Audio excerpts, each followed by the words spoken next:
welcome, ladies and gentlemen, to the DPC Division 2, starting a little bit sooner than we actually would have anticipated. Wolf Team versus Dreamers Esports. My name is Dktruman, and I'm once again joined by the lovely Bowie for a great evening of SA Dota. Awesome. How are you doing, my dude? I'm doing pretty fantastic. Looking forward towards it. I did have a really good series on Monday worth covering, so that definitely puts me in a superb mood. Looking forward to seeing what we get in this showdown. Tiny, of course, obviously in this patch, you know, what else would you expect? And on the opposing side, IO Mars. But in general, like, we're looking Wolf Team, Dreamers. Quickly break down, or well, you'll break down who you think is going to be advantageous in this showdown. Wow, okay. I just gotta mention this Enigma because I feel like that's a hero. I feel like Enigma 5 is really strong, and at the beginning of the DPC, some teams, I think specifically Tundra and Secret, kind of tried to play it. It didn't catch on, even though I think they even won some of those games. So it's, I'm assuming this is going to be Enigma 5. Obviously, you can flex it. That's the beauty of having another role the Enigma can play. You can actually get it early and still, like, throughout the draft, decide how you want to go. But, yeah, it's just one of my favorite heroes. Sorry, had to talk about it.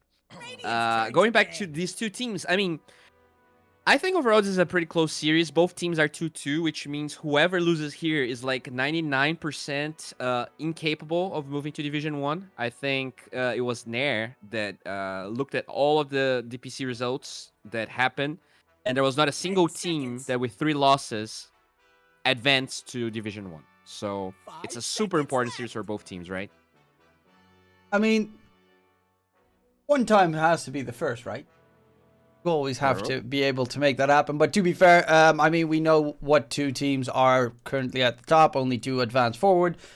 And going into the season, you know, even though Wolf Team did 2-0 Noping and SG just look superior to almost everyone else. Yeah. It's gonna be a rough ride for both of these teams. They're kind of in the middle of the pack. You know, maybe with 2-2 they can try and fight for a tiebreaker or something like that. Start losing here, though, I think really like dilutes the chances. But, you know, I think when you look at the results of Ravens, like, they lost to Noping and SG. I'm sorry. Dreamers. I don't know why I said. Yeah, I don't know why I said. Ravens is the game after this. Dude, okay. They lost. Well, they also lost to Noping SG. Just, yeah. So they also lost to Noping SG, which means this is an easy game for Wolf Team because they actually beat Noping. That's it. That's yes, because that's how Dota works. It's a whole rock, paper, scissors kind of game. He beats him, so we beat him.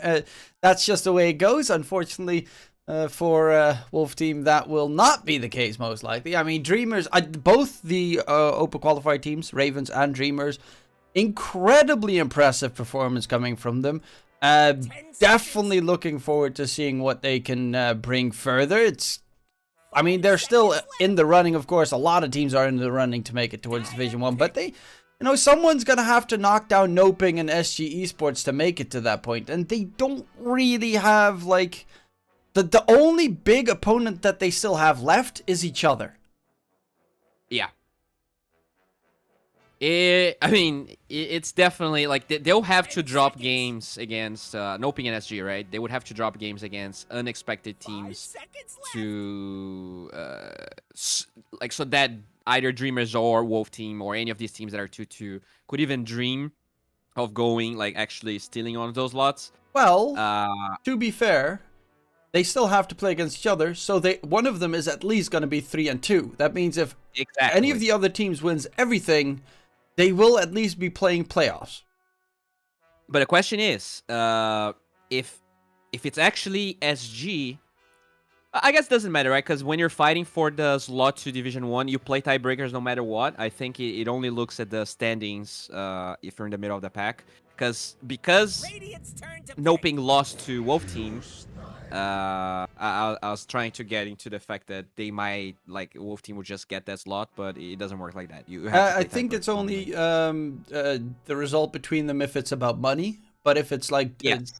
getting knocked out or advancing on towards Division 1, it's you get to play the playoffs. But yeah, I mean, going back to the draft here, I actually really like this Enigma. I think it's a good response to the IO. It's a hero that we don't like. Usually, you see something like a Disruptor, right, being the response. But KJ, he's all about those micro heroes. This is why I think he's probably gonna be the guy to play this Enigma as a 5 position. Having that black hole against the relocate, or even like the fact that 2 heroes are always gonna be close to each other, really allows this Enigma to shine a little bit more. And it lanes really well. I think when you have, if this is possibly a tiny carry, or if they can get a self-sustaining carry, the Enigma 5 doesn't feel as weak. I know a lot of people perceive Enigma to be a very weak 5, but he's actually much stronger after all of the changes Enigma had, especially on Malphite. I mean, yeah, if you get like the Eidolons, very annoying. You can, of course, deny your own range creep, which is very annoying for the opponents. Though Mars is. You can pull with them too. That's pretty cool. Like, you can be in the lane helping your carry and still like have a way to pull without actually being there. But of course, that is dependent on if this is going to be an Enigma 5. It could also still be a 4. Timber, Doesn't. right? Yeah, you've It's got. pretty... With the Timber against 3 strength heroes, Timber's going to pretty much have a solo lane in that regard, and you can just put the Enigma in the jungle. True. That it could be Enigma 4. You are right. It doesn't strike me as King RD hero though. I think he's really about the roaming aspect, playing alongside whatever it is that 40R is playing. They like to give him the invokers, the cops, and I think that Hoodwink has a big chance of being the 4 for Wolf Team. And they'll either pair this Tiny, that could be middle, or could also be the carry. So overall, I really like Wolf Team's draft. I think they have a lot of flex, but it's not like unnecessary flex. Everything looks pretty powerful regardless of how they place those heroes around the map. I really like their drafting. It's always a solid addition to the roster, especially if it's not like a heavy core Enigma. You don't have to use that black hole, so you can always have it in the back pocket in case the enemy makes a mistake or they group up too much and you jump in, you annihilate them, which is a very nice threat. I am wondering though what Dreamers is going to pick up to counter it. Are you going Rubik, Silencer, or because you need something that pierces BKB and either silences or breaks, right? Or interrupts.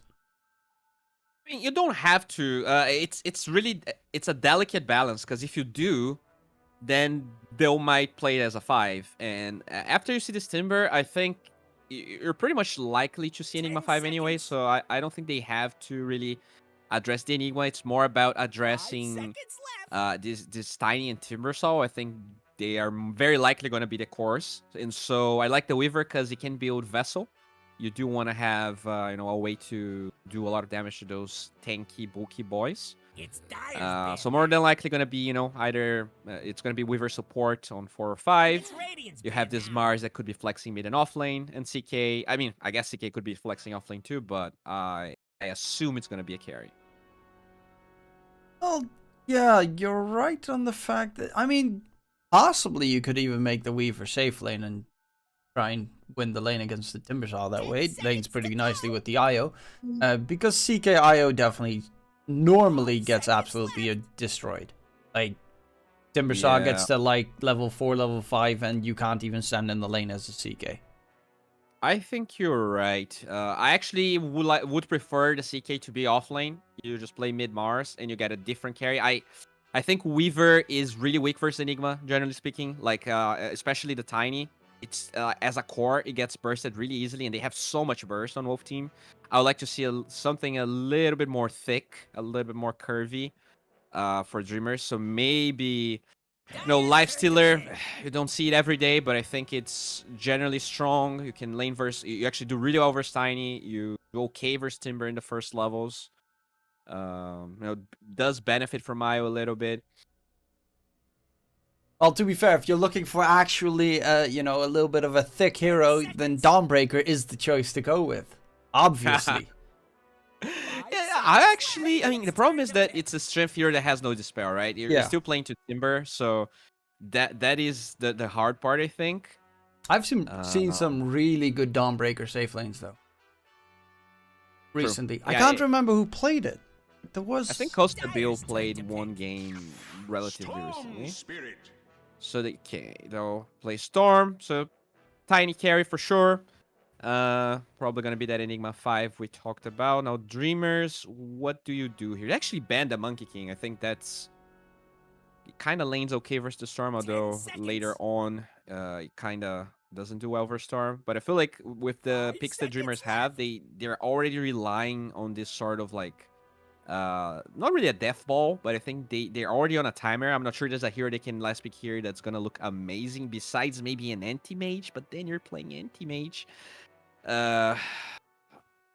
Yeah, I'm thinking the best hero that Dreamers could have gone for was probably the TA they banned themselves.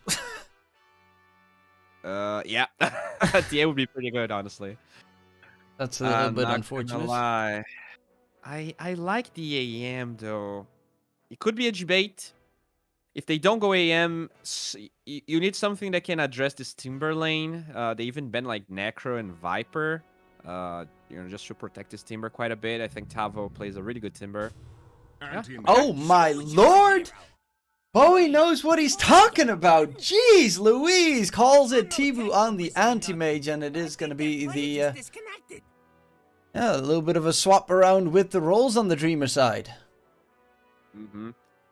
Yeah, I mean, I like it. I think the CK would just get destroyed by Tavo. You don't have good enough support so that the CK could shine in that lane. So I like that they actually send the CK to the off lane. It's gonna do well. But anti-mage is always a bet, right? You can't really know how it's gonna pan out. I think Elaine's okay versus Timber. The first levels are gonna be really important for Dreamers. Like, if they can somehow trade really well against Tavo, drain all of the mana at the beginning, you might just get this free lane for the AM. But they are playing Enigma 4. That is something that kind of worries me, unless King Gaon plays 5 this game. If he actually stays in the tiny lane, and then KJ can play 4 and rotate. Because I really feel like when Wolf Team looks good is when 4DR and King RD are playing together. Because Tavo, he's a Timber. He's not a hero that can really make plays. Usually want the plays to go towards him, because he's the one drawing the people's attention. He's the one soaking damage. Yeah, we're gonna quickly reconnect. Okay. They did say there was something wrong about the lobby, so they're gonna do the very quick picks and whatnot. So in the meantime, we'll get everything sorted so we can go to a caster cam while we set everything up. Yeah, let me put my 1 second. Ready? But yeah, so yeah, the more you know. There we go. Should be good. And we are jumping to the caster cam with Dktruman and Bowie. Now you get to finally see us in the face. So yeah, we're quickly reconnecting towards the lobby and making sure that everything is sorted while they fixed the issues that they had.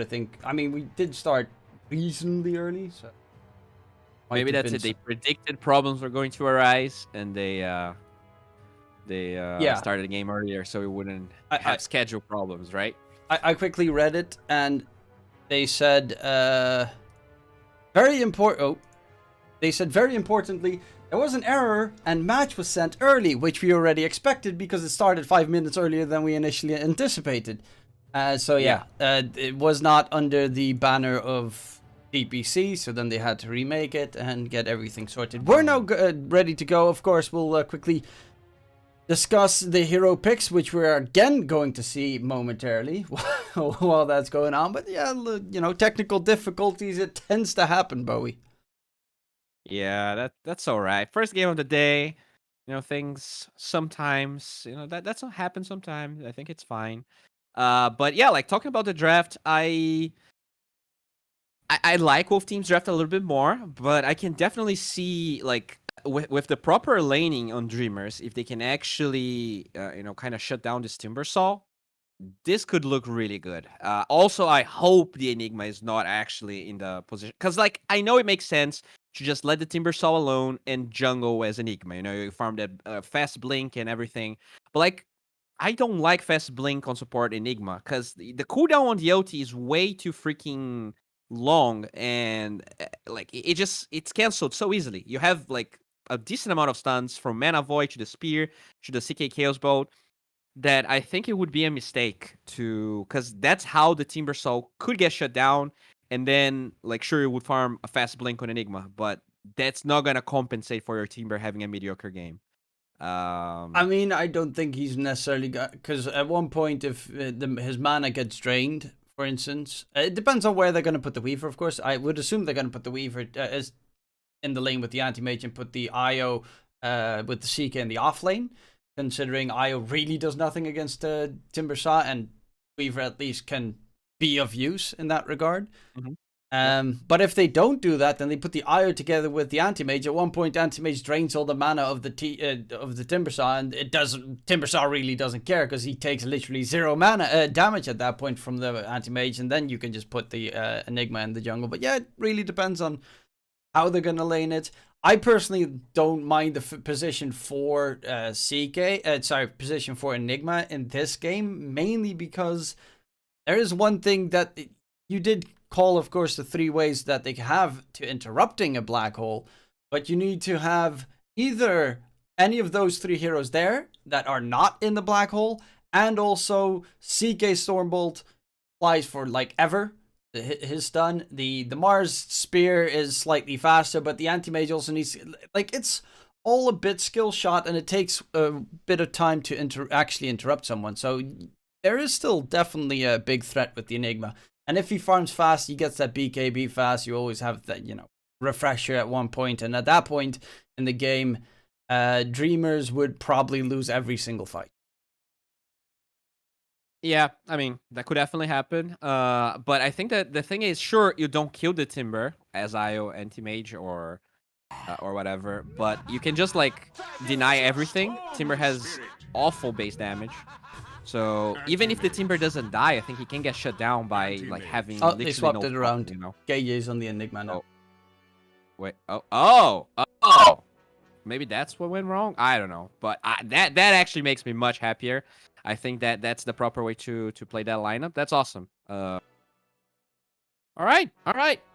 I'm going 60-40 for Wolf Team here. I think they are the better team and they have the slightly better draft. Dreamers am not. They have a lot of fire. Oh, really? I'm going for Dreamers on game 1. I believe in the CK. I think CK in general is, especially with the change where he does like 1.5, like 50% more damage on creeps when he crits them.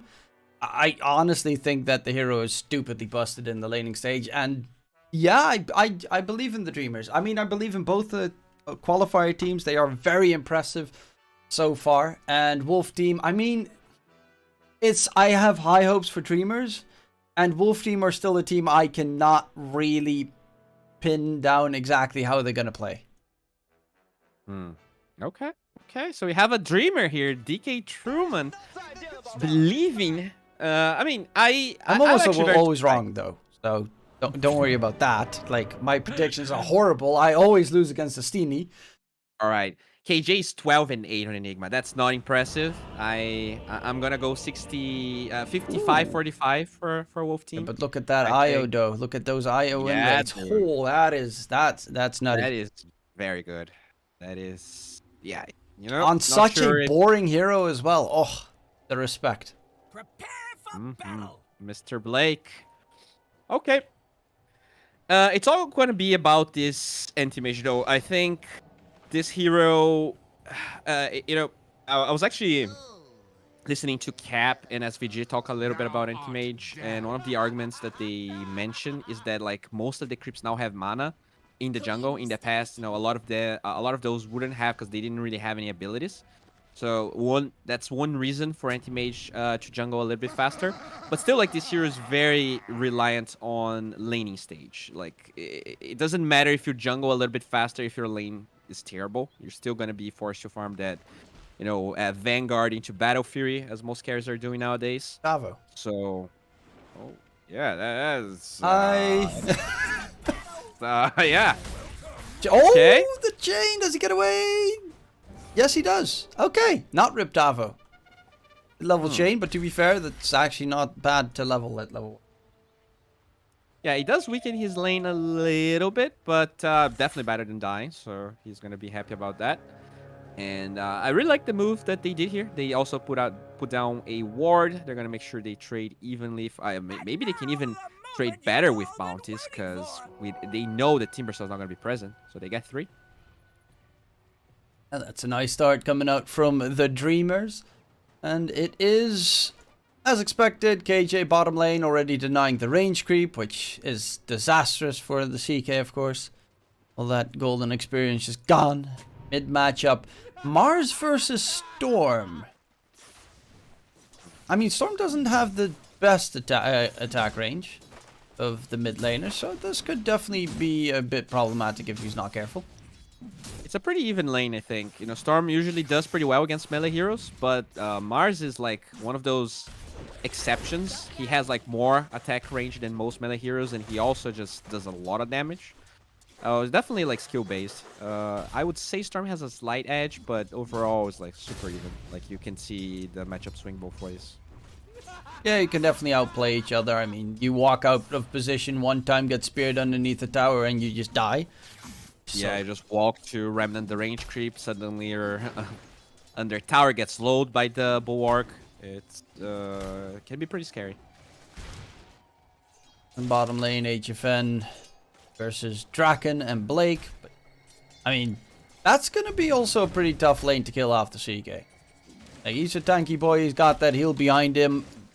Generally, Enigma does like no damage. Yeah, we'll see how KJ plays this game. I feel like this CK is gonna have a free lane, and it's really like his itemization is gonna be really important in this game. I hope he doesn't try to go like Echo Saber and go like too farm heavy. I would love to see an early blink. When I look at this Enigma, he's just a creep if the CK has blink and can just like, you know, blink stun ulti. So I feel like if the IO can tether someone else and the CK can be the one initiating with IO +1, it's so easy for them to burst people down. But they do have a Mars, and if he decides to go early blink, then Draken might be able to go for, you know, maybe an armlet or something of that sort, and then get blink later. Because going 2 blinks at once can be bad depending on the game. Yeah, you miss a lot of stats, so once you finally actually take a full frontal fight, you tend to get absolutely obliterated. But yeah, I mean, Timbersaw is really good this game, but honestly, Tiny is not a hero that tends to love playing against tanky heroes. Not at all. Yeah. Especially now that the magic damage of his combo got nerfed. I think Anti-Mage cares very little. Usually Anti-Mage actually is scared against burst damage. That's why, you know, PA is one of his worst matchups. But that's physical burst damage. Against Tiny, he's not gonna suffer that much unless the Tiny is like super far ahead, which could happen if the laning stage or the early mid game for Tibu ends up being bad. Right now though, it's looking pretty good. He's second in CS, doesn't feel pressured at all. And HFN is struggling in that bottom lane. Though he's got that support of everything being denied, HFN he has some struggles against this lane, taking a lot of damage. And I mean, KJ is constantly pulling the creep wave, which is not being countered at all by Blake. But yeah, it's not getting that much value out of it just yet. Yeah, I think they have to be a little bit more careful on the side of Dreamers and block the small camp. I don't think these Enigmas should be allowed to pull like this, because you know he's by himself pulling, and they do have a lot of burst damage on him. So I would like to see this IO body blocking the small camp, because he doesn't fear this Enigma at all, but it looks like they'll leave it open. So once again, Wolf team kind of getting away with murder. That's usually how the Enigma fails. Oh, mid lane, when they actually get his Dart takes a lot of damage. King RD throws out his little coconut. Be able to do much in the process, and 40R gets the bottle refill in the meantime. So yeah, both 4 position, well, 4 and 5 position, roaming towards middle a little bit. I mean, that's kind of what you expect in the top lane. Tibu can't kill Tavo, Tavo can't kill Tibu. So there's literally nothing happening in that lane for the foreseeable future. And Which I is think that great for really AM. favors the anti-mage. Sorry, go on. Which is really great for AM. He's like not. He already has a ring of health, so what's there to fear? Yeah, I mean, Tavo has no mana. Sure, he might get a Soul Ring eventually, but that's still going to be like one spell until he's out of mana again. I don't feel like this Hoodwink will have enough burst damage so far. She'll need level 6. Yeah, this is looking good for Dreamers. That's the dream start that they needed. Dream start. Oh no. Well, it definitely is looking good on their part, but this is also, you know, the nice mixed bag of South American Dota, because some games you watch and they're like 5 minutes in, 9 kills have happened. But when Wolf Team tend to play, nothing tends to happen in the early game, because they're just really content farming it up as much as possible. Yeah, I feel like Tavo is known for being a farming offlaner. So usually it's pretty much 4DR playing this 3 role, where Tavo kind of plays more of like a 2.5 sort of player. Bottom lane, the Desire is taking a lot of damage. Yeah, but he has a 14 magic wand charge as well, so this is okay. A nice damage you dealt him. Doesn't really care that much, because he'll regen it over time regardless. And Yeah. HFN just lost a lot of his HP. He does not have the same regen capability. He has no regen with him.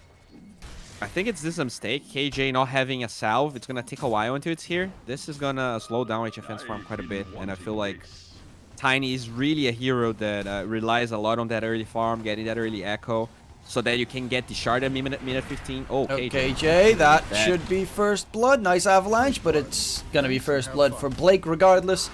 HFN is now in a little bit of a pickle. Yeah, these Eidolons do no damage to the CK. He's got double bracer, his power treads are coming in. Blake, in the meantime, is just going to rush the mech, and he only needs the recipe left. I think that's a worthy death, though, for KJ, because he did deny the catapult with that. That's why he died. He kind of had to move forward. Oh, they're going to send a lot of heroes here. HFN is already dead, though. But they should lose Draken in the process. Blake is just going to go for the straight TP. Goodbye. And it will be a 1-for-1 trade. But, you know, a rotation came through from King RD and 4DR for that one. And they lost HFN in the process. So, all things considered, Dreamers are definitely going to be happy with that one. Totally. Like, they know there's no chance for the anti-mage to get ganked in the foreseeable future. So, that was awesome. I think it doesn't... You don't care at all that the CK died. They are actually taking a lot of damage here, but nicely done there with the Mana Void. Hava was trying to protect the catapult from the tower hits, but as long... Yeah, the catapult's gonna die, so this is gonna be huge for Dreamers. He might just need to disengage for a little bit, but as long as this tower is alive, he will have a nice dandy time as anti-mage. Biggie bottom. And Jimmy Goff are taking a quad stack, while bottom lane in the meantime, KJ dies again, but a little bit of a fight coming out. Catch on to Miggy. The Mars is in trouble. 4DR zips forward, gets the kill, and the creeps, at least the camp gets defended. 17 charges on his wand. Pretty sure he maybe... I don't know if this is being played on Brazil or not. Yeah, that was a... I mean, he definitely could have turned that around. Storm had no mana left. I think he tried to press last second, and maybe the ping, you know, maybe if this is Brazil servers instead of... It's Argentinian servers. Argentina, okay, so they're both equally laggy. I'll give him a pass. 80 ping can be deceiving. No excuses here. We're not gonna give him like, they're playing with 80 ping. He's the worst player I've ever seen. What a terrible play. How dare he even show up to Division 2? Okay, Phantasm 4DR has a lot of mana. Chase onto Draken. They will be able to take him down in a second. In the meantime, Blake quickly gets away, jumps towards Miggy. They did find again the KJ kill bottom, but another forced TP from the Storm Spirit. Does of course get a kill for his troubles, but he is constantly being sent towards that bottom lane. And now T-Boo farming up mid. He's got his power treads, ring of health, so he's loving life right now. That's should be a pretty decent timing for the Battle Fury. Most definitely. That's a lot of space created for him. Tavo does get the tower though. He pretty much didn't leave top. Storm. Almost got the Blake kill. But Blake is very close to the mech. That's gonna be such a massive nuisance. Blake on the IO is 4-0. All the kills that Dreamers have are on the IO. Of all the heroes in the game. Oh, smoke breaks. No, we jinxed him. He does that for neutral though. But yeah. Well, that at the very least is okay-ish, but I mean, he saw a stack of so creeps. close to the Mac. You actually jinxed him so hard. How dare you? I mean, to be fair, what was he doing? He was like, I'm smoked. I'm going to kill this small camp. They'll never catch me. And then he just walks into KJ. Ooh, freebie. Oh yeah, yeah. He did it. They had this ward, but I think that like before the arena cut the trees, he actually couldn't see the Enigma walking towards that area. So unfortunate timing in the night time for him. Still though, this is looking really good for Dreamers. We get to see this Timber Saw look very menacing. Tavo does get a couple of items now, so I think this is his time to shine. He's moving towards this Hood of Defiance.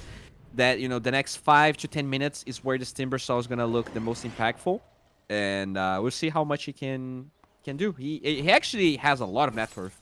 Even though the early game was kind of bad for him, he did stay in lane for a long time, so he recovered quite a bit, even ahead of the storm. I'm actually baffled that HFN is ahead of Draken right now. Draken did die twice, but still, his HFN's lane was looking dreadful. Yeah, that's tiny for you. That's the Battle Fury from the beginning of the game. The better version of Sven. And also, there were a lot of stacks done by KJ, right? We saw that one that they stole on the top side of the map. The large camp where Io died, and now this one that HFN is farming. There were a lot of stacks. Bottom, though.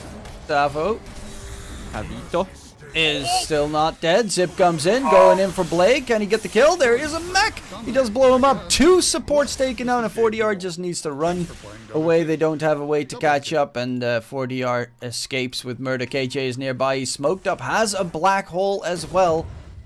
And a great move from 4DR. All right, let's see what happens here.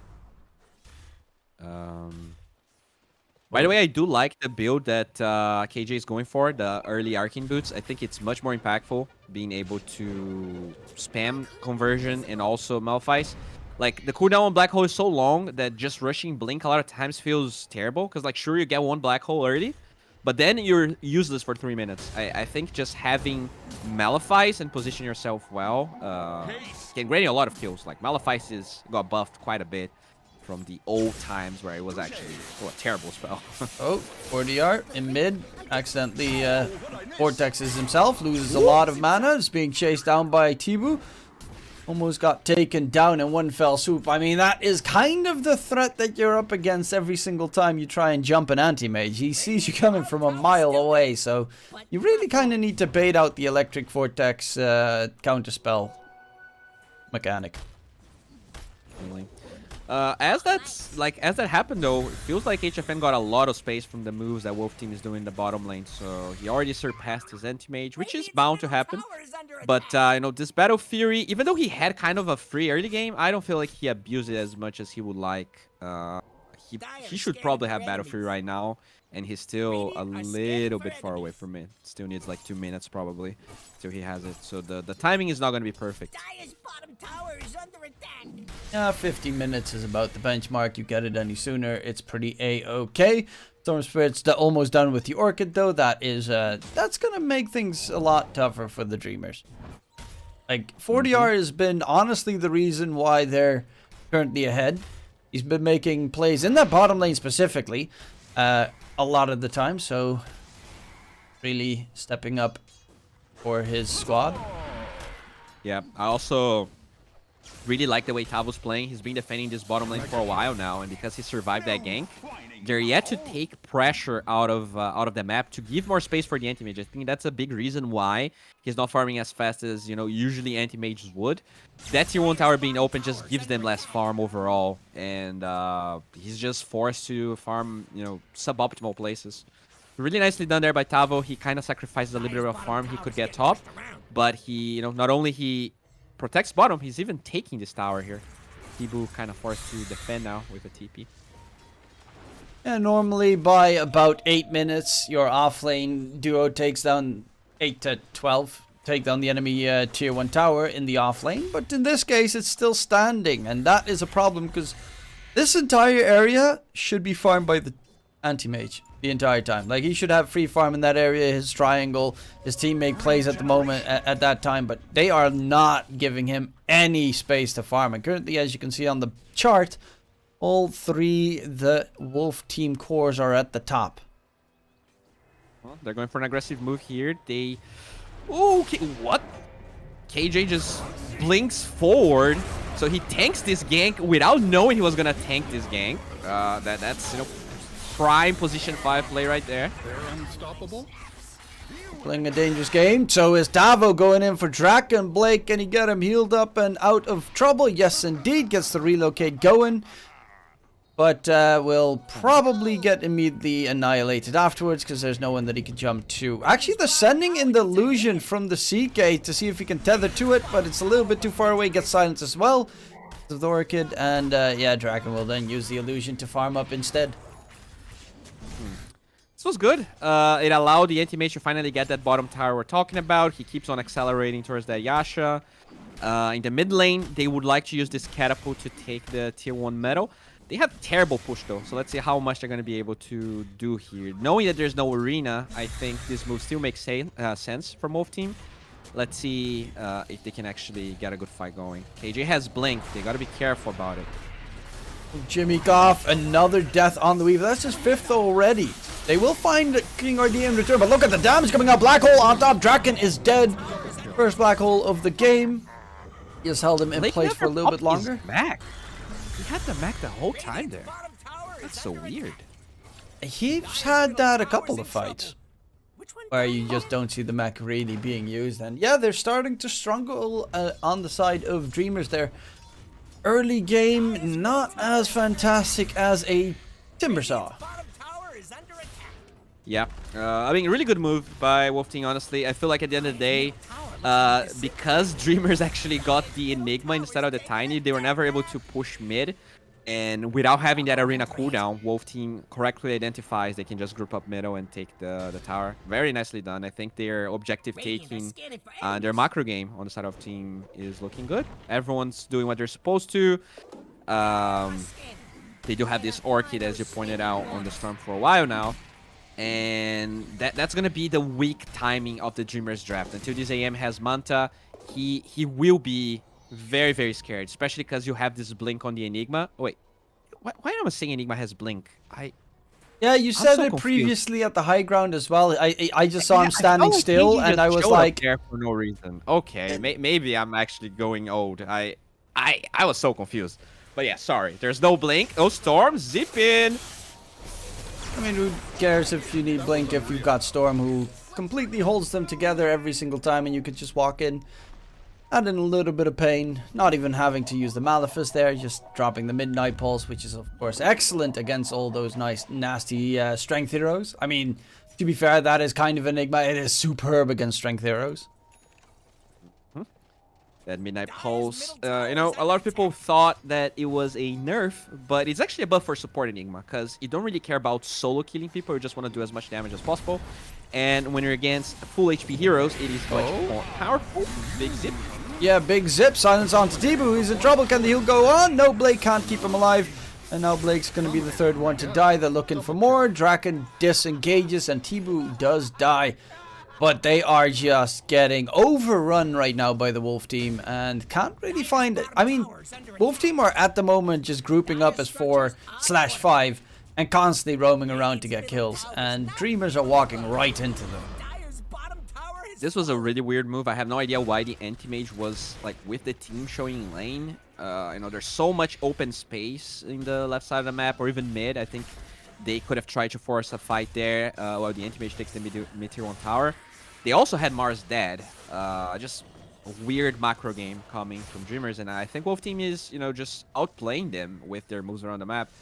The vision is really good, right? If you look at Dreamers, they actually have really nice vision of the dire big Radiant big jungle, but they're just not using it properly. They're not pushing their waves, and that doesn't really allow them to smoke or just like invade the Radiant jungle and get pickoffs. They've been struggling for the last 10 minutes to actually like use this Mars blink or even the eye relocate aggressively.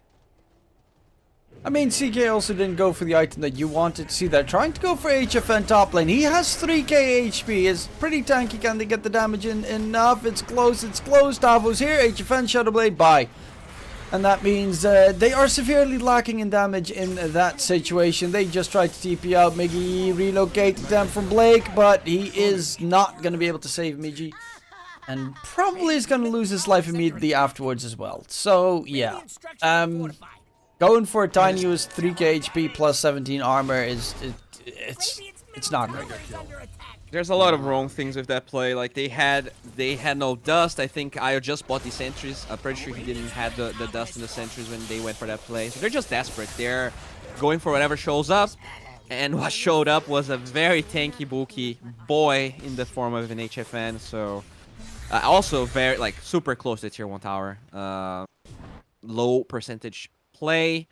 And yeah, I mean, you were talking about the CK. Like, I don't know why offlane CKs go so much for the Echo Saber when they're playing aggressive like this, because he's not using the Echo Saber to farm, and then I feel like he really loses a lot of its value, especially when you're behind, right? They have very tanky boys on the side of Wolf team, so it's not gonna be the difference maker in getting a kill. I think what really makes the difference is having enough heroes at the same time hitting the same hero, which they didn't have that time. The Weaver was not with them, so unfortunate. Okay, Jay is going for the first item, BKB on the Enigma instead of the Blink, and that means he'll just walk into the fight, pop his black hole, and there is nothing they can do about it. Which is kind of the downside of their draft. Initially expected.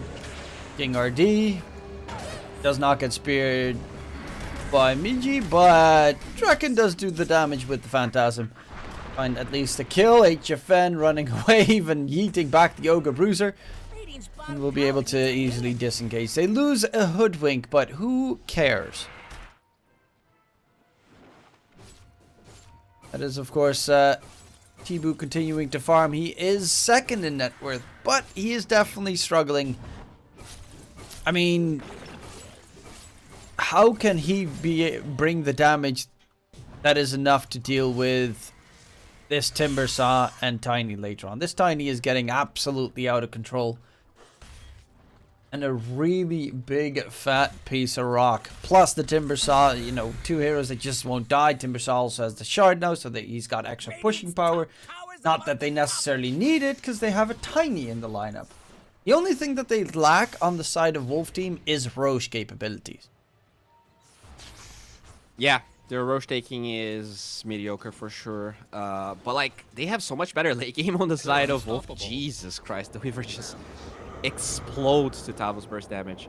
But yeah, as I was saying, I feel like their late game is so good that there's no rush whatsoever. They're just winning in the timing that Dreamer is supposed to be stronger.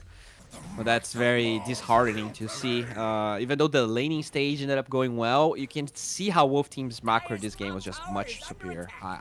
Dreamers, they're outplaying themselves pretty much with the way they're playing. Relocate bottom so that they can go on to Tibu, and Blake can take Tibu out of there. However, he's almost getting soloed by the Timber Saw at the moment. Ooh, the Timber Chain does not connect, and Blake is actually dead before the relocate goes off. Oh no. I'm pretty sure he had mana for the mech with the 1+. Oh, 40R makes a mistake. He does the exact same mistake. He zips in and tries to Electric Vortex Tibu, and then just gets stunned himself. Tibu turns around, Manta style, 3 hits, Mana Void dead. And that is a huge kill.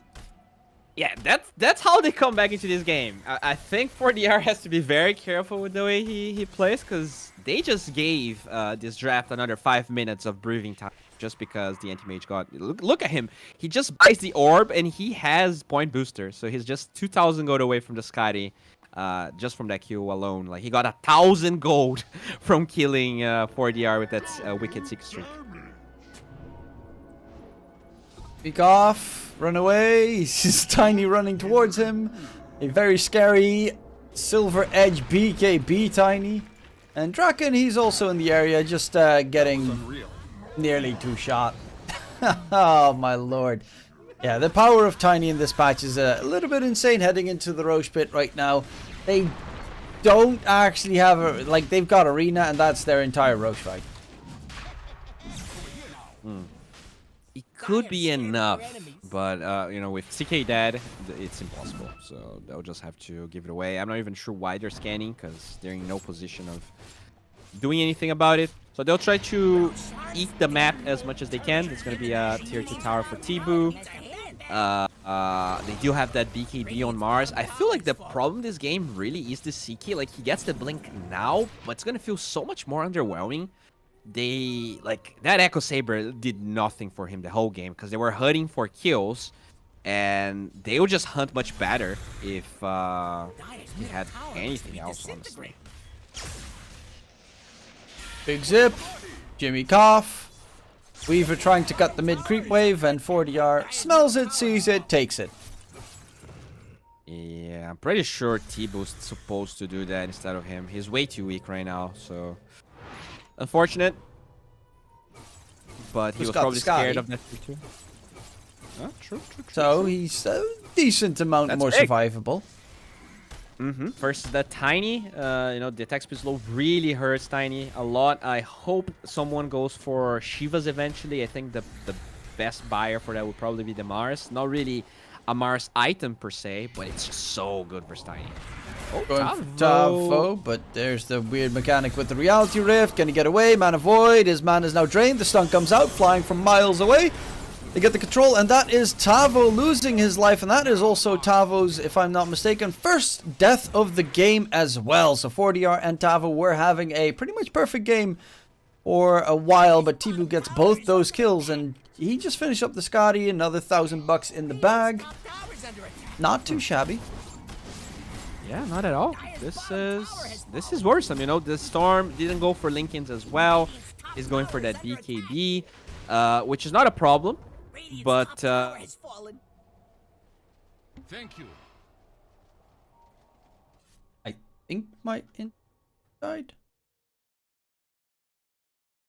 I have no idea what do you hear you? Maybe we're talking with our minds instead of the internet. I have no idea. I think my internet just gave way, and hopefully that won't be a problem for the stream. But the game's also paused? Wait, what happened? Because my Discord also disconnected. Really? I mean, you froze for me, so now I'm very confused. Yeah, and nothing really happened. King RD paused for a second, but they're back. Bottom tower's getting pushed around. But yeah, I was just saying that even though Wolf Team played pretty well the first part of the early game, I think that Storm mistake is kind of snowballing into this anti-mage being so close to level 25. So there's like an actual chance Tibu might be able to solo carry this game if he plays well. The matchup versus Tiny is like weird. It's like Tiny actually gets a lot of physical damage now, and he forces towers really well, so they might just be able to force towers. But Wolf Team, they threw a couple of games just like going a little bit too hard and finishing the games early. So we'll see what happens. Juven has a moon shard. Well, he's trying to just push out all the buildings in no time. Hopefully win that way. But look at this, where Tibu is. The courier snipe. Gonna use the illusions to cut the creep wave. There are no creeps, so they can't. I mean, they take the tier 3 tower, but they can't really do much more until they get a creep wave pushed in. Tibu needs to get back. He's going for the Ags on Anti-Mage. Nice cutting of the tree there, but he's in trouble. Black Hole comes out. Blake trying to heal him up, and he can't keep him alive. Relocate also not going to be able to be useful. There's no buyback available onto Tibu, and I guess that's GG. Yeah, I think so. Dude, if he didn't use the Manta Illusion mid and just hit the laning stat, he would have the Manta to dodge the Orchid there, and he wouldn't die, so I think he was way too scared being middle. Like, he had vision of a fair amount of heroes where he didn't have to Manta mid and TP back to base. And yeah, now he just lost the game because Tiny is gigantic. And yeah, I mean, that was probably going to happen, honestly, Wolf Team. They played the early mid game really well. And they just gave way too much free space for Tiny. Like, if you actually solo farm, you let AM and Tiny farming by themselves, the Tiny team is always going to be happier. So let's go. They will jump and die. Draken gets a kill onto KJ, but now he's dead. Blake is like, you know, I wanna, my mech's on cooldown. I don't want to use it, but it's on cooldown, so I'm just hide here in Fountain. GG gets called, and yeah, Dreamers get. Honestly, like the early laning stage looked really well for the Dreamers, but they're. You mentioned it a couple of times. The macro gaming was, I mean, they looked lost. The Weaver got caught everywhere. They were making the weirdest rotations. That try and take unfavorable fights. Very useless. Not gonna lie. Like I feel like how much damage did the Weaver do this game? 4,000. So the IO that was literally healing the whole game dealt more damage than the Weaver. It didn't feel impactful at all. You know, you have these two very mobile cores on the Storm and the Timber, so like being on top of those heroes doesn't really do that much for the Weaver. So yeah, I think that pick wasn't great, but overall, nicely played by Wolf Team. I think they showed up. Their draft looked much better, and even though the lanes were kind of weak, which kind of goes back to the Enigma not being, you know, super strong in lane, but it was strong enough so that they didn't got stomped, and eventually HFN just well, I think everyone. they did get stomped. I just think 40R just like his rotation saved the lane. Like otherwise, the HFN would have had an atrocious game. But the two rotations towards the bottom lane definitely, in my eyes at least, made it really tough for Draken, who then all of a sudden started falling behind. Couldn't really make plays because you mentioned it as well. Echo Saber not really best for making any plays. And was a bit of a struggle. I mean, Weaver also didn't help by dying 9 times in a very short amount of time. But regardless, Wolf Team came out ahead. I'm again wrong, and that's why I mentioned it. I tend to almost always be wrong, and well, we'll see in game number 2 if that is going to continue. We'll be right back after a short break.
Welcome back, ladies and gentlemen, to the Dota 2 DPC South America Division 2 second game between Dreamers and Wolf Team. My name is Dktruman, and I am once again joined by Bowie for the showdown.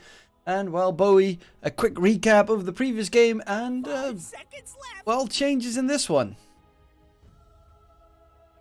Yeah, I mean, I was actually pretty surprised with how even the laning stage was. I felt like Dreamers had, a chance to do a little bit better. But their macro game with those heroes was not good. I don't feel like they utilized the IO nearly as well as they could. Not only like in button pressing with like Mac not being used in some fights, one not being used, but also like the way that they just moved around the map. So I'm not happy to see pretty much two of the same heroes that they played. But maybe if that Mars is actually off lane, if they get like a spirit or a hero that can scale a little bit more in the mid lane, things could be different. Anti-Mage is always a bet, and they did lose with it. But I want to see something a little bit more straightforward. IO Anti-Mage, definitely higher ceiling heroes. And I just feel like Wolf Team out-executed them. Yeah, definitely felt that way as well. They got outplayed. I mean, 4DR played a really good Storm game. Well, to a degree, there were two mistakes where he accidentally, one where he actually killed himself and the other one very close. But regardless, helped out the lane that was really struggling. Got some very solid ganks with a lot of kills as well in the process. So 4DR played an excellent game. KJ did what he had to, just, black hole every once in a while, but make it threatening. And yeah, in general, Wolf Team, I mean, there wasn't really much trouble for them to win that game. Like, laning stage was horrible, and then they went completely half. On the side of Dreamers, though, they definitely need to change something up, and I also don't like the fact that they're picking exactly the same hero so far. Luckily enough, CK is not available anymore, so Draken will either have to play the Mars or something else for the offlane.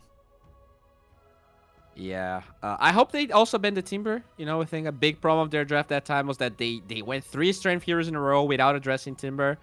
So if there's a time to ban it, I would say it's the last ban of the second phase. If they don't, I guess they could pick Timber, but Death Prophet is really good for strength heroes.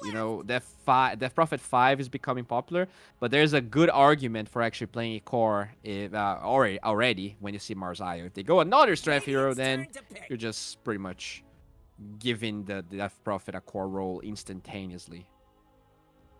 That's also most likely going to be King RD on the Tusk, and well, we all know how great he is at playing aggressive support heroes. That's definitely always wonderful to see. Gyrocopter for Dreamers, which is probably going to be the safe lane gyro together with the IO, but there's also the support gyro that still pops his head up every once in a while. So there is still, I mean, for the most part, you expect it pretty much offlane Mars, gyro safe, and IO 5, but there is still a possibility to change it up a bit.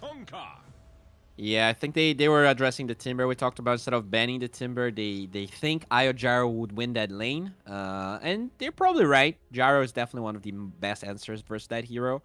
So they dissuade the Timber pick so far. And Wolf Team keeping the flex open with this Kanka. Although, okay, well, now the flex is over. It's gonna be Bane, and I mean, Tusk mid is showing up here and there. Have you seen Tusk mid? Gunner had some pretty good highlights. Yeah, with like the first item, Blink Ags, and just yeeting everyone back. I don't think that's gonna happen, but I mean, 4DR, come on, give us a show. 4DR plays everything, dude. He plays every hero. There's a reason that guy's ancient. He played more Dota matches than I probably had burgers, and I had a lot of burgers in my life. So yeah, that probably would be the case for me. Well, I've also had a lot of burgers, but I don't think I've had that many burgers in my life. I had a lot. I was a pretty chubby kid when I was young, so I definitely had a lot of those. Yeah, But think you like they play what 8 hours a day. Every game is like 30 minutes to an hour. That's like 60. You can't eat 16 burgers in a day. No hell. I guess you're right. I mean, he probably started playing Dota very early, so you're right. GG, my argument is done. But No, overall, you are correct. He probably played more games than you ate burgers. So your argument still stands. I mean, you still probably ate a couple of thousand burgers. thank you so much, man. You're such a cool guy. No, I don't feel as bad. But yeah, you're right. I said that, and then I forgot that I said that. Because I'm kind of confused with this draft. Because the possibility of mid-task actually makes the like possible flexing there kind of insane. But it's HFN. Let's be real. He's not going to play carry Death Prophet. He's not going to play carry Kunkka. So Carry Bane. very Obviously. likely. Yeah, very likely that this is like a Tavo Death Prophet because he really likes that hero. Mid Kunkka. And they'll last pick the HFN hero. Oh, the hero you mentioned actually. That Dawn? is pretty cool. Huh. So you got like the ghost ship versus I don't even know her spells names. Combo, like the ulti. What's it called? Oh, the Star... No, it's not Starbreaker. It's... Starbreaker's the double swing. I mean, dude, I'm gonna be honest. I have never played a Dawnbreaker. I have in my also life, never played but Dawnbreaker. it's Solar Guardian. Yes, that is the name of the OT. I don't know, man. Like, sure, very unlikely Timber gets picked now because the draft. No, yeah, very unlikely because then HFN will have to play Unless carry Kunkka. this is a safe lane Dawnbreaker and it's actually a 4 position. Yes, but is it worthy? I've seen safe lane. We talked about it. I don't know what the Dawnbreaker's gonna play. Sorry, I have no idea what the hero actually like. The only time I've ever seen it in the last like month or so being played is safe lane, and I know that it's not quote unquote like a safe lane hero, but still, is it gonna be I run like as it a as 4 a then? 4. Yeah, I like it as a 4, especially because it's a hero that doesn't care about the shards. So you have this mobility spell. So Tusk's not really gonna affect you that much. You do have a way to deal with the X too, right? Because even if you get X comboed, you can just go to your hammer later on if you cast the spell properly. You have like decent mobility to try and cancel Fiend's Grip. They're kind of lacking stuns so far, so they go this Dawnbreaker. It's not great, but it's not terrible. And they do have overall less pick on Dreamers, so there's still like potential for this for that pick to do a lot. I think I would like to see this Mars being played as offlane, honestly. And then you last pick a mid hero that's strong. Just play Jar as a carry. Unless the matchup is awful. Awful matchups versus the Gyro are usually Terrorblade, which they ban. I think Dusa is worthy of a ban, especially because it's HFN. And then most of the other carries are not going to be scary. Gyro is always an interesting hero in that regard. Magnum Scepter, sometimes Chrysalis build. But in general, always a very stable hero. And you always have that innate, you're like, even if you're against a TB or something, you're always thinking there is that moment. If this game goes to like 60 minutes, where the IO gets attack tethered allies targets, and then gets like, doesn't matter what item, but you just see the IO destroying everyone. Those are the best moments in the game for me. When IO hits 25. 5 seconds left. Oh man. IO with heart, that's so good to watch. Danik, Heart, Deso, and then just relocating towards the enemy's Ancient, and then you brrr. Yeah, they do ban the Dusa. I think they are on point with their bans. I'm surprised Wolf Team is banning that Necro last ban every time. There might be a Necro spammer on Dreamers that I don't know about. 10 seconds. I don't even feel like Necro is a strong pick. You have 2 very good saves versus the Reaper side on the Bane and the Tusk. But if they do play it a lot, you might as well ban it. They get the Luna for HFN, so probably gonna be the mid Kunkka as we mentioned. Pretty straightforward draft. It doesn't look as strong as game 1, but it looks overall pretty good. And they go Venom. Wait, so So 5 Dawnbreaker, 4 IO. Okay. Not a fan. I No, mean, honestly, not a fan. yeah, I actually casted a Veno earlier today, and he just got absolutely annihilated. It is pretty good against the Bane, the laning stage. And with the Dawnbreaker, Bane and Luna can definitely get destroyed. I feel like Venomancer is really good against a specific set of melee heroes. If we're less picking this Venomancer against a Luna, like there's already a lot of gap close on the side. There's like silences and lots of ways to control the Venomancer from afar. So I don't think we're going to see a lot of Gale, like Poison Novas being very effective.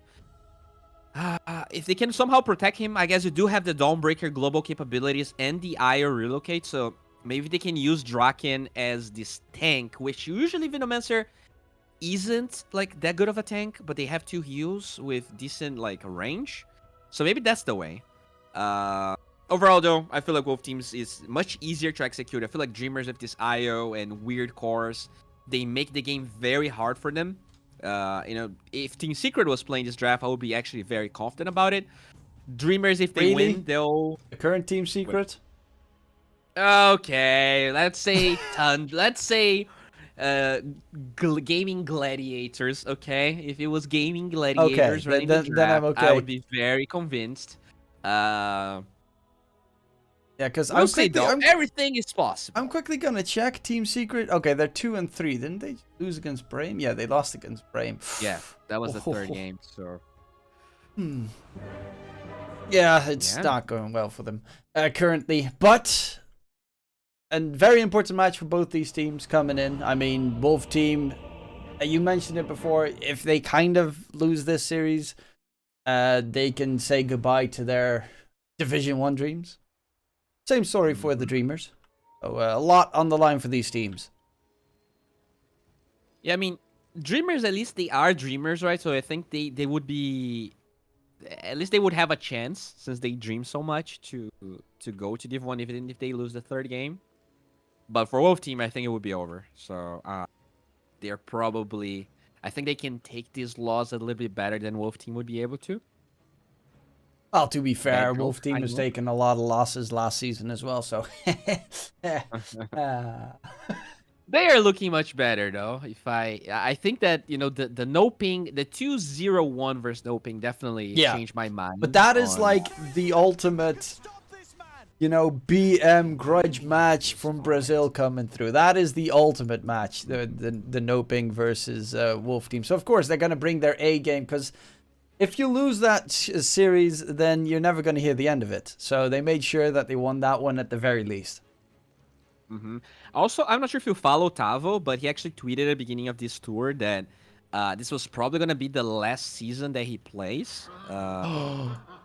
So yeah, like I kind of want Wolf Team to do well, just because I would like to see him at least like trying, you know, either to do really well at Division 1 or trying a qualification towards TI.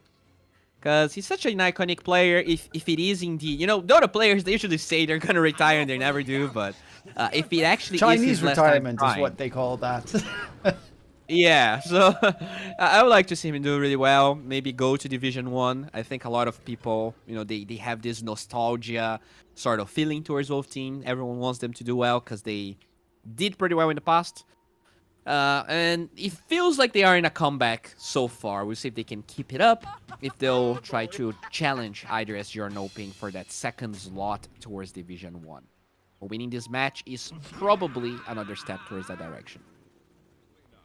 They definitely need take a lot of steps. T-Boo places a high ground ward, spots the entirety of Wolf Team, so they know that they can invade on the enemy side. Dude, he got so lucky, actually. He actually placed that ward as they would get night vision of him. And he was in the low ground, so very, like, aggressive positioning from him. But he won't really be punished at all. Gets the vision. We'll be safe. Well, they spot where he is, and if he walks away, they know that there's a high ground ward. He also spotted the ward, though, so I think they would be able to take that out. It was placed after his. So they're going to be walking away. Is he going to head towards Stavo and try and homing missile harass? Needs to make sure that he's... in range, and there's the harass, and he's going to be able to yoink the bounty. In the meantime, on the other side, it's Miggy stealing the bounty as well. Snowball dodge of the Jimmy Cough Starbreaker, but HFN is dropping a lot of HP, and HFN does not get denied. They tried their best, but they did not succeed. First blood secured for Draken, so it's not going to be Io picking up all the kills this time around. And they also get themselves 4 bounties. Yes, indeed, you see it correctly. 4 bounties and first blood. Dreamers coming in to win it and take it to game 3. Speaking of winning, KJ in the Roche pit is going to lose his life as well. King RD now getting harassed back. And it seems that the Dawnbreaker Veno lane might just be something interesting. Once again, feels like the early game from Wolf Team being a little bit sloppy. I think they also fed first blood last time. It was a little bit more late, but still, Dreamers, very good start. Like, I don't think you can ask for much more than that. First blood and another kill. You do you get that D-Ward that we talked about on the cliff. Things looking pretty bright. A little bit of a moment trying to pull the creeps to the side. Counter ward coming in from Blake. Ooh, King RD. So close for the deny, but won't be able to get it done. But yeah, we didn't even discuss who we think is going to win this game. So yeah, no, I'm going to cheat. I'm going to say Dreamers. I don't know, man. This Io yet to convince me. Like, Io is a really strong hero, but also has like a really high ceiling in execution. Yeah, but it was obviously horrible... not the greatest partner. Yeah, so it was maybe a horrible the Gyro game does for Io. Yeah. This might be better, especially without the Timbersaw that just got away with murder last game. Oof. Mid lane, Miggy struggling against the Kunkka. A lot of damage coming through.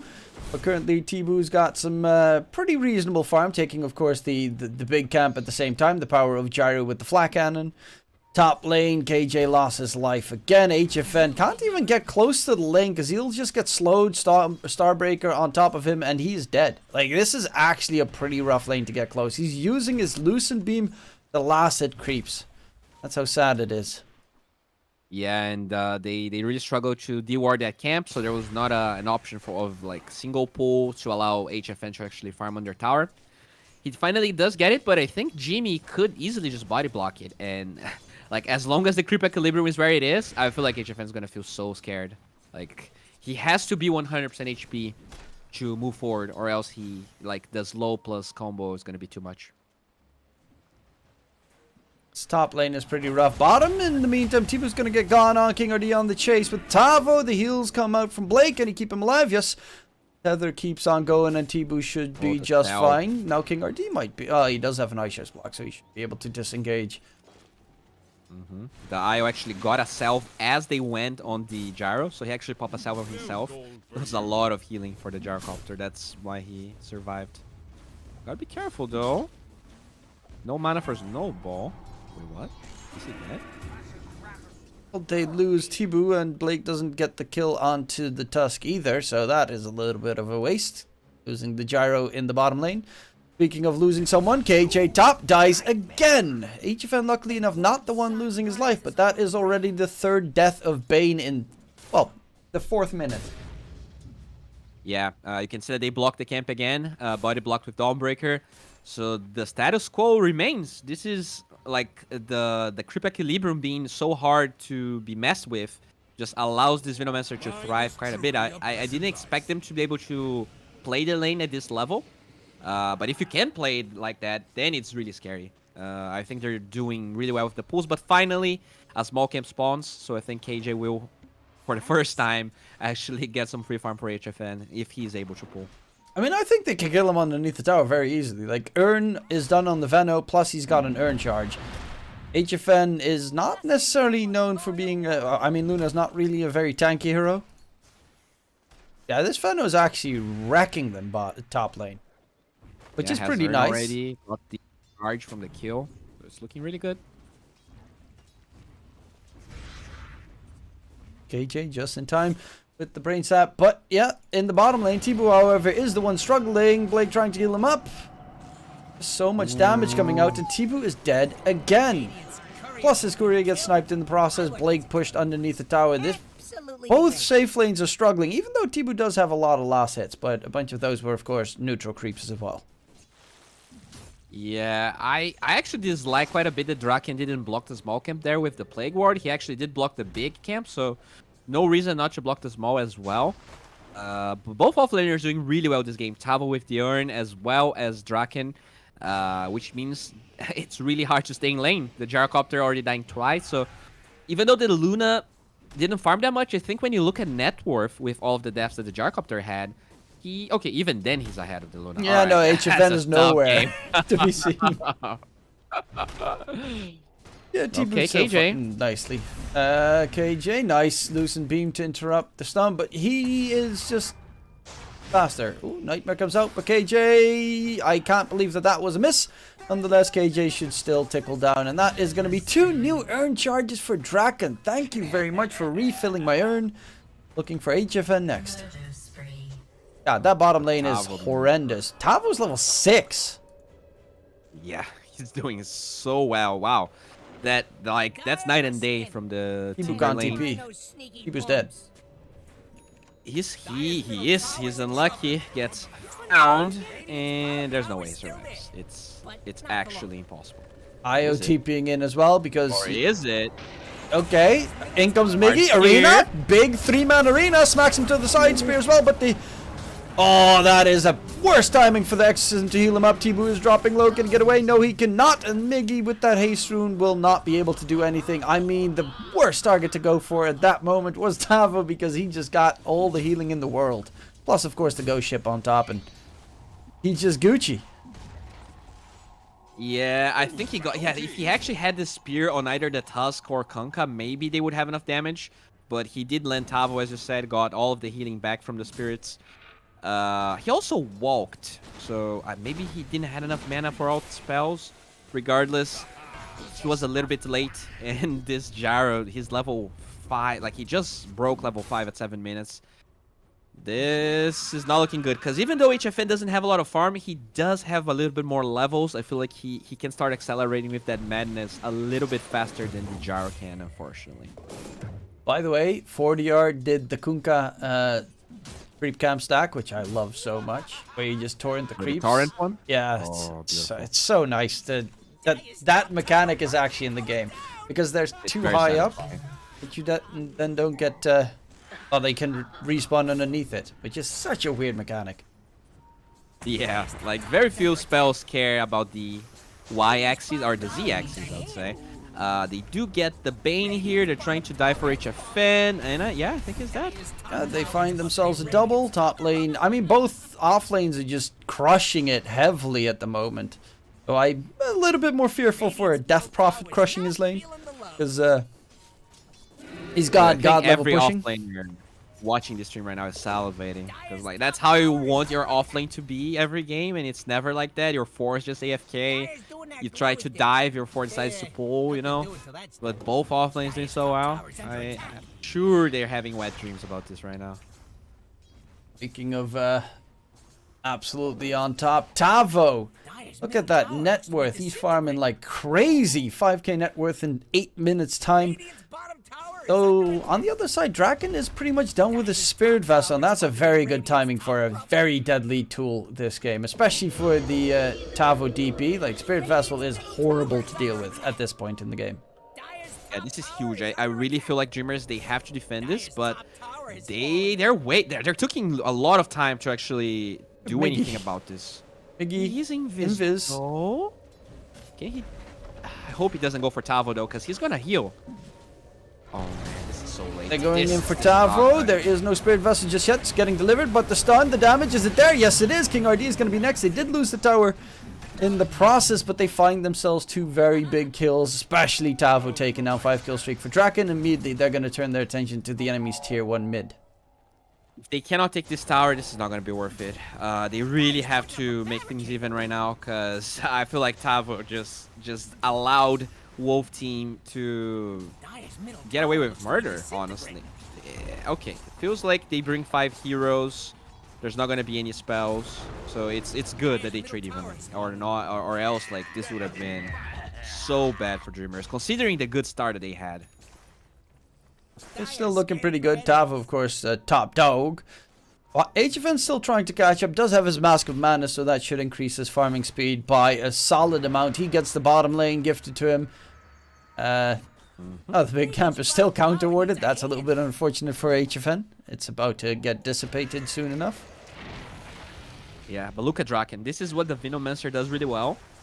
Once you get the tower mid and top, you just control the jungle so well and can farm the jungle even while being there. And it's not about the Venomancer necessarily getting big, but it's about the Luna not having as much farm as she's usually gonna be blessed with. So this is great. Like, you're denying so much farm. Like, usually when it's even between the mid and the safe lane tower, every team is getting 50%. But Venomancer always makes sure it's like a 60-40 or even 65-35 because of how much he's able to steal without really being in danger. So this is the good part about Venomancer. I felt like maybe because they didn't play the lanes that well in game 1, they wouldn't be able to actually give this Venomancer that good of a game. But when you actually win the lane as hard as they did, then it looks so good. Look at that. He's just controlling everything. All of the access spots. Unless they smoke on Wolf Team, it's really hard for them to ever get here. Also later, he's going for the Force Staff right now, which of course is a great tool against both the Tusk and the Kunkka. But the Shard on Venomancer is so nasty to deal with. Of course, the Plague Wards that you spawn are just annoying as all hell. But it's also the extra cast range that you get from Venomous. 400 cast range on that spell. Oh yeah. That's a lot. Especially when you get the cooldown reduction at level 10, which I think is what he'll get. I think they have enough, regen, and he's having such a good game that he doesn't have to go for extra health. Having the cooldown reduction is going to make him feel very impactful. Currently, HFN though, he is catching up to Tibu, is ahead of Miji, which, I mean, to be fair, he had a pretty rough lane, because 40R is pretty good, or so I've been told. And also, as well. I feel like he deserved some credit for that lane this time. He played the lane really well. I want to see the Dawnbreaker ulti. Come on, give us the Solar Guardian. Oh, speaking of which, in mid, Arena onto 40R. Going in, Ghost Ship comes out. Aisha is blocked, trying to creep him out of the arena. 40R does get stunned up in the last second. Tavo actually TP'd in and ran through, but he's going to get obliterated because Spirit Vessel means you got no healing whatsoever. Double kill secured. The relocate sends Io back, but that is a huge double. Taking down the top 2 net worths on the side of Wolf Team. Wow. Yeah, I just feel like this Venomancer is doing so much work because he's just like choking. Usually Wolf Team, they take a while. We saw last game, 40R just farmed his Orchid. It took a while for Tavo to rotate. So they want to farm their cores. They don't go for aggressive moves before the cores actually have items. But the Venomancer denies so much potential far from Wolf Team that they're just not getting to those timings fast enough. And eventually they're just forced into a bad fight. And this game is like even in net worth, but Wolf Team would like to be ahead because that's the way that they place their cores around the map. So I was kind of against the Venomancer pick, not because I feel like the hero is bad, just because I didn't feel like they were gonna use it to such potential. Nicely done overall. All right, this Bane is alone. Gets the Fiend's Grip off onto Draken. Snowball chase, but Draken... Okay, there's 40R as well. HFN on the chase. Draken just got his 4-step. Gonna get out. No, X-Mark gets taken down. KJ in the meantime should get denied. And is not actually denied. Wow. Okay. Yeah, they kind of believed he would survive, but...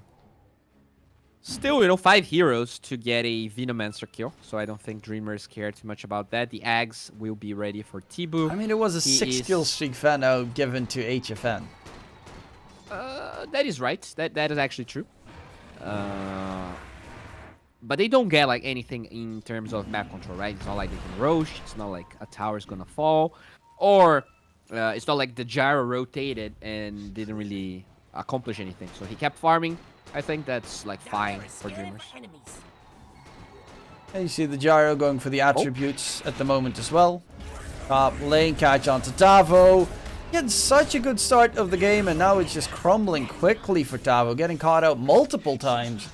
They're looking for the tier 2 tower top. They've got Draken here back with his Plague Ward spam, of course. Tibu relocates, going to send him back towards the bottom lane, but okay, no, they're not the biggest threat down bottom. Actually, HFN is here. Might be a target for the Dreamer side of things soon enough, before he gets his BKB. Yeah, I feel like he's not supposed to be playing by himself. He needs the support to be close to him when they don't have vision of heroes like Mars, because even with all the farm, he will die. Like, there's just way too much burst damage on the side of Dreamers. Jimmy? Oh, doesn't actually. AJ, no! Oh, he's very dead. Oh, okay. Yeah, I was watching the Dawnbreaker, the survive against the Kunkka. Oh, yeah, that was on a completely other... I was watching a very slow homing missile just chase after the Bane. Okay. Lots of drawings around the map here. Feels like the Gyro wants to keep playing this top part of the map, which I think is correct. They should keep the Venomancer in that big jungle as much as possible. Tavo is leeching a lot of farm from that area since the Venomancer is not there. So I really feel like it's on Dreamer's advantage when the Veno is positioned, but another smoke. And this time he is showing, so he's trying to make it not look awkward. Let's see if Wolf Team will fall for this play. There's smoke behind the Luna.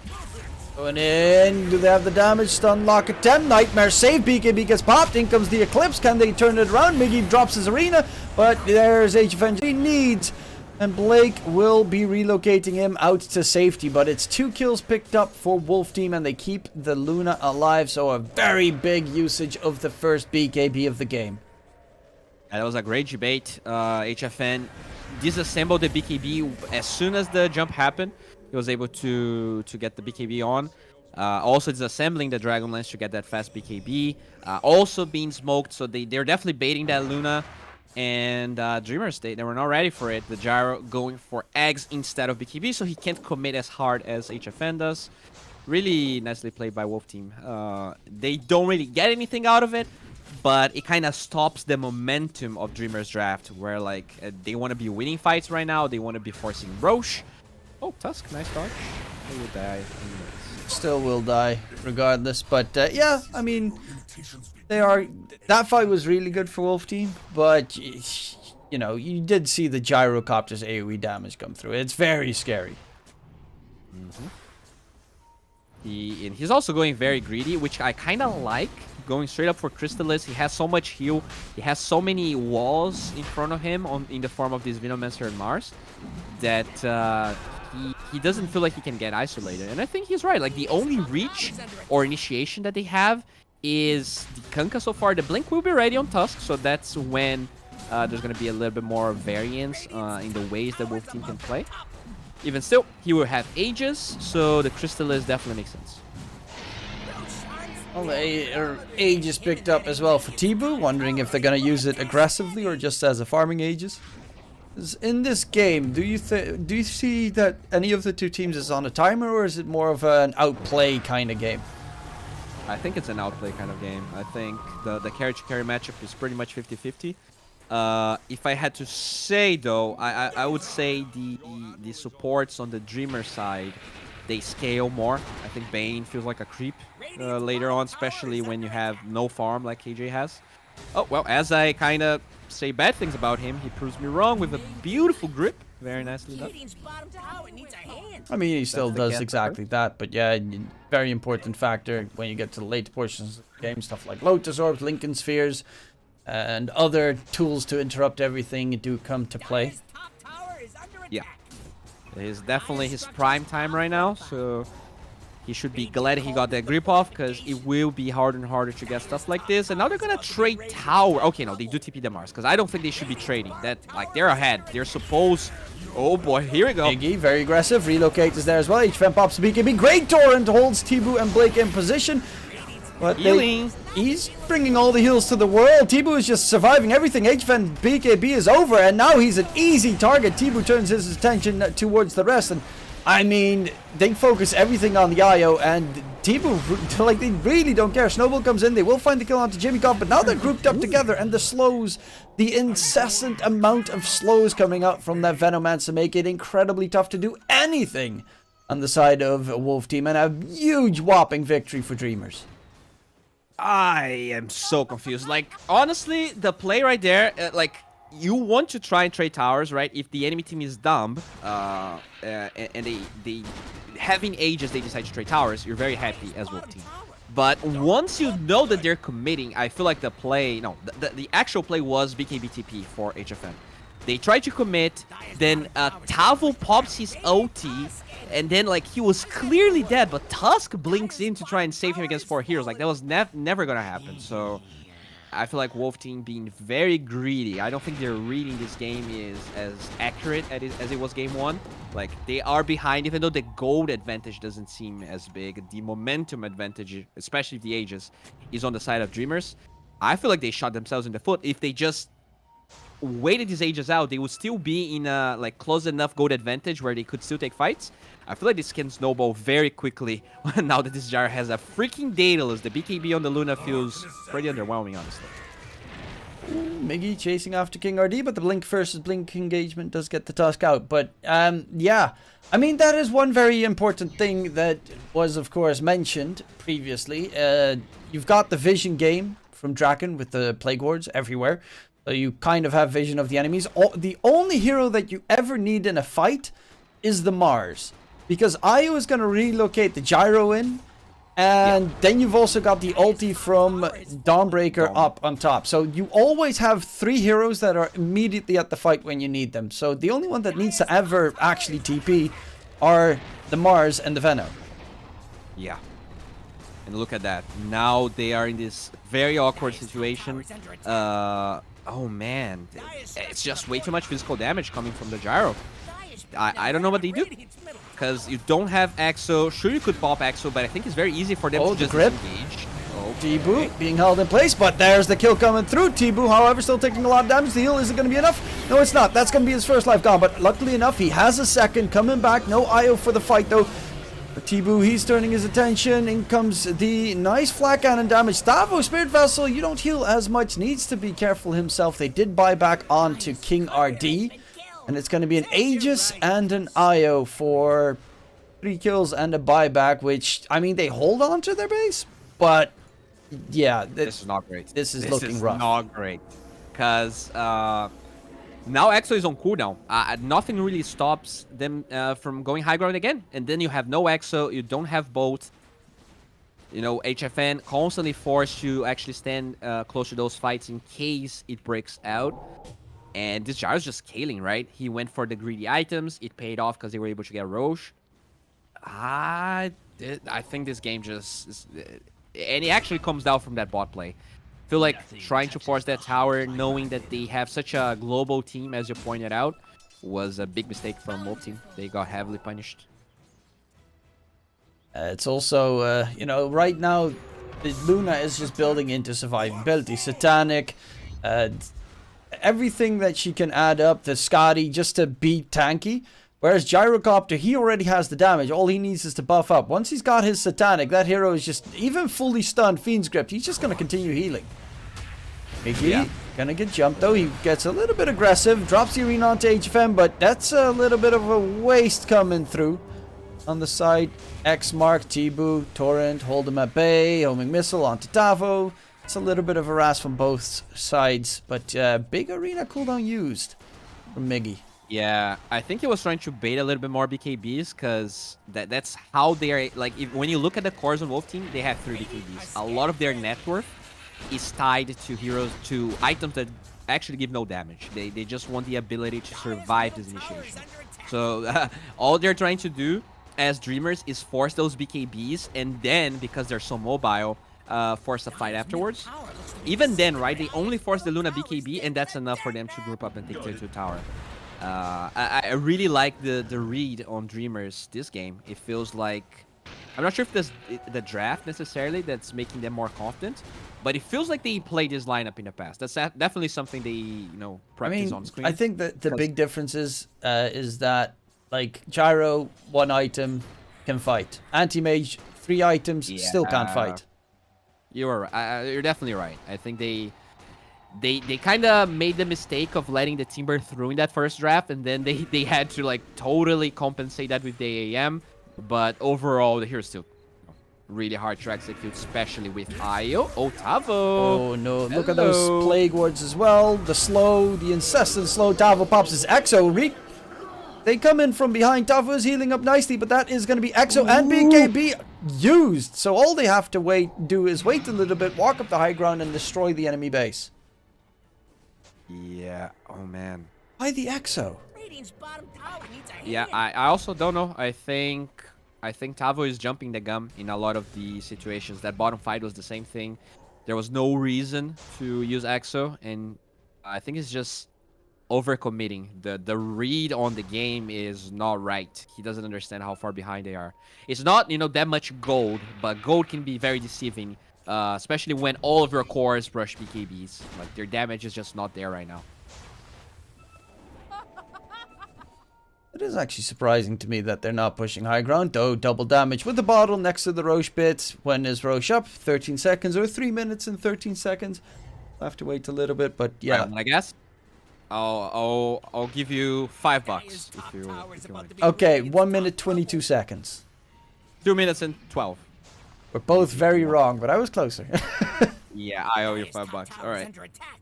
Yeah, the next time that we finally meet each other at a LAN, yeah, when we're casting TI this year, I'll definitely bring you the $5. I'll join you on the Portuguese panel. Oh man. One day, Dktruman, we're gonna be there. I'll be holding your hand, and everything's watching as Gaming Gladiators wins TI. Oh, dude, I would love that. I love Celery. He's one of my favorite players. Hello, Mark. He walks out of position a little bit. Heal was somehow in the middle of the Sky Arena. Does get dropped. Do they really want to commit for this? Roche did just respawn. This is probably the worst time to have 2 players dead without a buyback, and now Blake needs to hope that the relocate gets him out of harm's way in time. He's at least keeping them distracted for a bit of time. But yeah, Roche is up. This is a horrible moment to start running around. Wow, yeah, you don't get more unlucky than that. I think, it's fine if the Mars dies there, because obviously Wolf team doesn't know if they have buyback, but then they ulted with the Dawnbreaker, so I think that was the first mistake, and then the Eye also wastes relocate. King RD though, King RD kind of in a pickle. It was, yeah, he's just dying from the Plague Wars. What? Are they getting Roche even after that? There's no way. What's happening? Oh, Tavo, look at that dude. range. That's so ridiculous. Oh, this is disgusting. Just as Venom's supposed to be. I mean, Tavo wants to go in, but I think that would be a huge mistake. His double damage on the jar just makes him impossible to fight those right now. Plague Wards coming in. Draken with the ulti. Tavo, he's just straight up losing his life in the Roche pit, though. The shot gets picked up. He loses life for it. Tavo, though, no BKB. Exo is about to end. Draken's going for the TP out, and he gets away scot-free. KJ still dies to Draken's dot somehow. And it's 4 dead with the only one still standing in this HFN. And look at, I mean, we doubted the Veno pick, but jeez. This is all Veno. Yeah, I think I'm going to be a little rough here. I love Tavo, but this has to be like one of the most disappointing performances from him, because he had such a free game, and I feel like he just felt like he was way stronger than he was, and he never toned down his aggression. Like, if he just disengages there instead of trying to contest Roche, they would have BKB Exo to try and stop this. This is pretty much game over. This is very similar to what Dreamers did in game 1, right? With AM dying and then losing all barracks. This time, they're not going to lose all of them, but I think they're going to lose 2. They're just way too strong right now inside of Dreamers. They do at least have the Luna Scotty now done, so that they can stop a little bit of the healing, but you can only stop a little bit of the healing. There is a ton of it. Plus, there's also a Satanic on the Gyrocopter now, so he can always purge himself off of the debuff. He doesn't even have a BKB on the Gyro. That's how little of a hoot he cares about this Dire team. Yeah, man. Oh, that snowball HFN right on top. Do they get the kill? The arena, though, make sure no damage goes outwards. And they will continue the fight, but they might get that first life gone. Relocate to the side, a very tiny one. He still has the Aegis. Just let him die, come back later, go for the entire team wipe and finish it off. And that's exactly what seems to be the case. He still hasn't lost the Aegis. Blake in the trees. The relocate actually sends him back with 10 HP. Davo walks further forward, pops his BKB, but he doesn't have Exo. So he's literally just running in like, hit me, hit me, hit me, but it doesn't really do anything. Imagine if they actually had X on Tavo right now. That's a fight they could win, or they wouldn't even go high ground, right? If it was Dreamers, because the Exo just kept getting wasted. I don't feel like they ever got into a position where Wolf Team could fight properly. They just severely lacking damage. HFN, his BKB is down to 6 seconds as well, so doesn't have the shard, doesn't have that extra range attacks. He needs some man fight to Gyrocopter, who's got an Ag, Satanic, everything he wants to take an engagement, plus an IO to back him up. Might lose his first life here, but again, he still had that Aegis. Are they going to be able to get a control going? No Fiend's Grip on the Bane. There's just no ultis available. He gets dragged back, though. Slightly further back. Blake. Good for him. He just does more damage when he's closer. Yeah, but they're actually not taking as much on the side of Wolf Team. Yeah, I mean, they do have the tier 4 aura, but still, like, this game, like, coming back from this game is going to be really hard for Wolf Team. You know, so many objectives already down. This Gyrocopter, he doesn't even feel like he has to get BKB because he's so far ahead, and the IO just, like, increases his farm so much, his damage so much in these fights. Like, the Scotty just doesn't... It's so much healing that the Scotty can't keep up with it. And I don't think I've ever said that in my, like, in my talent history. I have never said Scotty doesn't feel enough to stop the healing. That's how far ahead Dreamers is right now. That's, I mean, what can you get? Shiva's Guard, but currently Tavo is like, I'm wasting every Exo anyway. I might as well get refreshes so I can waste 2. Yeah, you know, it's kind of rude to point fingers, but if I had to pin this defeat, I really feel like Tavo, like, when you get that good of an early game, you just cannot drop the ball like this. Like, he was supposed to be the wall. Yeah, they do wrap around. Can they burst the IO? The supports. IO gets dragged back. Blake loses a lot of HP. Jimmy is just going to fly up in the sky, get the heal down, and they find the kill. HFN is dead. They will lose Blake, but Tavo on the side will just get run down by Tibu and the rest of the team as well. That looks like it's going to a game 3 indeed. The GG call gets made.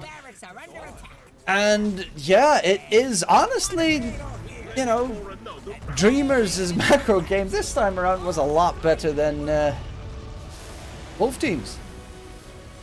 Yep. Like, the early game was pretty even, honestly. I think it was even, like, game 1 was better in the early game for Dreamers. But I feel like, you know, Dreamers, they played really well. I think they used the Venomancer properly. But there were definitely resources for Wolf Team to win this game. The way they utilized Tavo was bad. I don't think there's any sugarcoating. It was just plain bad. Also, 4DR was not in a hero that can rotate as well as he could with the Storm. The Kunkka, more of a wall, more of a... like, sure, there's a little bit of catch, but with so much save and the supports having the mobility to, like, not care about Axe and the shards that much, he couldn't just go for solo pickoffs. And that allowed Dreamers to thrive this game. Tibu, very nicely done, right? He died 3 times, got destroyed in the laning stage, still came back, farmed just as fast as HFN. So yeah, Wolf Team, you gotta be careful, because even though their game 1 looked that good, Dreamers, they feels like they want a dream for that Div 1 slot, and if they win, very likely, I mean, they still have a chance, whereas Wolf Team would probably be out. That was a very solid performance coming out from the Dreamers. That, I mean, to be fair, once the enemies picked their the Luna, they insta-picked Draken's Veno, and I mean, I doubted it, everyone doubted the Veno, but jeez, it did so much work this game. So big props to Draken on that part, but there is still one more match to be shown between these two teams. Dreamers versus Wolf Team will continue after a short break.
Welcome back, ladies and gentlemen, to some more Dota.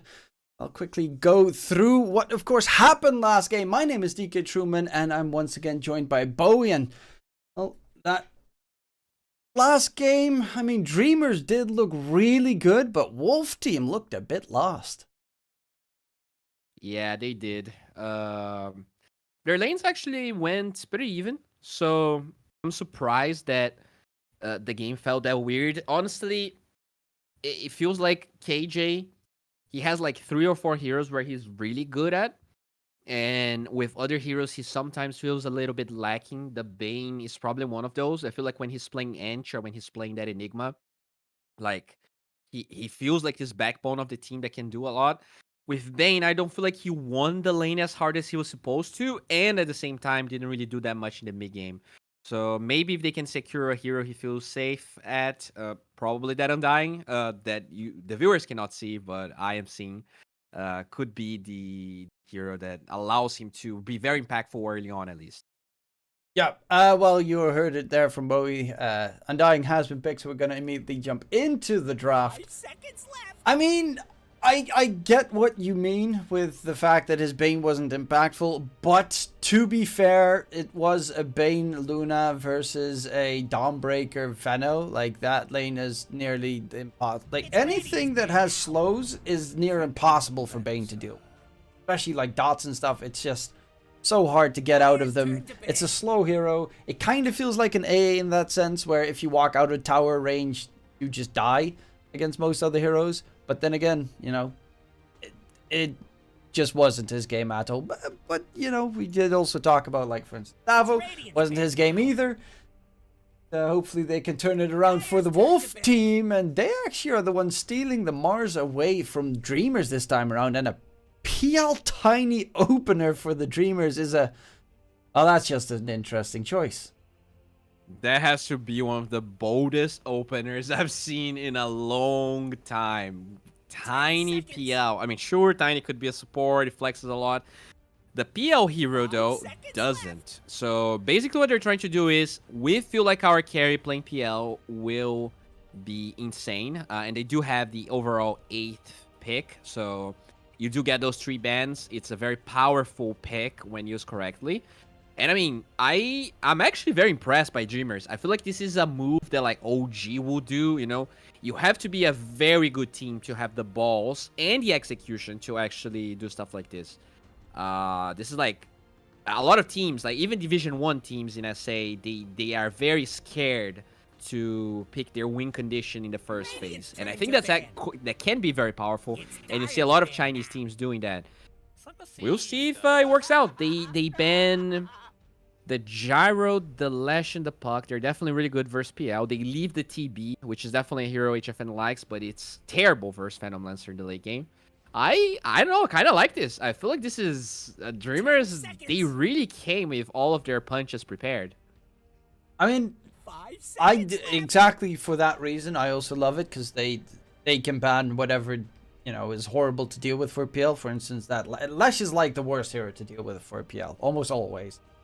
The hero, Storm Spirit's also at that level where, you know, in the early, mid, and late game as well, like, the Storm just becomes very annoying to deal with, which is still available. You saw in game 1, 40R just go nuts on the Storm, so that's still a bit of a threat. But again, you'd probably be laning against Tiny, which is rough for the Storm. But the main reason why the PL is such a solid pick for this phase is because there have been 2 heroes chosen on the side of Wolf Team, and you do not care about either of them as a PL. Oh yeah, you kill the Tombstone, you don't care about the arena. It is definitely, it was already, you know, relatively good PL game, and by having that 8th pick, they identified this. I love it. They're gonna go for Coddle, which is, you know, sure, you have the miss chance, but as the PL grows bigger, he's just gonna doppel that and get on top of you. So, not necessarily addressing this PL so far. We'll see if with their other 2 picks, they'll be able to do something about it. I mean, Coddle is my favorite hero in this match. I think If you check my history, I probably have about 80% games in this patch played on Coddle. Really? Yeah. Do you play mid? No, position you a 5 or generous? position 4. Okay. Then okay. position Not 5, a rush generous. Dagon 5. Okay, Or Axe Does Rush. Lack Either play? of the two are just great. okay. Now Dreamers here. How they're gonna approach this? I would like them to keep the tiny flex. So if they want to pick a 5, I think that would be pretty good. You already you'll be able to keep the flex and get a good lane partner for this PL. This is probably gonna be definitely gonna be a Coddle 4. So you want a hero that can maybe just chase the Coddle around, make sure that he's not going to be just casting Illuminate, making this PL's life terrible. Because it is very good against PL in the laning stage, right? You either want something that heals the PL or something that makes sure that there's not going to be so many Illuminates being cast. And they'll go with the Ogre. I think that's a solid choice. Yeah, Ogre's kind of like an Undying. It does well in the lane regardless. Strong, tanky. Does have a bit of a buff for the PL as well, and for the Tiny, who lacks attack speed severely. Does, of course, have, in the late game, Ogre turns into pretty much only one thing, and that is a Bloodlust Battery. Late game, the hero is absolutely worthless, unless you get farm, but Ogres never tend to get farm. With the Viper pick, it looks like it's still flexible for the Tiny, but they need something good to win a lane. If it's a Tiny Viper, it's going to be a rough safe lane. 5 seconds left. I'll say this. I'm very impressed with how Dreamers are drafting. I think for a Division 2 team, their drafting is definitely ahead or better than average. Like they're like keeping lots of flexes. They're going for bold picks when it makes sense. This is promising, man. I think Wolf team, this might be a harder fight than maybe they anticipated going into this. It's Radiant's band now. The Sand King gets chosen, so it's then a Mars mid most likely. Sand King Coddle lane is really strong though. Like really strong for the PL to deal with. Yep. This could even be a game where it makes sense for Dreamers 10 seconds. to actually trialing. And this Viper, man, he could be a position 5, right? So you could tri lane with Phantom Lancer, Viper, Ogre. Pick an offlaner last for Dreamers and have the tiny middle. So you can't forget about the Viper 5. That's still a thing sometimes. Yeah, but you'd have a reasonable try. I mean, you'd then have to aggressively try lane, right? Because Yes, that's what I mean. That's yeah, what I mean. okay. Because you can't play a solo lane against Undying. You just lose. Whatever you do. Yep. Turn to ban. I think Viper also has decent attack speed. You can deal not only you can actually just slow down the Undying enough so that the DK spam he dies before he can get the kill. But they are actually the ones that ban the storm, so they feel like 10 Tiny's gonna be seconds. offlane. Interesting. Or a 4. Okay. 5 seconds left. I guess they do have the first pick of the next phase, so they just, even though they have the Coddle, they're not willing to give away the storm, so they'll just ban it. Yeah, Wolf team, they probably need to save laner. You never know. Maybe they go for something absolutely wild. But against the PL, what is still left? CK and... I mean, those are not necessarily the first heroes that come to mind to deal with the PL at all. Yeah. Maybe I'm they're... thinking of yeah, you want a Mjolnir hero, or you want a 5 a hero that seconds left. has, or a hero that has a very high tempo, right? So even if you don't deal with the Phantom Lancer later on, you can go for it. But it's Wolf team, it's HFN. He's going to go for a greedy. I guess they could go Void. You have Epi, you have Illuminate. You do care a little bit about the break from Viper, but it can still deal with the PL later on. The Void probably is the best choice they have. I would love to see a Troll Warlord. I really think it's severely underpicked.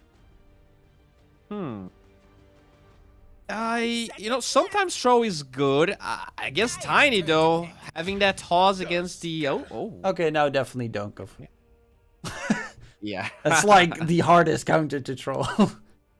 Just kick him.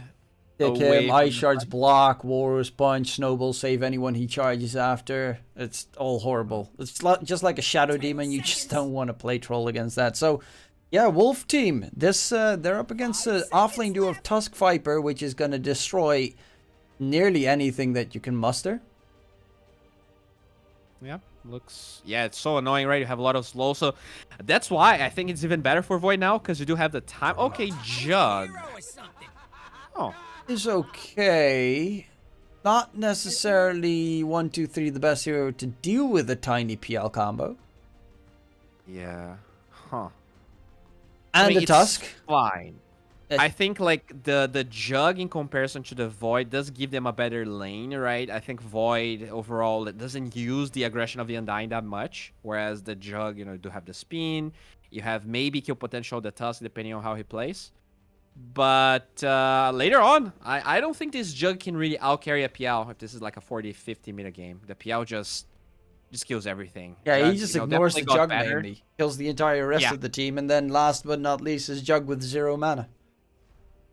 The PL is just gonna destroy every tomb really quickly. Doesn't care about arena. But alright, dude, I think I'm going Dreamers this game. I really feel like they played game 2 really well. They drafted so well this time. I want to believe.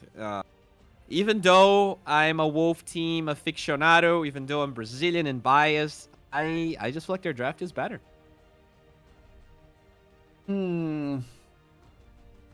I do agree, but I love the fact that Wolf team have like Dreamers have a ton of like strong heroes and good gank potential and nastiness, but I'm gonna go with Wolf team on this one because I just first of all love Coddle.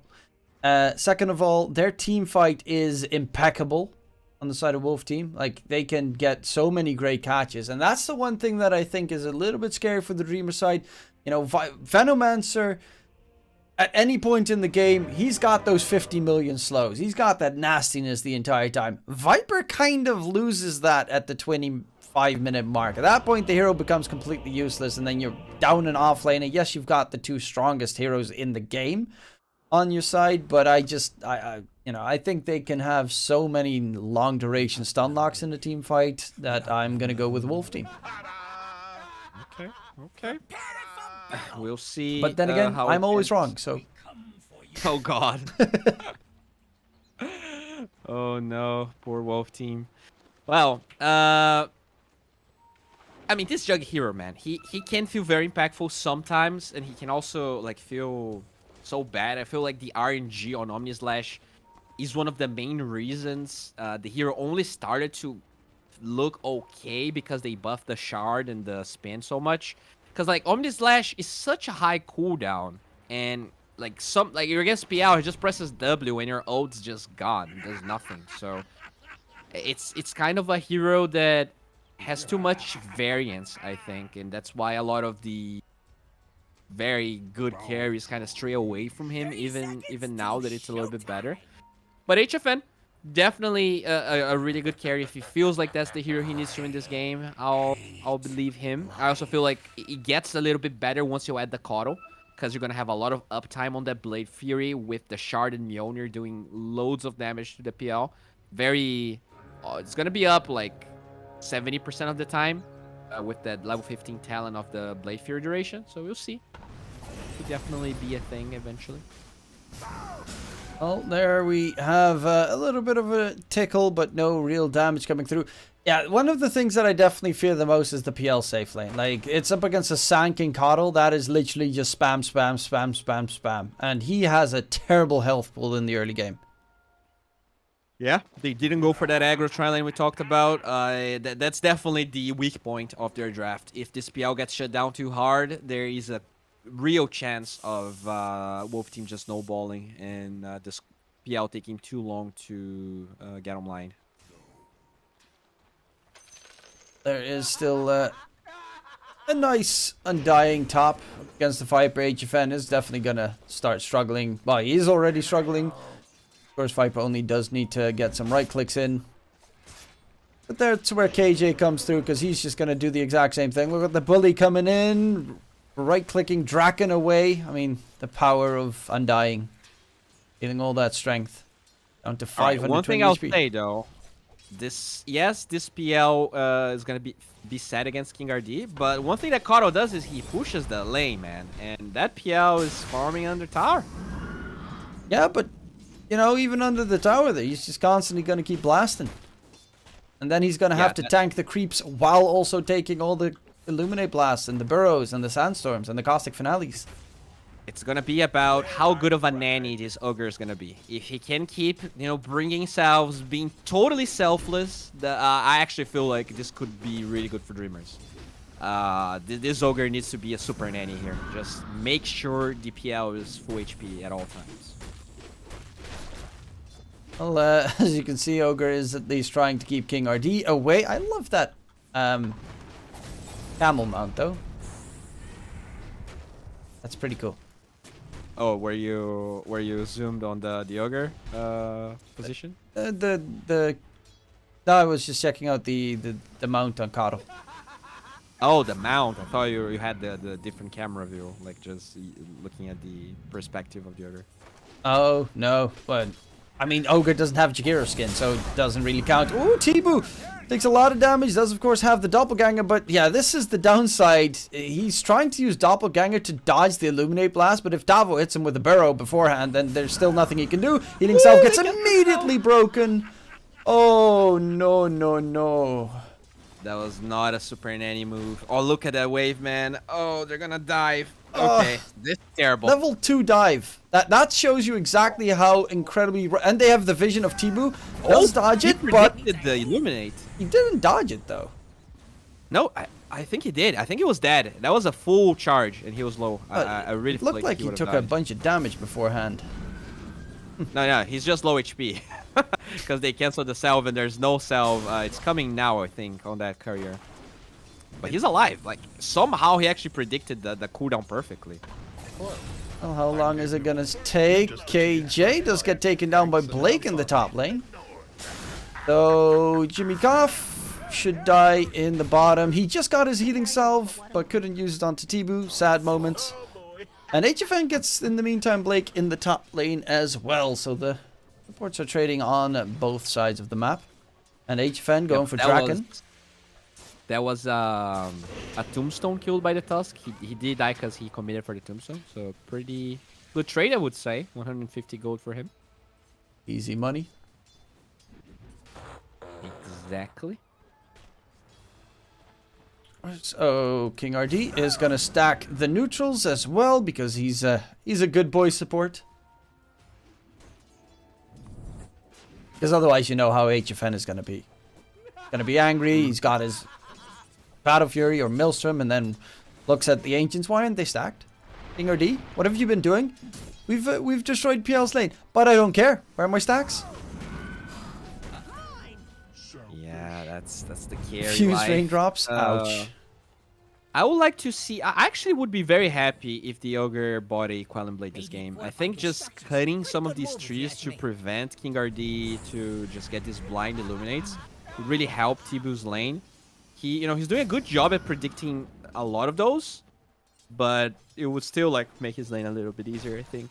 But that was too late. Like you had to do it from the beginning, I think. I was actually going for levels in Burrow Strike instead of Sandstorm max leveling. An interesting choice. A lot of time you see them go just max level Sandstorm, but you do also have that cooldown reduction from the Coddle possibly, yeah. So that's also nice for just the spam burrows. Definitely. I think that's probably the reason. Another Illuminate Blast.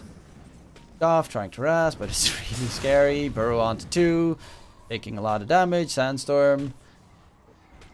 I mean, you can't really get aggressive against those two.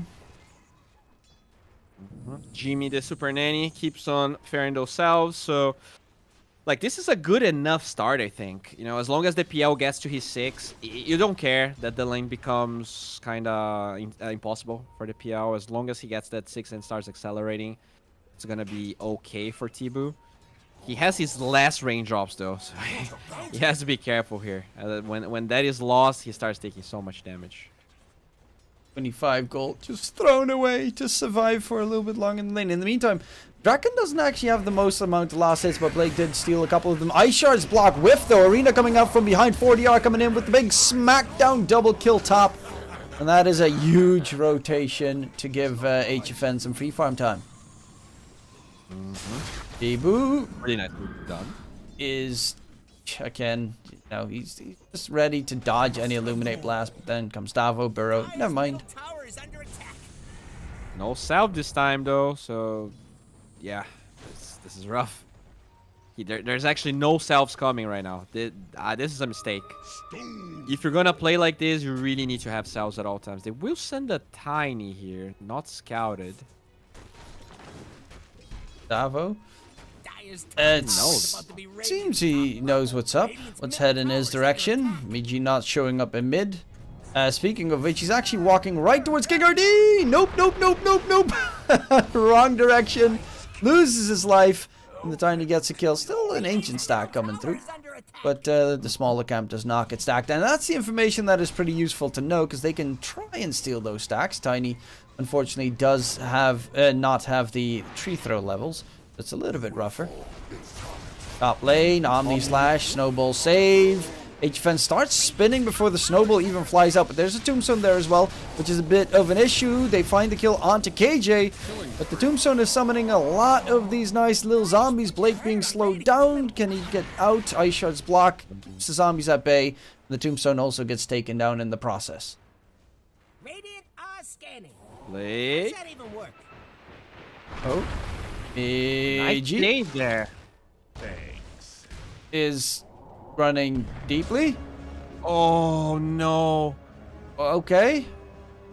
They can cancel this TP, I think. Oh, I think he's dead. Wonder what idiot. Yeah, Dire are scanning. he's just keeping them occupied for some time, at the very least. But he eventually will die, while they do fight. How did Tibu die to King RD? In his base. He was being chased apparently. They do have this ward, right? So maybe they scouted his farming patterns. They saw that he was low. Yeah, they actually played the laning stage pretty well at the beginning, but I feel like they were cheap on the salves. You really need to you have to be willing to buy 5-6 salves for this lane to work. 2 melee heroes versus Coddle. It's gonna be hard. And I think, you know, because they didn't have those salves, he actually struggled to get 6, then goes jungle, low HP, gets hunted down by really good wards, plays by King RD. So, yeah, I mean, it's not awful, but it's definitely not ideal for Tibo. This is not the dream start he wanted. Yeah, that's the downside of first phase picking PL. They can just put up an off-lane duo that makes it incredibly tough for the hero to farm. Though, of course, PL is a hero that has a pretty decent farming speed once he hits level 6, which, of course, he is right now. Jimmy Goff walking past 4DR. And in comes the Illuminate Blast as well. Big Coddle damage, big kill. Another one added in the bag. But a 3k lead here for Wolf Team, and they're looking mighty fine. Oh, Miggy, hello. King RD is level 6 as well. Pushes him back into the middle of the arena. Close to the Tombstone. He's going to get slowed down. Nothing he can do. No backup from his team either. And yeah, honestly, I really think that Dreamers are completely screwed. Yeah, the laning stage, they bled a little bit too much in that bottom lane. Even top with that rotation. Like, Draken's got no farm. The time to shine is really the blink on Tiny, but it is getting delayed. He's not getting that many kills. He did die now, as we talked about. So, problematic. They will need to play really well around Draken, try to enable this Tiny a little bit. Oh, 4DR might be a big kill. Secured. Nice moving of the illusions there by Blake. By Jimmy Goff to make sure that Miji does not accidentally toss back an illusion. That is very nice micromanagement of the illusion game. Otherwise, that could go horribly wrong. Well, in the meantime, Tibu dies again to Tavo. Another toss back. KJ. Okay, make that 2 in mid. Or King RD No, he won't be able to save his buddy's life. But yeah, they still found the PL bottom lane. Solo kill coming out from Tavu, who does have his blink, so he probably blink burrowed on top of the PL and nothing he could do. Radiant's bottom tower needs a This is becoming a problem. That's like that's like 60, like a 33% of network difference between HFN and FPL. The Tiny is recovering, and he's gonna be the backbone of the mid game of Dreamers.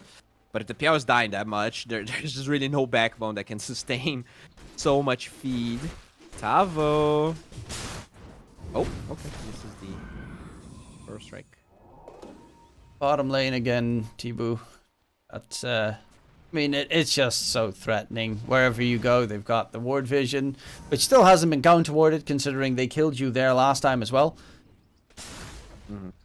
Really wondering what the supports are doing half the time. I'm surprised he didn't go for like a cloak. You know, it was pretty common back in the day to see that hood on PL. You know, still against is. the Frack. In the Yeah, couple of games that I see. Like, this game would make a lot of sense, especially because it's a Maelstrom Juggernaut as well. So he only really does magic damage at this point. I think it's a little bit greedy, especially considering how bad of a game. So maybe he feels like now the only way to come back is going greedy. Which, you know, could be right, but could also just snowball even more kills towards him. He is farming in the triangle now, although they have no vision in the triangle itself. Radiant's bottom tower But this needs game's a looking really hand. good for Wolf Team. 6 freaking K goalie, man. That's every core ahead of their counterpart on the side of Dreamers. And King But there RD is catching blink up to on- the rest. Radiant's bottom tower is under Yeah, attack. the Tiny... Let's see, the Tiny is their last hope. If they don't get a lot of kills with this debut of the Blink Dagger, it just feels like a game Wolf Team is going to Dire's snowball top tower out is of. under attack. Mid, Draken, you don't want to be here. And they also gained vision that King RT was smoked up because there was a random Illuminate flying out of nowhere. Tower is under attack. True. No glyph though. This tower feels like it's going to fall for free. I mean, to be fair, you can't take a single fight. Like, that was the big downside we saw in the draft from the Dreamer side. Their team fight is non-existent compared to what the Wolf team has. Very aggressive dive in, doesn't get the epi off, but look at that spin. Oh my lord, the heal on top, and that should keep Tavo alive as well with the healing ward. I mean, that is just pure team fight. That entire thing is just tons of AoE damage coming up on top of each other, and they get evaporate. Dude, the arena from 4DR was so good. A lot of players would go for like a more aggressive arena, and then the tower would be inside of it, and the glyph would have killed like the Sand King maybe +1. But he actually blocked all of the tower hits with the position of his arena, so it was really nicely placed by 4DR there. Kind of crazy that the arena blocks tower hits, honestly, but yeah, it just allows these dives into I mean, it queues. even blocks Very fountain early. hits, which makes even less sense. Yep, yeah, I would agree. You know, Mars, I guess he's a god. He does get the benefit of the doubt. Now, that's the blink with Arcane Rune, dude. That's the best freaking power spike you're ever gonna get as this team, and they will get 140 out. Very nicely done. Find the kill on to 4DR at the very least, but that is only one, and there's an entire lineup that is more farmed than you. Chifan is going for the SNY. Does need to be careful because Midge is right next to him, and so is Blake. They have a lot of lockdown that they can throw on the Jug in one fell swoop. They need another hero. The Tine is not enough to burst the Jug. That's the I only mean, hero. the Ava does, of course, makes it so that you can't spin anymore. And then... It's just not enough. Yeah, but Yeah. with the toss-up and then the Walrus Punch, I think they can get that burst in. He only has 1200 HP. No, I think like the tiny burst that. Oh, so lucky! He gets pushed back. Can they actually go for this? Arena comes out. Arena. Miggy is Yeah. just barely out of it. There's the big heal blast coming out from King RD. A lot of damage being dealt inside the Sandstorm. Jimmy Goff on the run. The rest of the team trying to disengage. It will be 2 kills picked up and the Mars staying alive. I don't know, man. This game is looking really hard for Dreamers. They have to dream because I think they need a miracle right now. Their lanes just bled way too much. This Viper didn't really lane as well as they wanted to. Night and day difference from the Venomancer game too. HFN, wouldn't be surprising if he doubles up on the T-Boo's net worth this game. Radiant's top 6-0-2 on the last big juggernaut. Radiant structures are fortified. That's exactly what you want to have from a last pick. King RD is going to get jumped, tossed up, but he's got himself the infused raindrop, so he really doesn't care about any damage thrown his direction. Miggy trying to run away. There is an arcane rune, which is nice. And the avalanche on top. Okay, he runs to safety. Might actually even consider re-engaging soon enough, because there is a 1-2 pump for a kill, but the rest of the team already bailed out, and they really just want to have T-Boo farming on the side. Oh, Davo, no vision. Ouch, need to buy some dust. Blink on 4DR. Oh, toss! Oh, Perfect toss, actually. Midgie, that one was beautiful. Avalanche on top, 4DR held at bay. Even the trees Toss for back. good measure. This is really well done by Midgie. He's still alive somehow. Avalanche on Davo, does not have a way out. Does just barely lose his last tool. Midgie tosses further forward his allies while staying on the very edge. And those were some absolutely godly Tiny Airlines moments. Dude, he actually just survives because he got that arcane rune when he was being chased by 2 supports, and then that arcane rune allows him to like kill 2 cores just because of it. Like super clutch RNG, also really nicely played. Obviously, he played really well. The toss once the Mars initiates with Arena, that was clutch. I have no idea how he was able to press the button so quickly there. But yeah, this is the the sort of time that they need to buy. This PL will eventually be super annoying, and actually did finish Yasha plus Difu, so he's slowly crawling towards a better kill. scenario. Mid lane, they kill Davo. Tavo. Oh man, I'm getting flashbacks from the previous game. yeah, destroy lane somehow just dies a little bit too much in the mid game. Whew. I mean, to be fair, HFN is still AFK farming, and he is very much ahead of anyone else in the game. But you did mention, of course, one very important aspect. That is that the PL late game is superior to anyone else in the map. Yeah, he is. He definitely is. Especially because you did talk about how PL farms fast. Once you add in the Bloodlust, that is an advantage that HFN unfortunately doesn't have. So right now it looks pretty bad for the PL, but he will slowly crawl back if given the time, if given the space. Oh, nice! Ogre actually breaks the smoke there, which allows the PL to run away. Radiant are From scanning that for move enemies. of Wolf team. Wait, he goes back. What the fuck? Oh my lord! DP, Davo, hello! My lord! Got him!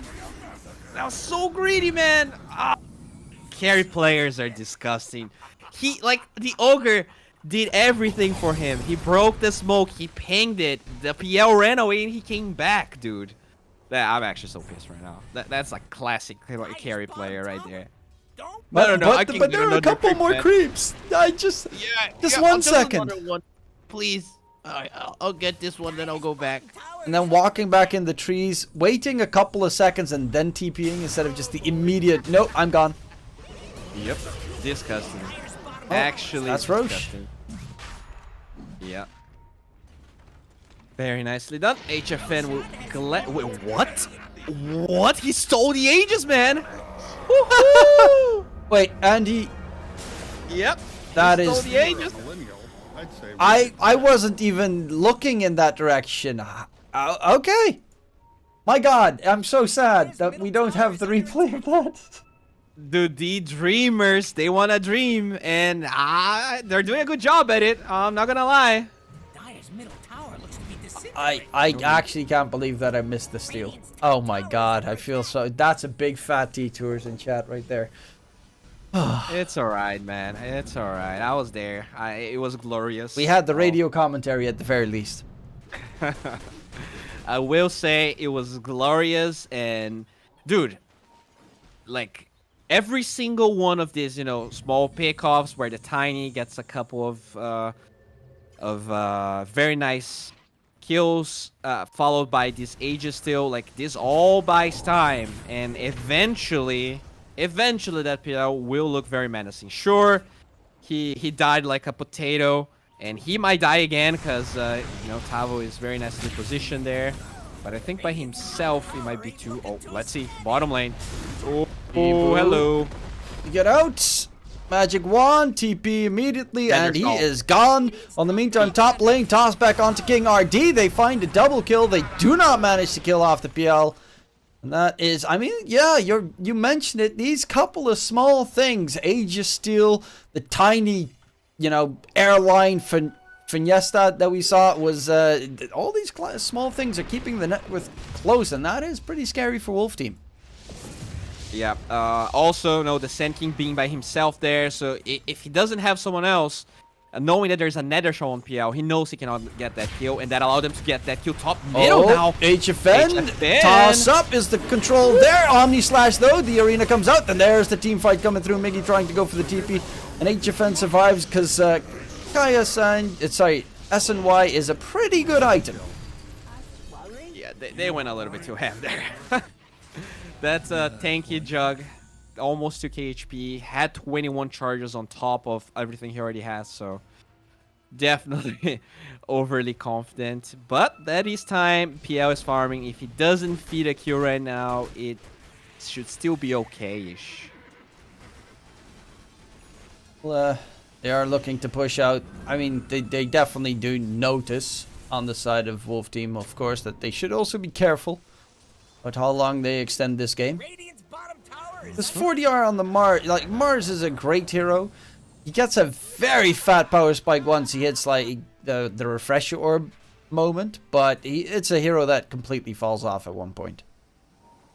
Yeah, especially against, you know, this amount of heroes that can deal with the arena, you know, either toss the Mars away.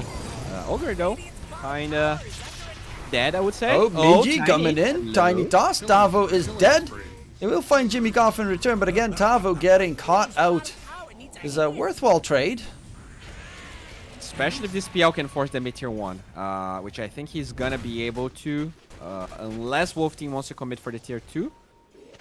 Okay, he doesn't send the illusions mid-tier 1. That's kind of triggering me, but okay. Oh, Spear misses bottom. The attempt on Draken. And he is very much stuck. Buyback actually coming out from Jimmy Koff. What? Okay. Do they want to actually go? Toss back, break the healing ward. They get control. HFN dropping low. He does not have a way out, but the pushback coming in from 40R and King RD. The spin. Oh, King RD with the cooldown reduction. Saving HFN's life there. That is huge. But is it actually going to be enough? HFN still being chased down. Tibu is just on that hunt, and the hunt is successful. They find the double kill. 9 kill streak picked up by Tibu. And this is looking like a very dangerous game for Wolf. Yeah, they're just playing sloppy. Like, if they want to get this tier 2 tower, all they had to do was make sure they group up as 5 early on. But they went for that weird fight in the stairs. Then once some heroes were dead, they actually tried to go in. Very nice TP by PL, by the way. I think he really waited his time. Sure, he made a couple of mistakes, but I don't think there's a single player in this game that didn't commit a mistake. And he knows that it's all about that late game, so he doesn't even go for Menta, gets that hard. As long as he's not bursted, he's just going to be able to do so much. Undying, a creep without mana. Kotto, he's a creep with mana and without mana, because he, you know, is kind of an old weird man, but this is looking dangerous. I just feel like Wolf teams are letting this one slip through. They still have the advantage, but the momentum is definitely on Dreamer's side for a while now. 4K net with advantage is all they've got. They do have King RD with the shard, which is nice. The global summoning. So if you are going for like high ground pushes, buyback, resummon, or Sublime. Also, he's going for my favorite item on Kotto. That is the Aghanim Scepter. The Will-O-the-Wisp is really great against most teams. However, PL literally one-shots it with his illusions. So that's one big downside to having it against the PL. Definitely. I do like the recall though. As you said, the shard it's already very hard to deal with this jug. They do have Tusk, the only BKB piercing ability so far. I guess PL will have Basher or Abyssal eventually. But yeah, just having the Jug on one side of the map, split pushing, and having him be ready, even if he doesn't have TP, he's very powerful. We'll see whether Wolf Team is able to execute that well, because their macro in game 1 was really good. Honestly, game 2 and 3 very sloppy. I don't know if they just got too happy with the way they won game 1. They're just being very sloppy. You know, not a lot of jungle vision right now. The only ward they have in the big jungle is that one that was placed during the terrible fight close to the tier 2. And yeah, I think they just lost lots of timings. Having the allowing the Tusk to the Aegis, they didn't had anyone, like everyone close to Roche pit. So just very small things, but they're adding up. That Tiny, like I don't think he was allowed to have a game this time, but 3, 2, 1, let's he go. just got a game out of nowhere with the way Wolf Team played the early part of the new game. Yeah, I definitely think like both Miji and Blake have done tremendous amounts of work so far this game. Like, it's pretty insane how long they've extended. 40R is going to chase after Draken. The Viper's going to get caught, but you know, we're at the 25-minute mark. We're past it. Viper at this point in the game does nothing. Like, it's just kind of a overgrown creep at this point. Same like an Ogre. However, Blake currently is building the greatest item in the game. Tusk Aghanim Scepter. If he gets that done, that Juggernaut is going to get knocked out of every possible team fight. Oh man, I want to see that so badly. I'm not gonna lie. Oh, Tiny. Miji? What? He's literally walking into a sandstorm next to him. But, What? I'll tell you what happened. You see that ward? You see that ward close to the tier 1 tower? It was placed by King RD. And his courier, the Tiny courier, was in between tier 3 and tier 2. He just gets killed. And then he's like, huh, how did they know my courier is there? And then he just dies. I go mid. Viper might just die again. Oh, God. Yeah, this is a problem. Draken is going to get blown up. Does have a buyback available. T-Boo's charging forward, though. The Avalanche! An avalanche. Yeah, that was a lot of control coming out. KJ being chased in. Miji trying to hunt for more. He's being slowed heavily. KJ does stay alive a little bit longer thanks to the Ghost Scepter, but will eventually lose his life. The rest of the team does tend to get out, so all in all, still a very good fight for Wolf Team. They force out 2 buybacks, and they only lost Tavo and KJ in response. Yeah, that was good. Very sloppy positioning and understanding that they had vision there. The ward's still there, by the way. But yeah, they also went a little bit too far on Wolf Team. I don't think they had to like go high ground. I think they very often just force high ground a little bit too much. But as you said, with the buyback being forced on the side of the Tiny, it's still like okay, and it's worth it for Wolf Team. Now it's all about this Roche. Let's see if Dreamers can get this Roche. They're gonna be able to slow down this game quite a bit, and then I'll say they have like 70% chance of winning this game. If Wolf Team can get it, I think there's still like a decent window for them to close out this game with no actual in worries. mid. They summon Tavo in. Miji being chased. Omni Slash on top. The Tiny is about to die. Double kill coming through. Both do not have a buyback available. Blake snowballs into the fray. Gets caught out. Tibu is now stuck inside the arena. He's going to get blasted as well. Does have a heart, so he's survivable as all hell. But it's Tavo with the epi. Too much magic damage. No buyback available for the PL. And just like that, their entire game has crumbled into nothingness. Dude, that ward again. They just like smoke towards that ward that Dreamers has no idea is there. And I mean, who cares about Roche, right? Let's just end the game right now because we're diving tier 3s. And they have no buybacks. This Tiny is dead for 54. This is 2 lanes, man. What a weird game. Just very sloppy on both sides. I mean, for me, I still don't really get what Miji was doing. Not this death, but before he had to buy back, where he just walked through the sandstorm next to a Sand King who was prepping Epicenter. Like, he didn't know they had vision. That ward, he felt like, sure, I'm here, but they don't know if there's people behind me, but they knew there was no one behind me. True, but even then, like, he doesn't have a BKB or anything. He literally just walks through the sandstorm of a Sand King while his team wasn't there. PL wasn't there. Like, if PL was there and stuff, then sure. But if he's not there, then you never should walk out of position in front of your own high ground. I agree. And now this game is. Do you have Dota Plus? Yeah, sure. I do. I'll say 89% for Wolf Team. They got that 1% though. Believe. No, I said 89. How much? Do they For have? me, it's 99. Oh no. I was. Oh, predicting. you predicted. No. Dota Plus is 99. Christ, yeah, that's a high wall to climb. Oh my lord, yeah, this is not gonna work.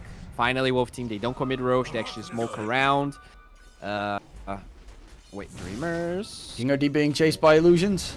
Arena comes out, catch onto Tibu, that's the real one. Jump in, oh, snowball save like a god, like a G. Can it keep him alive? Not really. Will-o'-the-wisp, they're being held, locked down. The team fight is superior.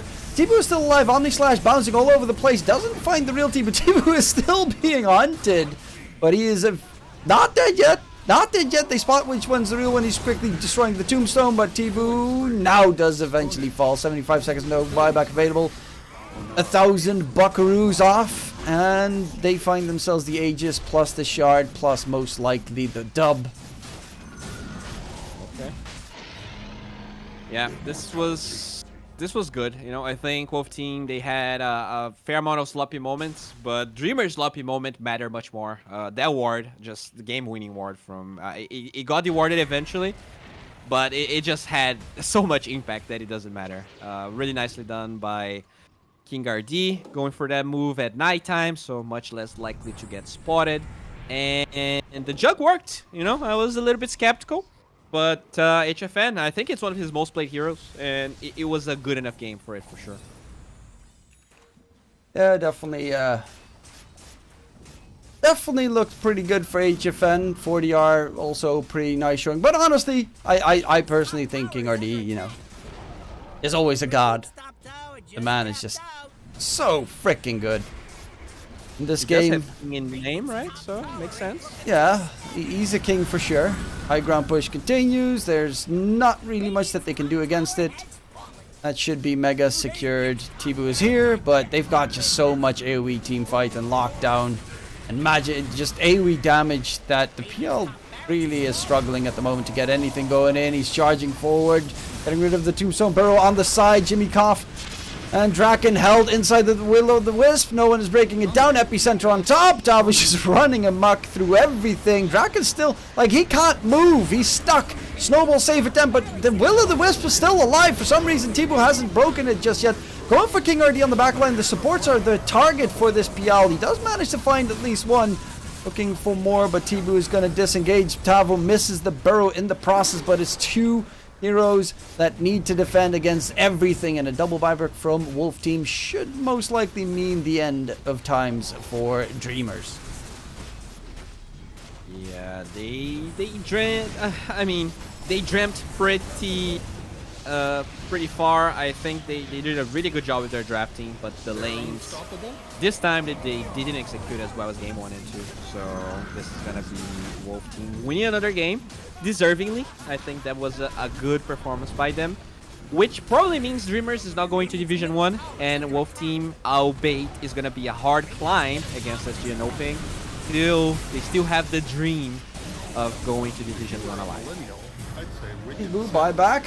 One last hurrah. Charge forward. Destroy that Will-o'-the-wisp. Come on. The Ignis is still not dead. Finally it drops, but yeah, the Ancient's gone in the process, so... Well, it's still not completely gone. Believe, Tibu. Believe. Tank all the creeps. Oh. Nah, it was not to the fountain. BM sprays coming out from KJ as well, and that is indeed it. Wolf Team take the series, and that means 2 out of 3 games I predicted correctly. Finally, Dktruman was, for once in his life, right. Okay. Oh, yeah, I mean, very nicely done by Wolf Team. I do appreciate the, like, oldness of Dreamers of first phasing that PL. I think if they actually play that bottom lane a little bit better, if Jimmy just, like, completely, like, foregone his self-esteem, just bought Salves as if he didn't matter, there was a chance for Tibu to carry this game. But I also feel like he made a couple of mistakes, right? We saw him, even though they identified the smoke, going back to that lane. I felt like that death meant quite a bit. he also, I just feel like he was always a little bit too far behind. He could have been a little bit more farmed, and then.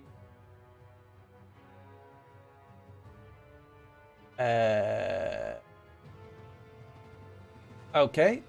I don't know what just happened. Is my camera froze? Yeah, well, Hello? everything. I think Discord just died for a second. Oh. You were in a Okay. sentence and you said, and then, and that's when it cut off. Well, it was they were very powerful words, but Yep. I'm not gonna say them. 'cause I Unfortunately, don't we will remember what never I hear said. what he said. Yeah. I mean, congrats for Wolf Team. They still are in the battle for Division 1, right? And Dreamers, they're probably gonna stay in Division 2. I don't think they're gonna be kicked out. They're looking good. Not good enough to climb Division 1, unfortunately. Yeah, I definitely think that in Game 3, the one big mistake was the moment that Miji walked off from high ground, got caught for no apparent reason, really. And at that point, they could just run everyone down of the Dreamer side. And, you know, he did a really good job for most of the game, but that one move right there cost them dearly. And unfortunately for the Dreamers, that means that they have lost, but there is still more Dota to be witnessed. It will be a little bit of a break for Bowie, who will be right now relaxing while he waits for Division 1 later in the evening, where he's going to encounter me again. But currently, we're going to be having ourselves a short break while we get everything sorted for Intertus versus Raven. So ladies and gentlemen, enjoyed the show. Don't forget to follow us on Twitter. Don't forget to follow ePolls on Twitter, and also don't forget to follow ePolls Gaming on Twitch. We'll be back after a short break for Intertus versus Ravens. We'll see you then.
Hello and welcome again, ladies and gentlemen, for the second Dota match of the evening. We got ourselves Intertus versus the Ravens. My name is Dktruman and I am joined by Snowy, who, if some people might know in chat, in the old Heroes of New Earth days, used to be a caster in that region as well. So definitely looking forward to bringing him back for some more casting in Dota.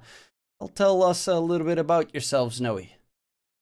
Well, first of all, thank you for the kind words. It's not every day I get an opportunity to cast DPC and South America. It's certainly a region I've heard a lot of crazy stuff about. So I'm going into this series with an open mind and hopefully a series full of action. Well, definitely I have tends to be the over case. recent years worked with Swedish esports schools, and now I'm set to coach and manage upcoming European Dota squad. It's a bit anticlimactic though, because first, team hasn't fully been announced, and secondly, we aren't in the DPC yet, so it doesn't really hold that much value, but at least the organization has a lot of trust in the team, so we're all set up with contracts and boot camps starting next month. So hopefully I can tell you guys more about that next time. Well, yeah, you'll probably see a little bit more of Snowy. I mean, DPC 3 won't be taking too long until it starts. We're running at the end of DPC 2. For the matter, of course, there will be a major in between and a couple of playoffs every once in a while, but should happen sooner rather than later. But yeah, first of all, we've got ourselves Intertus versus Ravens, which is an interesting match because Intertus, they can't really advance anymore towards Division 1. I mean, the odds are slim to none. But they are fighting against relegation, and the team are 1-3. But to be fair, that was where they got taken. Of course, they played against Noping and SG, both the top dogs of the tournament of Division 2 so far. But they did beat SG. However, you know, that was a good series of them, but the other ones definitely were lackluster. On the other side, we've got Ravens, a team that did get 2-0'd by both SG and Noping, but looked very good while losing them. And honestly, I have a lot of faith for the Ravens lineup. Looking very much forward towards this matchup. Ravens, I think, are definitely an underdog in Division 2 so far. Yeah, it should be fun. One of the luxuries with Division 2 is obviously that you can get to see some new crazy stuff like Techies picks and whatnot, a little bit unorthodox drafts. I'm not too experienced with the South American Division 2 teams, but I feel like that goes for both pros and cons, because I can enter this series with an open mind and look at these drafts without being biased. Just going from the basics. But yeah, Interitus, like if they win this one, they're at least... This should be good for tiebreakers at least, or for relegation matches. So it's an important one, as you said. It's definitely dangerous. I mean, they still have to... they did already play against Gorilla's Pride, so that matchup is done for. But there's definitely an opportunity for them to still make it out of this very unfortunate position, considering a lot of other teams are 2-2 as well. They're right on their heels. But yeah, Interitus, a bit about, of course, their players. Pimp is a very solid 4 position. I think one of the best 4 positions in Division 2. They have on the Interitus side. FCR tends to go for a couple of those unorthodox heroes as their safe lane. Lone Druid safe lane, which in this patch actually is very good. It does mean that Ravens always got to keep their mind on the fact that they might just get completely surprised by a Lone Druid or a Huskar pick for that matter. Definitely a big threat coming along. And yeah, that does make this a very interesting series, because that's one of my favorite things to see, is when a lineup has some very nasty pocket pick. I think my internet just died, so hopefully that won't be problematic. Uh-oh. This is not... I'm quickly going to have to check something. And we're back. Okay, yep, sorry for that. My internet just completely died. I've been having some very annoying issues today in general with the internet for some reason. Sorry, chat, if anyone missed anything. Yeah, no worries. We're still in the lobby, luckily. They didn't start up the game yet. Yeah, it's weird. Oh, wait, I just got kicked out of the lobby because of it. back. Okay, I'm just back in the nick of time. But yeah, there seems to be some strange issues. Hopefully that won't come back to bite me. I'm probably going to have to check my cables soon enough to make sure there's no kink in it. But yeah, it's going to be definitely a very tough showing for both these. I personally think that the Ravens have the edge over Intertus. Intertus, you know, they had one change in the roster, and that's their new mid laner. I've seen some good hits, but also some misses so far coming out from Murdoch. Going to be a rough showing for them. Hopefully they can show their A game and bring that Lone Druid to play, because I love Lone Druid. Yeah, then you should watch Matt Humberman. I don't think Secret has necessarily picked it up too much lately, but just on a second note, are you in the lobby? They're asking if we're ready to go. Yeah, I am in the lobby. Sorry for that. I still don't know why it happens, but regardless, this matchup, I mean, this is do or die. If you lose this on Intertus, you are pretty much nearly guaranteed to be playing at least the tiebreakers for relegation, or just get knocked out to relegation immediately, which, you know, both of them don't sound too promising for the team. And Ravens still have a chance to advance on towards Division 1, so this is also for them very important. They need to win the next couple of games, because if they do win like the remaining 3, I think, then they will at the very least be playing playoffs for Division 1 as well. So there's a lot on the line for these two teams. Not like we're at the stage of the tournament where games are pretty much played for absolutely nothing. Absolutely true. And as we see, Pango and Def Prophet being the first two, quite standard so far. Def Prophet obviously had that change to her ultimate that deals almost double damage to the towers now this patch, so understandably one of the better meta heroes. Radiant pick. Well, Tiny first pick. What a surprise. In this patch, never would have expected a Tiny first pick to come through. Definitely still the arguably most OP hero in the patch. Yeah, at least on a pub level. We're looking at like Gamers Galaxy, like the most recent tier 1 event. The hero ended with like 42% win rate in like that tournament. So it's definitely, you can definitely deal with it if you just have the proper answers. I think it's mainly when he's paired up with an Ogre Man or Ogre or an IO that it becomes deadly. Otherwise it's a little bit slow. And here's the Undying. Well, straight up counter. Tiny has low attack speed. Undying's Tomb obviously needs to get hit. And the slow is also really effective versus a hero like Tiny that doesn't have any mobility spells. Yeah, it's 5 seconds left. Tiny is a great hero, but he does have a couple of heroes that he tends to lose against heavily in this patch. One of them being TA, which is coincidentally one of FCR's favorite heroes to pick. However, I'm just going over a very nice statistic of the team. Intertus, one of their best, most played heroes is safe lane TA. However, they've played it 7 times and won a total of 0 with it. So that is not necessarily the hero that you probably want if you check out your team statistics. Yeah, I'm not 100% sold on the TA counters Tiny matchup either. I'm not sure if it has changed now, because both these heroes are obviously played in the position 1 role now. But I remember during TI when Ogre or when UG won, they always had Tiny as a counter pick for TA in the mid when they were playing Nigma in the finals. When Weeha was about to play Templar Assassin, they were always like, yeah, if they pick TA, we just go with the Tiny because Avalanche gets rid of all the refraction charges. I'm not sure if the matchup is different now when they're both position 1. Well, I just tend to see every single time that a Tiny gets picked up, a TA safe lane on the opposing side completely destroys the hero.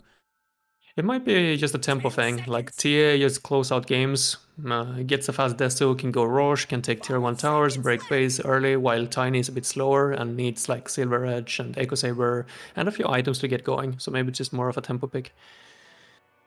And I think also the level Timber's 25, like the extra refraction charge where you got like 7 more on TA, if you get to that point in the game, Tiny can't kill you. Like, he doesn't have the attack speed to beat you.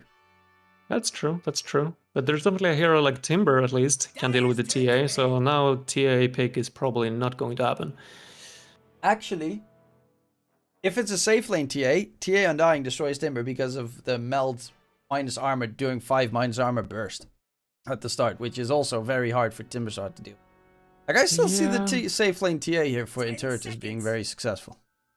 No, I think that you can always just skip the lane and just sort of suffer through the laning stage up until you get level 6. And as soon as you get level 6, like obviously Tia doesn't want to stay in the lane as soon as he gets level, or as soon as Timber gets level 6, you want to rotate over to the triangle and start stacking or farming stacks. But I still don't think it's optimal to go over to TA. But this Timber is great versus both DK and Undying. They still don't have a Tomb Heater though, so I would say that getting rid of a hero like Snapfire or Mirana to pair up with this Timber could be on the ban list for Interitus.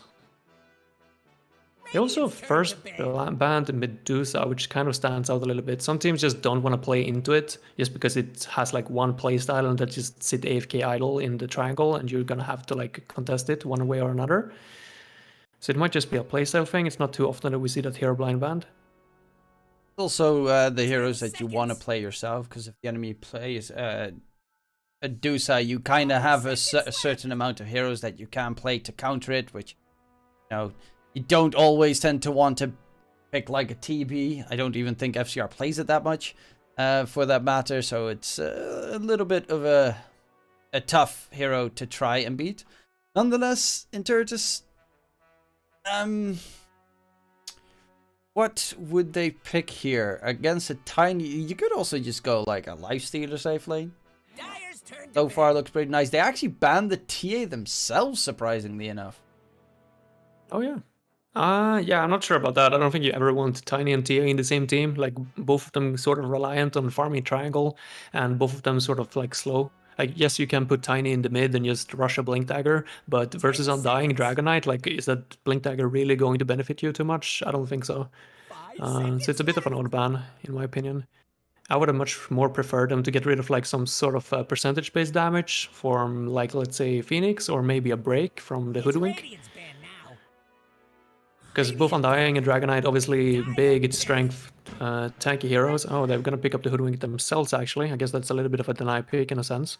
But it also goes well versus the Timbersaw with the break. Lane's also very nice with the DK, because he's got that very easy setup with the Dragon Tail stun. I mean, it's level 1, 2.25 second stun. That makes it easy for the Hoodwink to set everything up that he wants.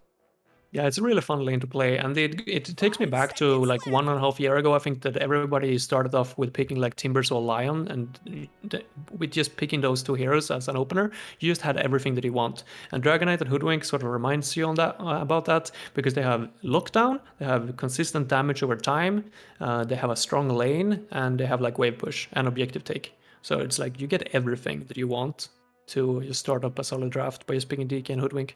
And I like this option a lot more than, like, let's say Mirana Dragon Knight, because if you have Mirana Dragon Knight, yes, sure, you can land 5-second arrows, but you don't have as much damage going into the mid game. Hoodwink sort of scales way better. To a degree, yeah. I do think Mirana has had significant increases, especially like him from Interitus.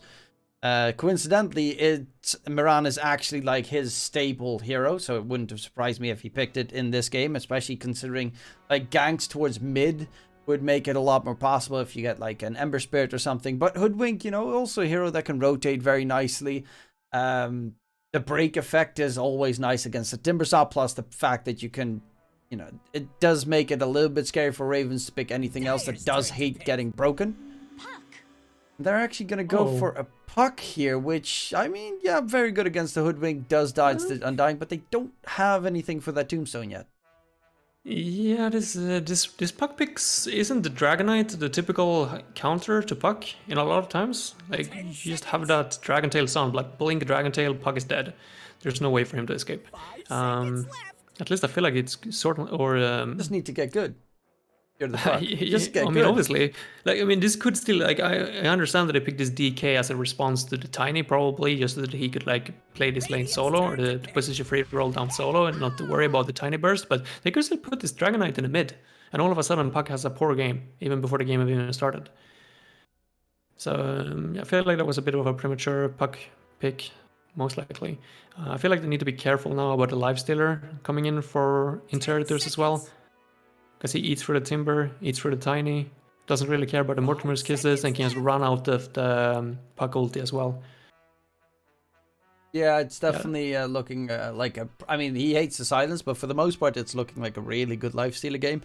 On the side of Intertus, he also has a Vessel with the DK.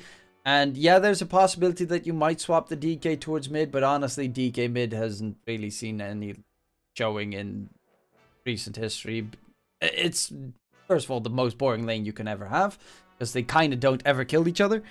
But second of all, you know, DK is more of a setup kind of hero these days. You get Blink, then you get like the Shard, because the Shard does incredible amounts of damage, which probably should get nerfed soon enough. And then just straight up BKB and like, yeah, the Void Spirit seems like a way better choice. Very, very solid against the Puck. You get yourselves the Axe, make it very annoying. Also reasonably hard to catch, which is kind of a downside for the Ravens lineup. Like, Tiny, of course, wants to get the catch, but you're going for most likely a safe lane Tiny. So then you're looking at the, you know, the Echo Saber. Blink Dagger is like your third item possibly after your Shadow Blade. And Void Spirit's just going to run around and bring all the heat. Yeah, so with this Void Spirit, now it's officially a Dragon Knight position 3, and it's a Void Spirit position 2. But I don't think that Void Spirit deals with the Puck nearly as well as an Ember Spirit, simply because his Resonant Pulse obviously doesn't... It absorbs physical damage, not the magical damage that Puck puts out.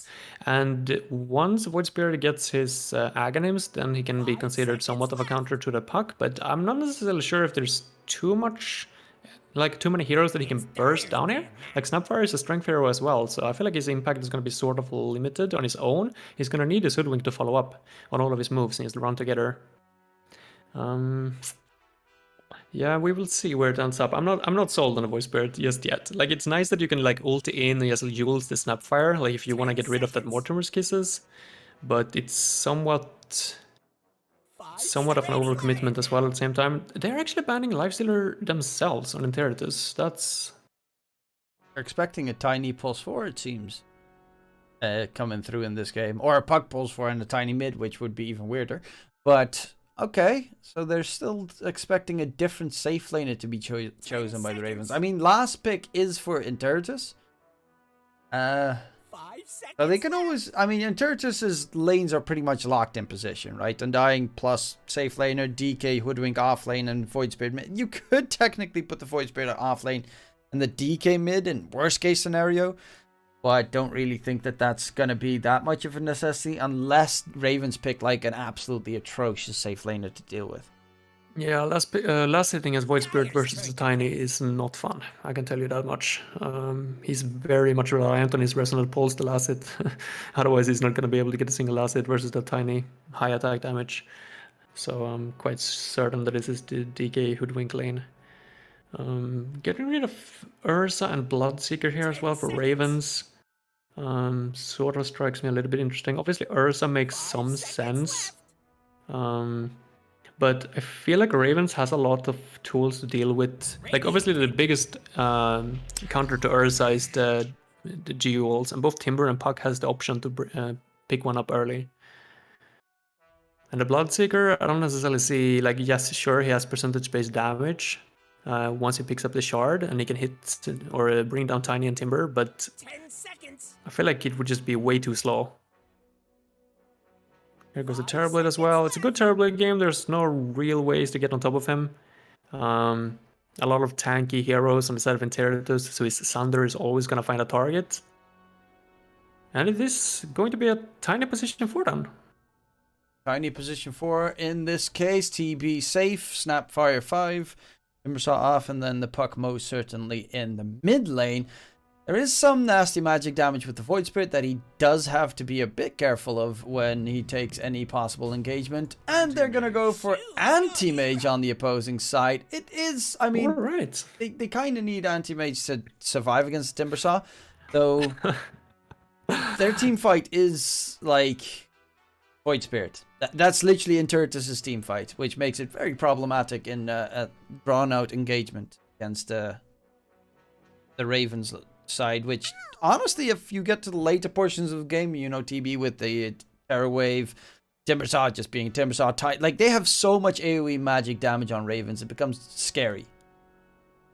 Yeah, the lane for Anti-Mage is probably going to be fine, but as soon as the lane stage is over, I'm really concerned for him. Like, I don't necessarily see him being able to split push that well versus Tiny Blink and a Puck Coil. It's going to be very difficult. They don't have any save for him, so if they just all in on him every single fight, there's no way he's ever going to be able to survive. There's going to be all in on the split push game this time around. But I think with the Terrorblade, with his Manta illusions, with him spamming illusions, just pushing out lanes all the time, they're just going to be stuck in a corner, and eventually it's going to be too much for Interitus to handle. I would heavily favor Raven's draft in this scenario. I do wholeheartedly agree. I mean, one of the counters, of course, against Anti-Mage is himself, his worst enemy. You do have that reflection on TB, which is always a very nice tool. Plus, really getting on top of the TB and right-clicking him is pretty tough for an Anti-Mage most of the time. Especially once you get to the TB with, like, Scotty level farm. And then Anti-Mage tends to struggle a lot. And their lockdown is really rough to control the TB. Like, you've got the Blink DK stun. Great. Then you've got the Hoodwink with the Bushwhack. Great. Then you've got the Aether Remnant. That's going to miss and hit the illusions every single time. I guess the level 25 talent of the Void Spirit, but at that point you're running out of ways to control him. And a TB that is not being controlled in a fight while the enemies hold him down with Avalanche, Cookie Stun, Dream Coil becomes incredibly terrifying. I really like the Ravens draft. Yep, it certainly seems to come out in favor here. This Anti-Mage is probably going to have a good lane though, and obviously everything is relevant to how well the lanes are going in these sort of games, but from first glance, I feel like one Lotus Orb on the side of the Dire team, and they're basically unkillable. Like, it's such a great Lotus game, so I just hope they recognize that and just pick one up on the Timbersaw early on. It's going to protect them from the Dragon Tail, it's going to protect them from Void Spirit Silence, and from Anti-Mage Ultimate to a certain degree.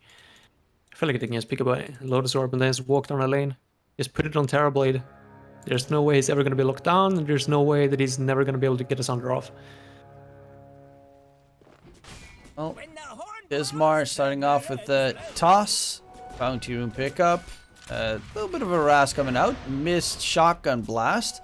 And Kara actually needs to be careful, looking for first blood territory. The slow comes out from Dodd, turns his attention towards Pimp. Speaking of Pimp, he's heading into the Roche, but he can just get tossed back. He's trying to suicide by Roche, but will get shotgun blasted in the face. Kara gets himself first blood, and they head back towards top lane with a 2-for-2 bounty rune trade. Well, there we go. It's a good start. I wonder if the Snapfire is gonna opt for a Vessel this game. It's a really good Vessel game. Doesn't necessarily have to, but I think it could be useful.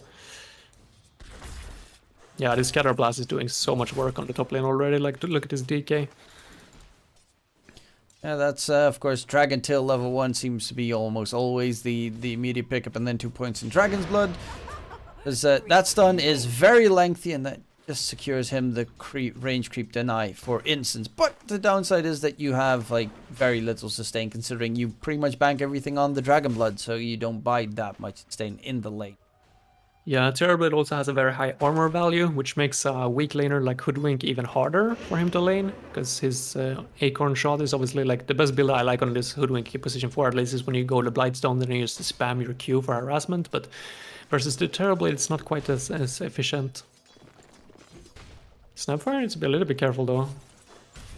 Never mind, they're gonna turn it around there, DK. Oh, meta. Always scary the first time he pops it, and they get a kill. That was really good. That was good execution actually from them. They timed the level 2 perfectly. Didn't give anything away, and as soon as they got level 2, they just went with the cookie straight away.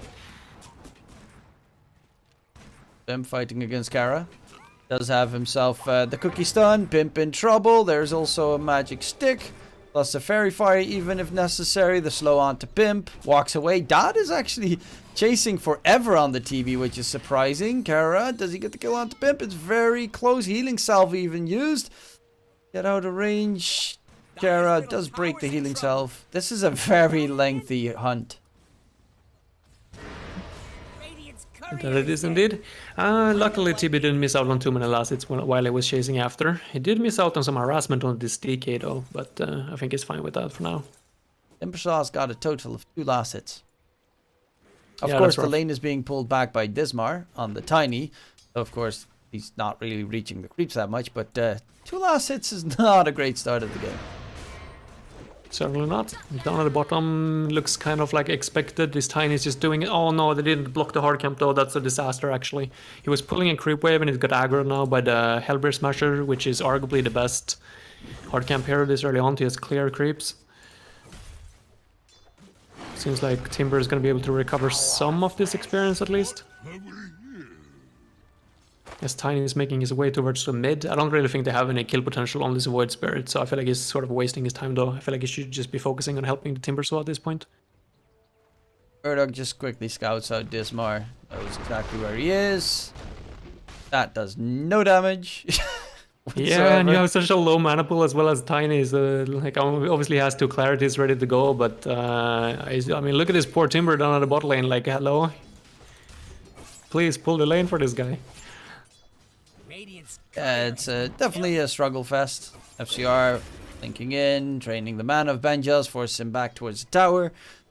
Yeah, the Timbersaw went from having a superb lane to, oh no, that's not. He's going to have a pretty rough game. But, you know, hopefully Dismar can make up for it. Let's get the creep lane pool coming through. Yeah, I like the initiative from Anti-Mage to blink onto the Timber. Every single time he has his blink up on or off cooldown, I feel like he should try to blink on the Timber just to make sure that he stays on 0 mana. Should just try and time it so he doesn't miss any last hits, obviously, while he's doing it. Tiny once again make it a move towards the mid, and this time Void Spirit is a little bit lower, but he got the Simulate leveled up now.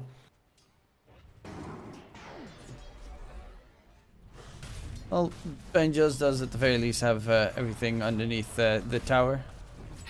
This down at the bot lane as well. Like this is arguably a mistake in my opinion that you level this Tombstone early on versus the Timber, because like yeah, the zombies they slow him, but it's more like yeah, I'm getting free stacks, like armor stacks by these zombies. Thank you very much.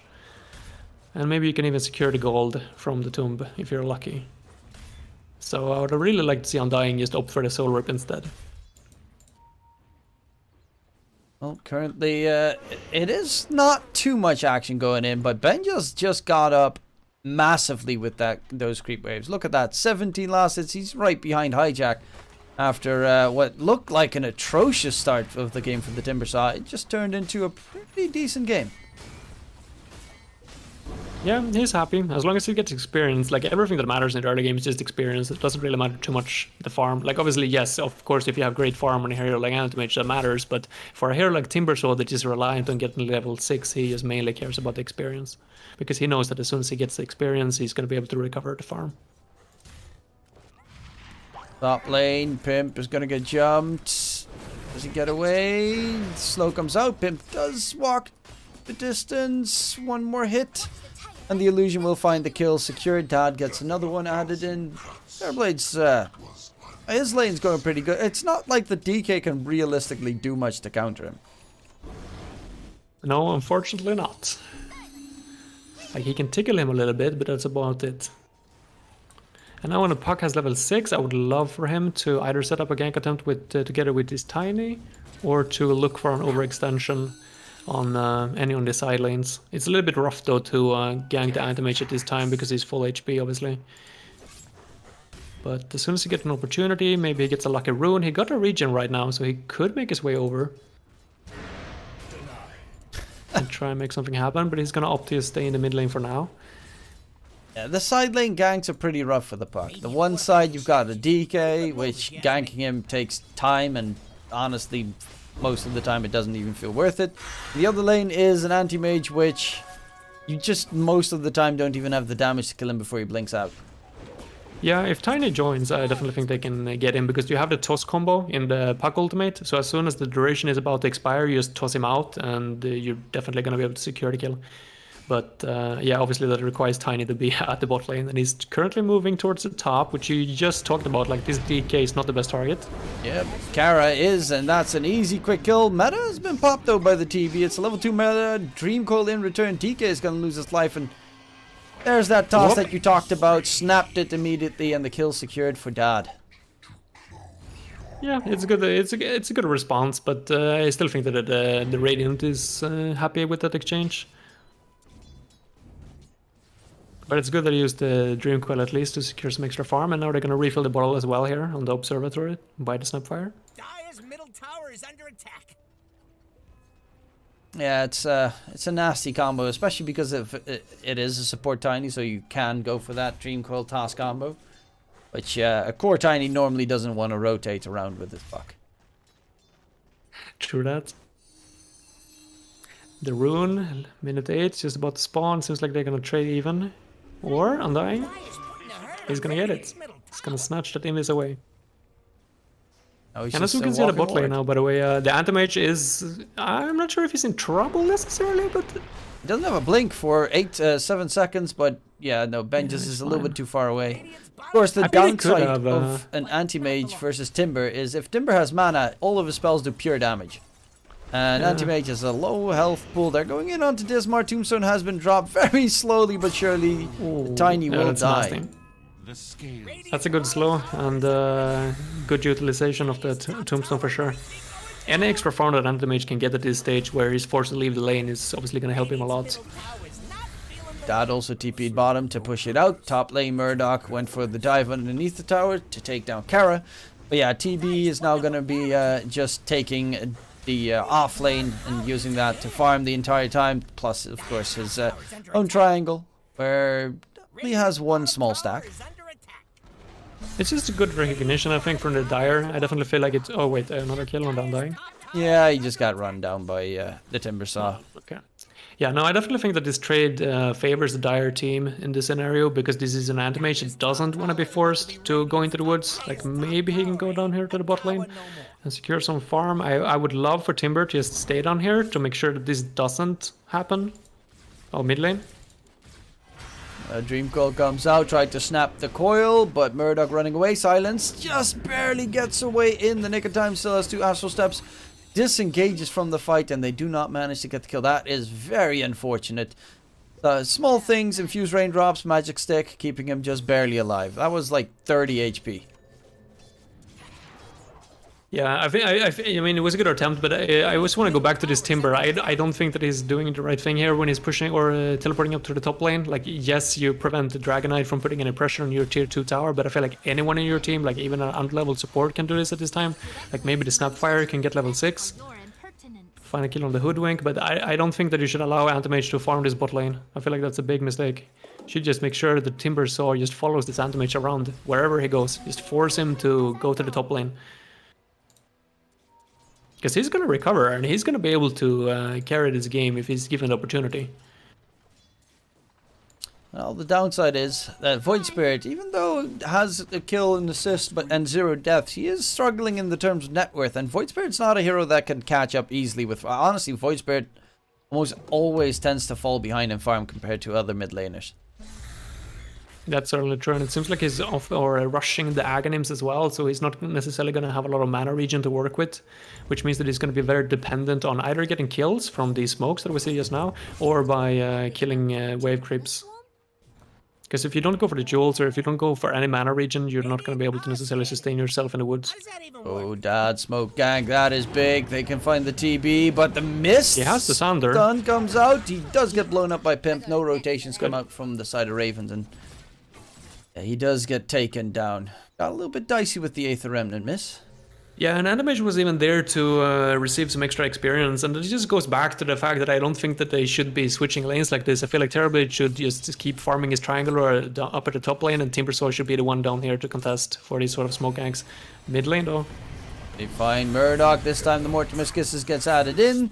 That's the kill secured. Shotgun blast. D-Flash gets annihilated, and that should probably be the tier 1 tower in mid secured, opening up the entirety of the Interitus map.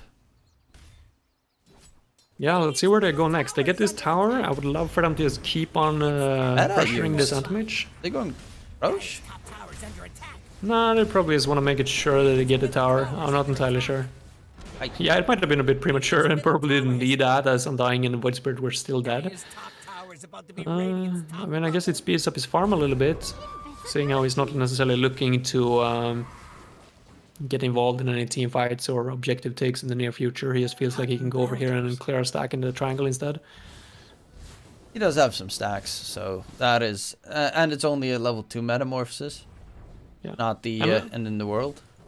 Yeah, now I feel like we're back on track with the dire position as well on the map. This is what it should be. Just leave the top lane for the Tiny, just allow him to get some levels and farm that Blink Dagger. And as soon as you get it, you can start chasing down the Anti-Mage. Who is But for very now, close to this the is Battle good. Fury, though. He's close to the Battle Fury, but he's gonna need Manta, and he's gonna need, like, I'm not sure if he's gonna opt for a BKB or if he's just gonna go for a Scotty in this game. There's so much magic damage, so I don't know what their answer is to the coil. Like, whenever he's gonna get coiled or if whenever he gets ult in, they need some sort of an answer, and I'm not sure if there is anyone except for the BKB.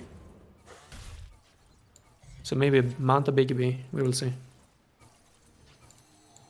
Well, it's definitely looking a bit problematic. 3k net with lead here for the Ravens.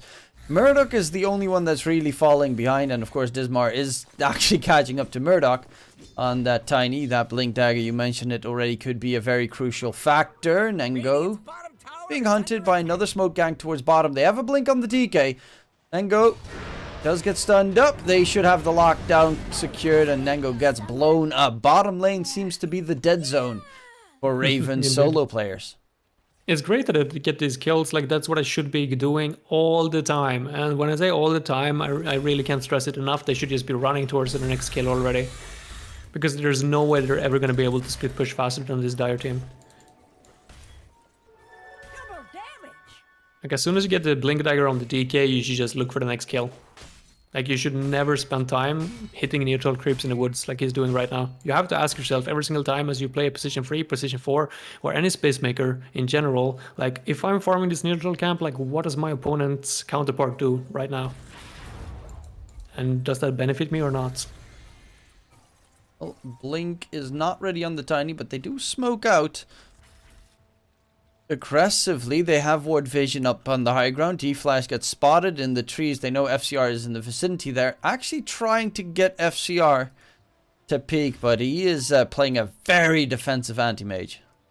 Yeah, there was a ping from Undying, so I'm not sure if they're slightly aware that this might be happening. Let's see if the TPs are going to be ready here. Or they're just going to let Undying fall, yeah. That's worthwhile. That was a pretty lengthy smoke gank attempt, and it only finds an Undying. Yeah, he took one for the team. But Anti-Mage is not farming during this time, that's the concern. Like, even if they only got the Undying, like, this Anti-Mage was just staying or standing idle during the time, so... Gonna put some pressure on the bot tower. I'm glad that they're forcing rotations, but I still feel like their priority should be just trying to find kills, rather than going for objectives. Top tower ain't looking too steady. Dire's I mean, do you feel... I personally don't think that Intertus wants to take this game late.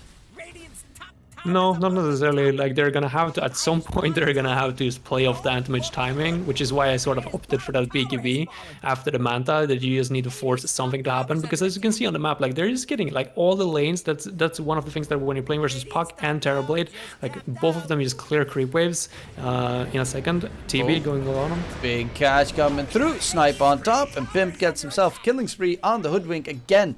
Bottom lane. That's just the suicide lane at the moment. Remember that? The old school Heroes of Newer days? Yeah. They will at least find hijack in return, though. So that is a saving grace. That bottom lane is very deadly for these Raven scores. Yeah, it was a good kill on the Terrorblade. I do think that as long as Ravens just keep one player in front of this Timber at all, or I mean in front of this Terrorblade at all times, that shouldn't occur. Like, that smoke gank shouldn't be successful.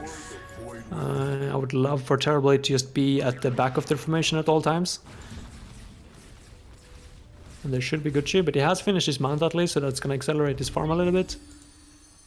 His item build, Manta into Dragonlance into Daedalus. I love it. It's so ballsy. It is very risky, because of course you are a very squishy hero for a very long time, especially against a Void Spirit, but, you know, gotta risk it to get the biscuit. Sometimes, yes, but I do feel like that as soon as he gets his Sunder off in any team fight, they're just going to be able to secure that team fight win. So I feel like he's going for a little bit more safe and conservative route might have been the better choice. Undying But gets at spotted. least now, yeah.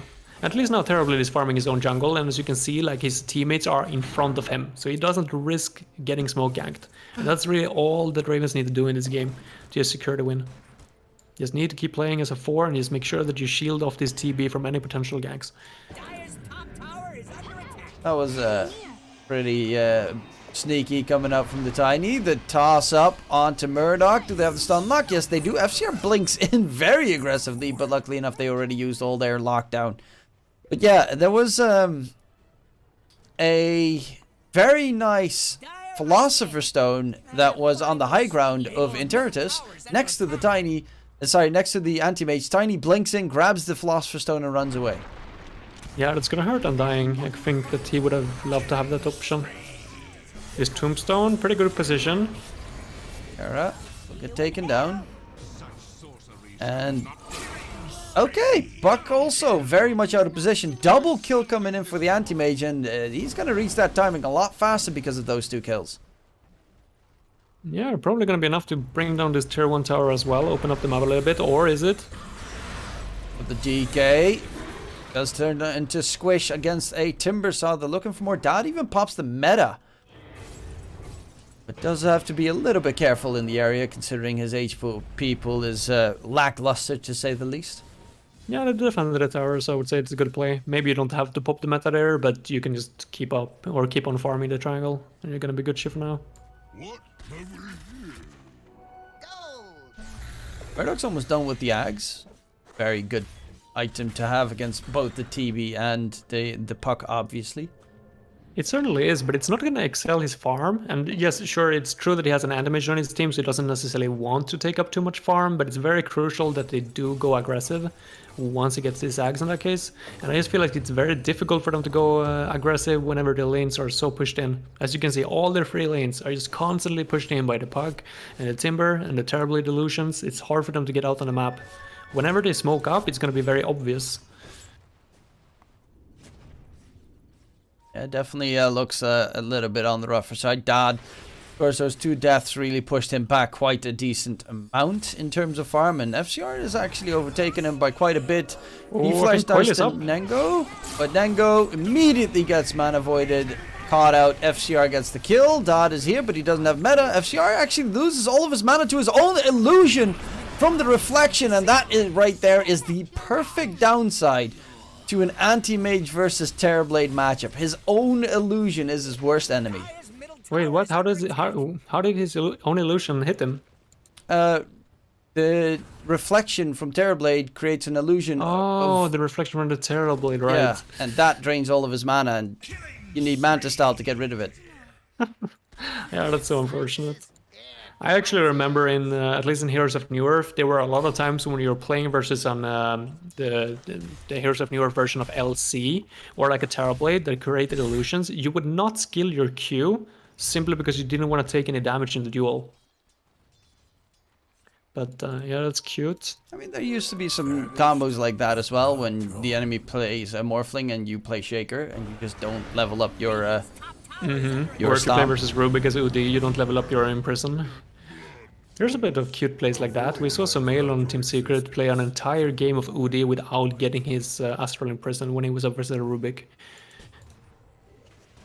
Which is very sad. Considering the hero then does nothing. It is sad, but they won the game at least, so it's cute plays like that makes a difference in the end. Or maybe he kept it level 1, I can't remember. Probably either he didn't skill it or he kept it level 1. I mean, you could always just skill it in case of an emergency, just don't use it. Yeah, certainly. Orchid being the item of choice of Hoodwink, that's interesting to me. I don't necessarily feel like there's too many heroes that would care. Like, obviously the Puck, but I already feel like you have the Anti-Mage counter to him.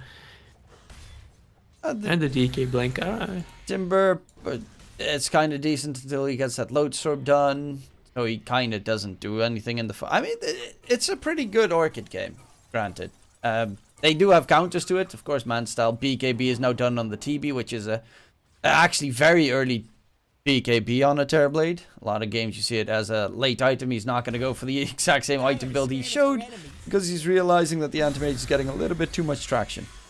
Yeah, you can't underestimate the value of support items like drums in this patch though, like drums and force staffs and whatnot. I think it's very crucial to have a drums in every support or in every team. Feeling the love. Just because of the extra movement speed and of course the attack speed when you play with the hero like Tiny or Anti-Mage. And just no fear jumping up on top of the high ground. Does a lot of damage, but on the side, Dismar's going to get blown up quickly. They still need to be careful. Tombstone's going to get taken out in the process. Ben just blows up D-Flash. Supports are dead. The DK is stuck, and the DK is also going to die. Double damage use on the TB next to the Roche pit with a Metamorphosis available and a BKB. There's no reason not to take Roche. Oh yeah, and as you can see, I'm not sure if you mentioned it, but Terrorblade went straight for the BKB. So he opted away from that Chrysalis build that he was working on from the starters. Ooh, nice attempt. Yeah, but it's a Snapfire Strength hero with a Glimmer Cape and Infused Raindrop, so the magic damage he takes is reasonably lackluster. Glad I never messed up that bad.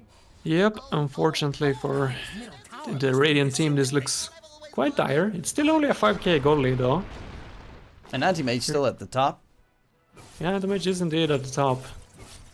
Typically when you get these sort of heroes that builds Battle Fury, like the rest of your teammates are going to suffer, because when you get a greedy item like Battle Fury, like the enemy team is always gonna invade your territory and in a sense shrink your map, which means that your team is gonna get less farm.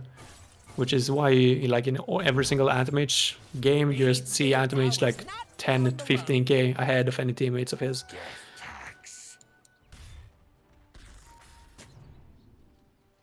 Terrorblade, teleporting bottom, feeling confident with his Aegis, I suppose. Radiant's courier has Going to the Just dead be a lane little bit again. careful. been good on it.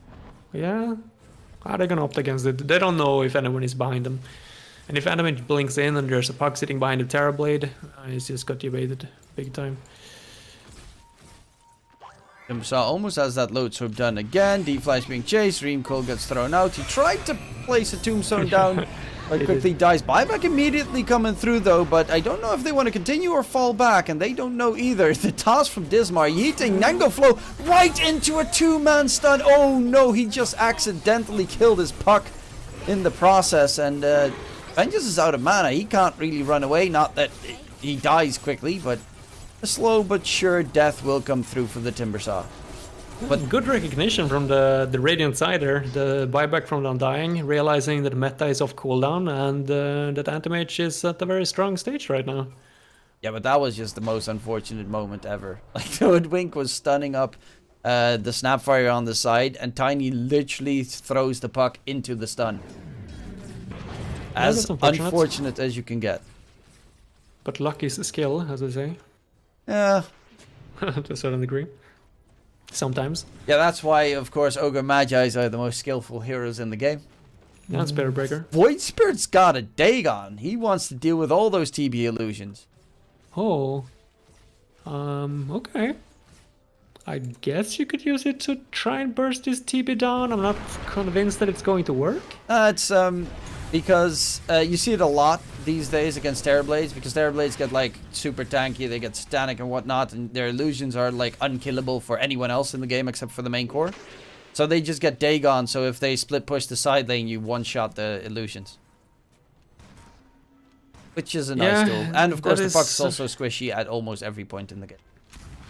Obviously that is a benefit of heroes like Dazzle. When you get Shard, same with the Lion Mana Drain, you can also get the Shard to really hurt those illusion heroes. And I think it's Lion's level 25 talent that also brings him, or is it level 20 talent? I can't remember. That gives him AoE Hex, which is the nightmare of... 5. Yeah, it might be. It sounds ridiculously strong, so... Does DK still have the AoE stun? Yeah, he does. Yeah, Dragon Till AoE stun, which is pretty nuts if you consider the fact that it's a 3.5 second duration stun. Dire's top tower is under attack. Who in their right minds would get 12 Dragon Blood HP regen / armor? Yeah, it sounds very underwhelming that late on into the game. So with this Aegis, I would assume that it's gonna contest the high ground, or try at least to get the set lane. Pimp is cutting the creep wave. So this is the only creeps they have. There is no fortification available though. And TB pushes very quickly, especially considering he's got that Aegis. He feels very confident in his approach. Benjas also uses the shard of the flamethrower to push further forward, and they manage to take it down. But the jump coming Oh, through, they're jumping in. going aggressively here. Dreamcoil gets thrown out in return, but it's a BKB DK. He just walks away, and fortification is now back, so they can't really hit the buildings anymore. Going for Benjas. They actually are about to lose Murdoch in the process. And okay, Dodd still 30 seconds for the Aegis.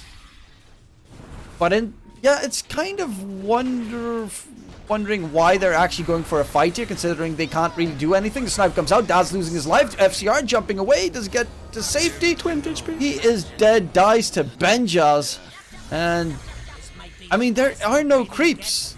Yeah, they were on a different page there. It was a good initial attempt. Like, DK just jumps in, stuns, just buys times and activates the BKB and safely goes out. But then, for whatever reason, when the backdoor protection kicks in, they re-engage the fight. Yeah, now, like, they were gone otherwise. Like, there was no real reason. The Aegis was to expire in 30 seconds anyway. They couldn't break your racks, so they just walk away. The Aegis expires scot-free. Anti-Mage continuing to farm on the side lanes. Perfect. But now they just start a fight for actually no reason. There was no objective to be gained for Ravens, and there was no reason to fight there for Interitus. Yeah, Anti-Mage dead for 70 seconds without a buyback. Now it's a 9k lead, and it's not going to get easier from here. I feel like they missed the timing with the Aghanims on the Void Spirit. And likewise the Scotty timing on the AM. Timbersaw is walking up here though. He's feeling pretty confident. He went for the Lotus build that I opted for or recommended in the start of the game, that I felt like was just gonna make them unkillable. It is on cooldown. And maybe not as unkillable. Oh, Load Sorb, the silence, and the worst part is the fact, yeah, that Orchid removal right there, making sure he doesn't take the burst damage from it. That keeps him alive. Okay, I stand corrected. I was just about to say it doesn't keep him completely, but he's immortal. He's immortal. Yeah, it was supposed to be Caster's Curse, but I think he used the Lotus Orb when he walked uphill. Yeah. That's why it wasn't cooldown. So. Well, Dismar's also going for a Load Sorb. And so is Kara. They're all going for Load Sorbs on the side of Ravens. It's a good choice. And the Lincoln's on the TB. And the Lincoln's on the puck. Wow. 2 Lincolns, 3 Lotus Orbs. That is actually pretty ridiculous. I really think they should have given this DD, by the way, to the Terrorblade. I think that would have just closed out the game. Puck bottled it up, but I feel like it would have been like you have Daedalus, you have BKB on Terrorblade, just activate Meta, activate DD. There's no way that the Radiant side can do anything to prevent you from getting 2 sets of racks, but they're gonna play it safe. Want to risk it, of course. You know, this is a very important game for both these teams. Decide your advancement or relegation in the DPC Division 2. Honestly, Ravens just looking pretty. To be fair, FCR and Interitus in general have been putting up a very good fight. It's surprising to me that they've been so very close, even though the net worth advantage looks massively in favor of Ravens. That's mainly because, well, the Void Spirit's a horrible farming hero, especially if you go for an Axe Dagon build.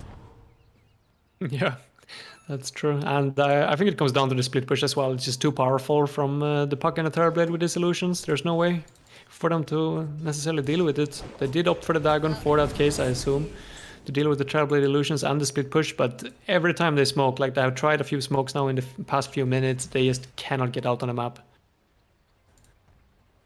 Oh, it seems Tiny went for the Yules instead of the Lotus. Kara still going for Lodestar. Orb though, D-Flash gets jumped, D-Flash gets killed. In return, they will want to go in. Hijack with the BKB uses. They lose Kara. But there is a metamorphosized TB in the fight, and oh my god, DK and Pimp, they both just got evaporated right before our very eyes. And yeah, that should be a second set of racks easily to be secured here for the side of Ravens. They are just mowing down everything. Yeah, they're gonna have to split push. I mean, split push, but they're gonna have to cut the wave somehow. But it doesn't seem like either Void Spirit or AM is opting for that. So they're just gonna be sitting here in base, watching their Raxes being taken slowly.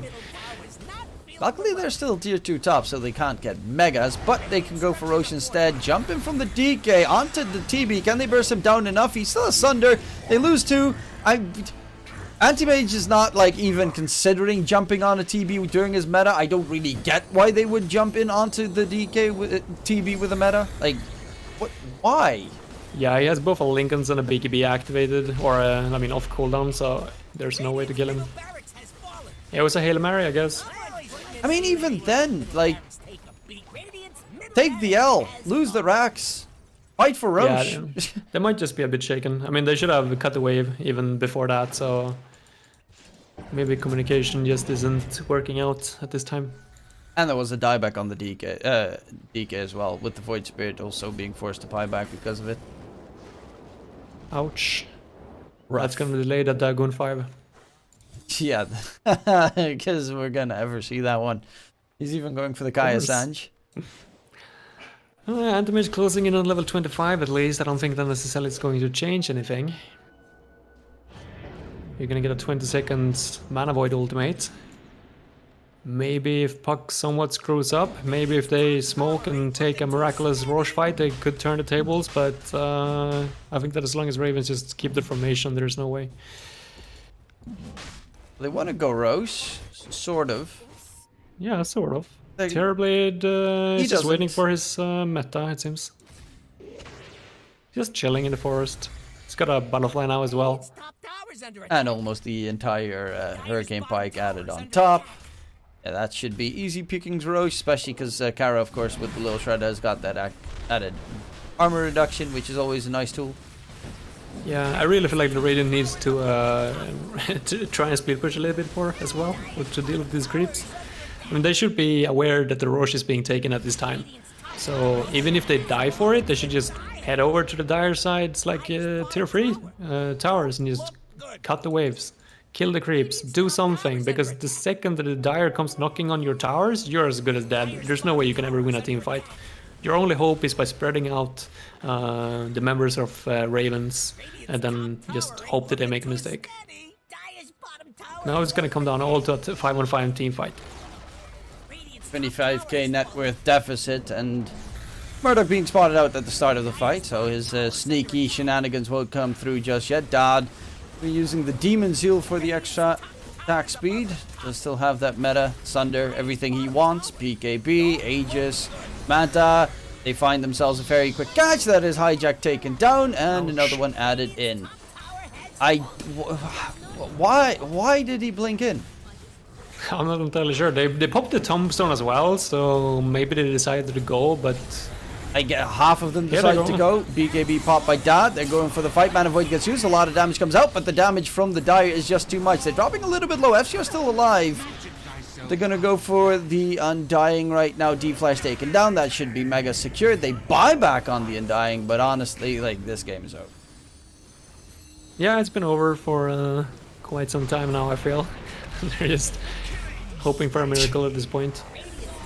I think that the Ravens, all in all, played fairly well. Like, the draft was solid, and they played together as a team from start to finish. The one thing that I would remark on, though, was the Timber teleporting top after him hitting 6, giving Anti-Mage a little bit too much farm for my comfort. I feel like he should just keep chasing the Anti-Mage around this entire game, but apart from that, they did a good job.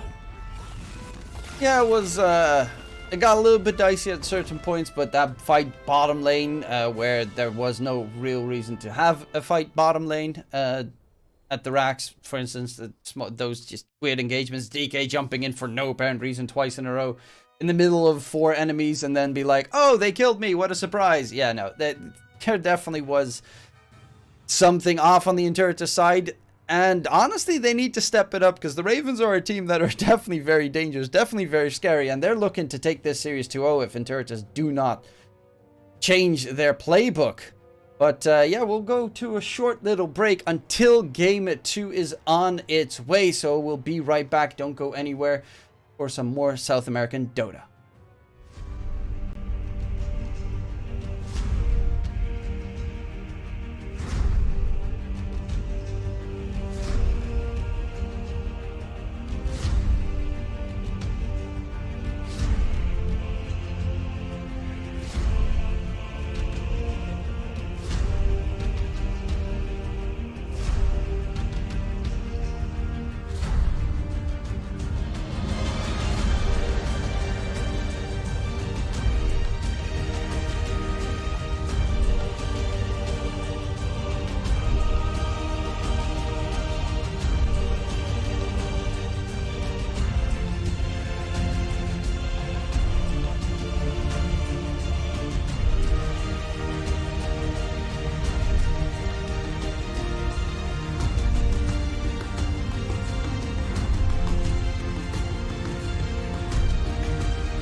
Welcome back, ladies and gentlemen, to game number 2 between Interitus and Ravens. My name is Dktruman, and I'm once again joined by Snowy on the mic, who'll give us a little bit of a rundown what went wrong in game number 1. It's Dyer's band now. For Interitus, I would say the anti-mage pick to a certain degree. I think they just had to snowball, or I think they just had to have something more team fight oriented. Because as you also pointed out, like the Void Spirit was literally the only hero. Maybe Undying Tombstone counts as team fight actually, but apart from that, there wasn't much team fight, and they had no way whatsoever to deal with all the pushed-in waves coming from the puck, the timber, and the constant spam of Terrorblade illusions. So hopefully they can address that in game number 2. Because otherwise they're gonna face the same destiny, where they're just sitting behind your towers constantly with an aggressive lineup. Well, game number 2 draft starts on its way, and we see a DP immediate pickup by Interitus, and Ravens pick up one of the hardest counters to DP in the game, the Shadow Demon. Demonic Purge, like, it's Death Prophet's favorite aspect is the fact that he's fast, he's swift, he runs around the team fight with his exorcism, takes everyone down. Shadow Demon hits him with the disruption, with the Demonic Purge, and DP can't, like, he just doesn't do anything at that point. He's too slow, they kite him around all over the place. It's horrid to play against a Shadow Demon in that case. Well, they do pick up the Oracle for some D-spells, so now maybe he can move. No, Demonic Purge can't be removed. Not even with the Oracle ulti? I think you can't remove it with anything, because it goes through BKB, you can't remove it with BKB, it's just... I suppose. And also, if I'm not mistaken, you can't get rid of Shadow Poison either. You can only get rid of the second spell, the pure damage, like 40% nuke. Yeah. Yeah, okay, that makes sense. But that also questions the Oracle pick in that case. Because I was under the impression that they picked it just for that reason, but if that doesn't work, maybe either they calculated wrong or didn't do their homework, or... maybe they have some other idea here with Oracle. Because Death Prophet is yes, it's true that Death Prophet, as long as he just keeps on going, as long as he has some sort of save, like he can definitely play way more aggressive, and he can definitely push towers without feeling at risk at all times. But Oracle is sort of like an all-in hero. Like it's best versus burst, while Death Prophet wants long and drawn-out fights. So I feel like there's better options to go alongside the DP. If you want to take a page out of the Gladiators book, you could go for the Lich that they recently played 2 games and were very successful with that Frost Shield 60% damage reduction, which is good versus or great for tanky strength heroes that takes a while to burst down. I mean, yeah, I get that, though I don't really see many people going for Lich. Of course, gaming Gladiators is, it's something different, but Lich does not seem to see the light of day, at least in South American region. Not too much. Well, Omni Knight seems to be the more traditional save. Even then, Omni Knight, Shadow Demon picked up that much. Yeah, it's a bit odd. I think Abaddon gets the most picks from like the saving hero. Which one did you say? Shadow Demon? Abaddon. Oh, Abaddon. Yeah, I guess that's fair. There's Avenge, there's Bane. I guess that's those. Winter Warren to a certain degree. Dazzle, if you want to count him. But yeah, there's a few options at least. So I wouldn't go for Wyvern against the Shadow Demon. No, that's true. Also, it's not that great versus the Tiny. I was just listing a few save heroes. Yeah. Some of them nice, but you know, there's some of them that have just a slight bit of an advantage. Shadow Demon is one of those, of course, because you can use yours defensively and offensively. Very nice with the disruption. So, I just in general, I despise playing Shadow Demon, but I think it's such a superb hero. It counters an enormous amount of other heroes. If you get out of the laning stage, you're going to be golden. It's one of those heroes that excels, that has 4 spells that you just want to get to level 4 as soon as possible. His laning stage is definitely where he struggles. It's very difficult for him. And if he's like paired up versus an Abaddon, like there's nothing he can do other than hitting people for like 40 attack damage.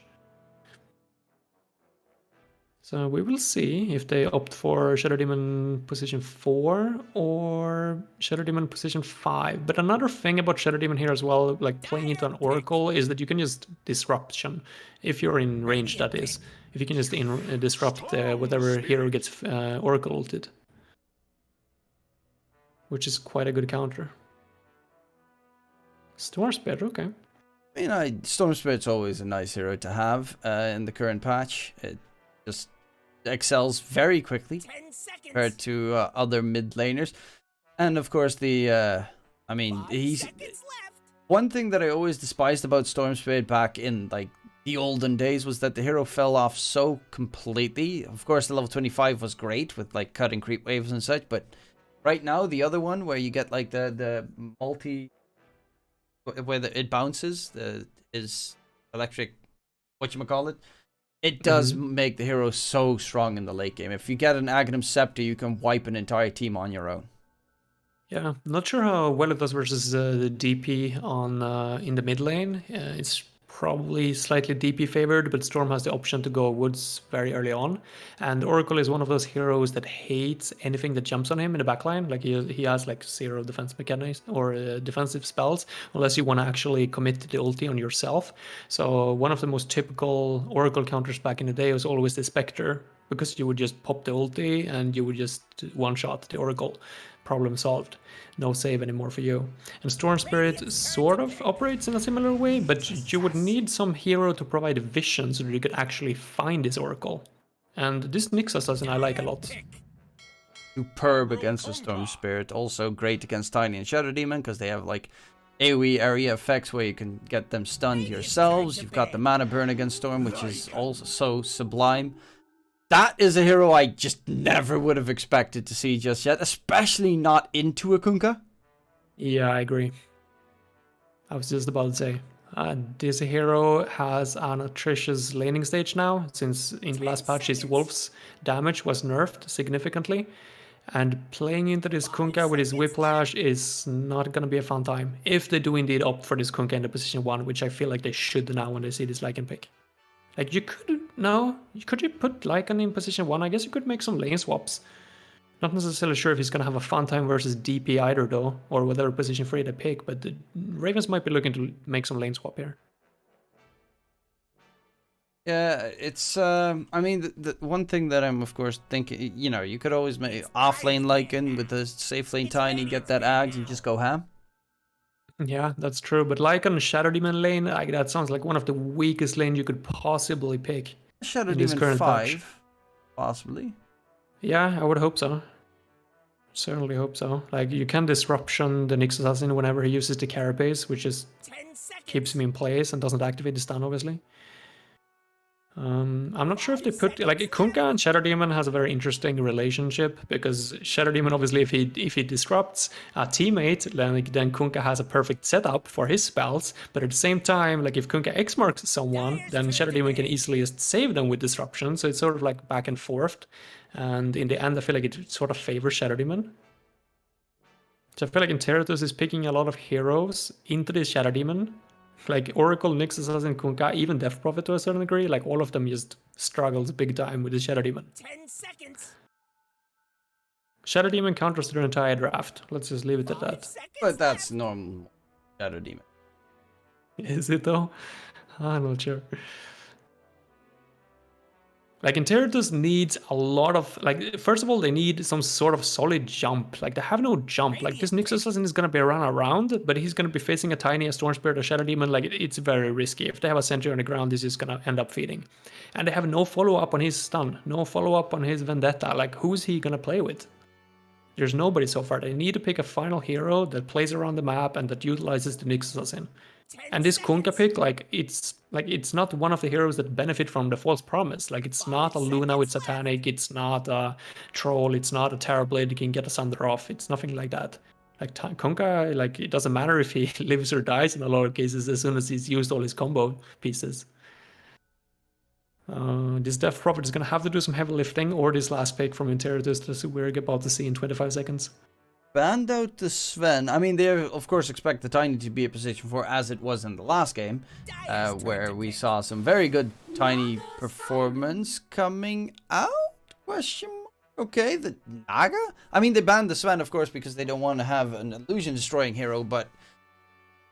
A Naga Siren. It has been a hot minute since I've seen that hero. 10 seconds. Against a Storm, Tiny, Shadow Demon as well. 5 Yeah, exactly. Shadow Demon can disrupt your illusions when you're pushing on the lane. It's another hero that he does very well against.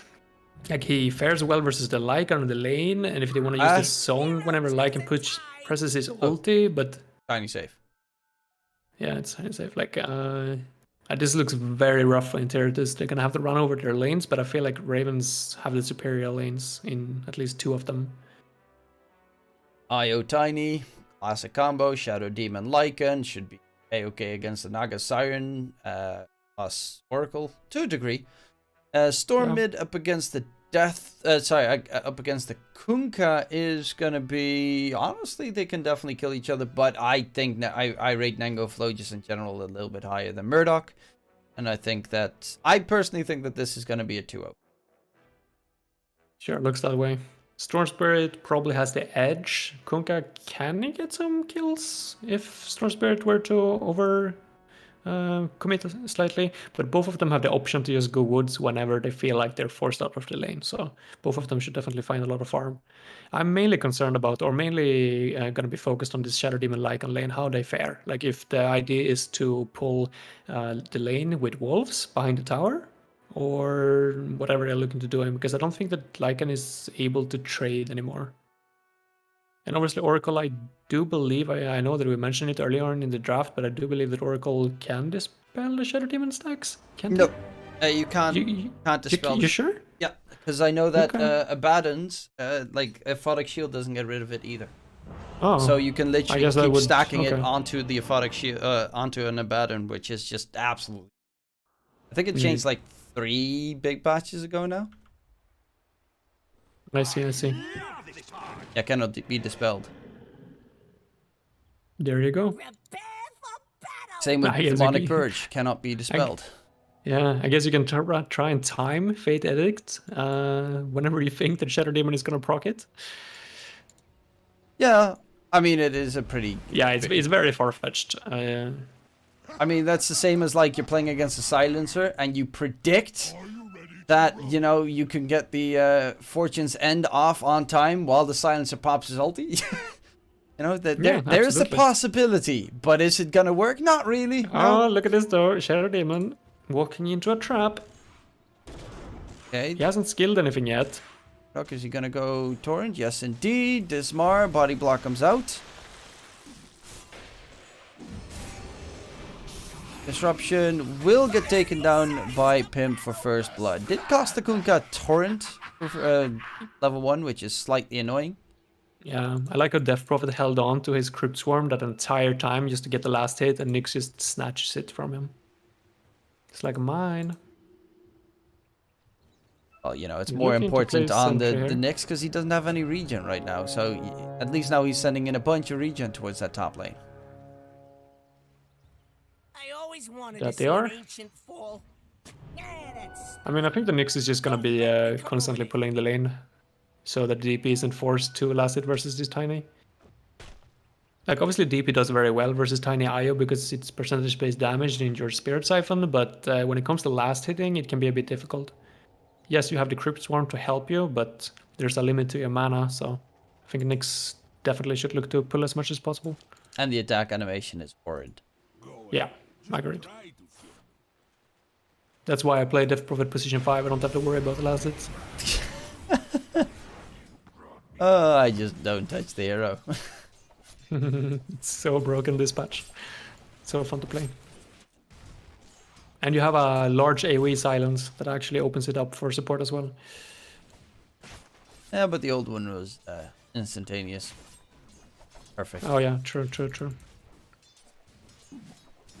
Murdoch in the mid lane. I mean, it's not great for Kunkka not having whip at the start. here comes Dire's plucky I little agree. courier. It's actually really bad for the Kunkka.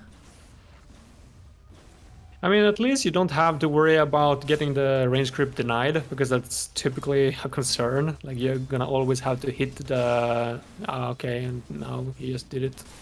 Almost. No, but that's one of the things, like, pushing into a storm can be a little bit tricky, and you always want to hit the range creeps 1 or 2 times in early levels before you whiplash, obviously. Otherwise, you're gonna put it into a deny range. Well, he is getting himself back on track with the Kunkka. Everything hit under the tower, and most of it has been secured as well. Nengo, though, still up under his own tower. Can he get all those kills? One more, the range creep, that's the big one. There we go. Nonetheless, 1k net with advantage for Intertus. No, he hit it. Denied. Aw, sad. Yeah, you really need to turn it on, or I mean turn it off when those sort of situations appear. You need to secure at least one range creep. Or I mean one out attack on it, if you're gonna follow up with the torrent. Otherwise you're just gonna follow behind on the experience. Oh, top lane. A little bit of action. Yeah, but it's rough to kill a DP if he has Spirit Siphons. Right now he needs a little bit more experience to get a second. But he's still in a dangerous position. But of course Tiny is going to go for the old tree grab build, so kill potential should not be too high for the Ravens. No, certainly not. If this Death Prophet do indeed go down, then that's a misplay for sure.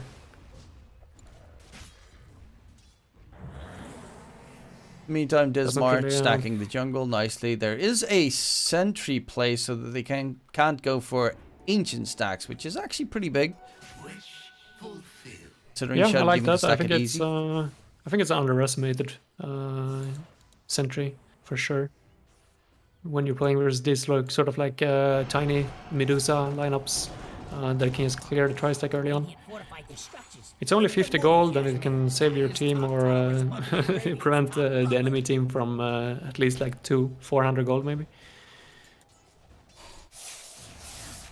So currently not really much aggression on the side lanes. They look to harass a little bit mid. Nengo versus Murdoch. He does have... that actually hurts him though a little bit. I mean, yeah, he has 3 tangos and some magic ones, but I would have loved if he used that X-Mark for TP back to base. I'm not entirely sure where the bottle is. He's not even opting for the bottle, he's going for boots. He's skipping a bottle on a Kunkka? Yeah, that's odd. Especially on a lane like this where you need sustain. Like if he's gonna be forced to go jungle early on, like he needs a bottle for sustain. And Nengo, he's Pimp nearby as well. He's going in for Murdoch. Well, Pimp does have Spark Airpa, so the kill is pretty tough to be made, and Pimp is just making sure that it hurts onto Nengo, but he'll recharge his bottle and be just perfect. In the meantime, top lane, it's solo Tiny versus solo Hijack, so get that free experience going in on the Tiny while everyone has left the lane. And Benja's actually bottom lane is not even struggling as much as I'd expect. He right now has the Helm of the Iron Will. He's close to his Helm of the Dominator as well. So this, yeah, the Lycan's actually having a pretty decent day. Yeah, as soon as you get through the first levels and you actually get the Helm of the Dominator, like the Naga doesn't deal a lot of damage. Same goes with the Oracle, obviously. There's no way for them to harass the Lycan out of the lane. So it's very, very passive lanes from both teams. It's very rare that we see a scenario like this where it's like 0 kill potential on any lanes.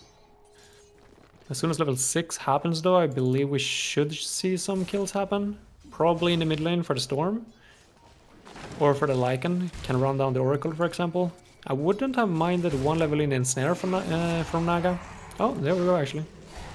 Top lane, they do get the kill on Takara. A little bit too close to the Nyx Assassin. Gets hit by the Impale. Is still a lot of damage, especially with the Crypt Swarm behind it. And now the Death Prophet has some urn charges, which makes that lane a little bit tougher for the IO. Yeah, it's just nice sustain, really. You can get it to get some extra HP, so you aren't in any danger of getting tiny comboed if you feel like it. And you get some mana regen as well, which is nice. Nyx is stacking the triangle. Unfortunately though, for a hero like Nyx, you can only stack 1 camp at a time. And seeing how there's so many skeletons even blocking one of the Dark Troll summoners, so that stack is not even gonna occur. That's a lot of skellies. Oh, if you were an alchemist right there. Yeah. You'd He love can't life. even get out. The Dark Troll Summoner can't even get out. Like, he's trying to get out, but he can't. Like, he has claustrophobia and... Hera places Ouch. a ward, spots that there are stacks at the very least, so that's good information. Of course, can easily be claimed by the Kunkka, but also by the Storm Spirit. They want to give it to the Naga, but there might be a chance that it gets stolen. I mean, you are up against a Tiny with a max level 3 leveling top lane. If he walks towards the nice neutral creep camp stack, he could just... Oh, you know, this is perfect, by the way. This is really good. Like, Death Prophet is 1 level away, or 1 creep away from level 6. Oh man, and they screw up the execution. Oh, Yeah, they screw up the sidestep, execution. and that is a TP wasted. It was actually a good TP. It just Kunkka could have just shielded for 1 additional second, basically, and that would have been enough for Nyx to get into a position for the stun. Or he could have just run a little bit of in an angle or in a small curve to get X mark off. But yeah, okay, now he wasted it. Maybe they can take the tower with Exorcism at least, make something worthwhile out of it. Let's see if he pops the Exo. Not yet. No, there we go. Okay, the tier 1 Good boy. tower will be the target. A stack still on the opposing side. Also a decent stack here for the Ravens, which of course Tiny will want to scoop up soon enough, especially once he gets his Echo Saber finished up. And I was just going to hug on to him for pretty much the remainder of the game. Yeah. Okay. Just gonna give up the tower. That's some good early objective takes from side of Interitus. Bottom lane, same thing though. 50 million Dark Troll Summoner skeletons. Oh, holy. Look at that That's push. an army and a half. Radiant's bottom tower has fallen. Thing gets mowed down in no time. Even the lane creep. Yeah. Like, they could double the damage pretty much on melee creeps and range creeps. It's absolutely ridiculous. In hindsight, though, I don't think that he should have given this tower up to a Lycan with no mana. Like, he didn't even have mana to press the ulti if he wanted to, so I feel like definitely Kunkka should just get down there with his Whiplash if Naga feels too insecure about it. And just defend that tower. Because this just opens up the map a little bit too much for Lycan, at least to my liking. No pun intended. Smoke Egg by Storm and Shadow Demon might find an Oracle. So, Constellation price? Yeah, they should be able to get a nice freebie. And indeed, D-Flash walks up to the high ground, gets blown up. Nengo, in the meantime, is level 9. There's a TP happening. So they're going in for a fight. Nengo can pretty much get away. Hijack They is actually have chasing. Song. Yeah, but with Song, what can you really do against the Storm? For the question. I mean, Kunkka is running over. That's FCR sort of is like dead. what I expected.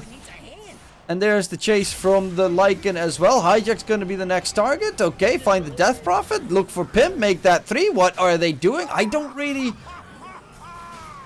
get what their plan was. I mean, DP doesn't have a silence. They do have a net, but Storm is horrible to net. Kunkka wasn't there. Like, that fight made no sense.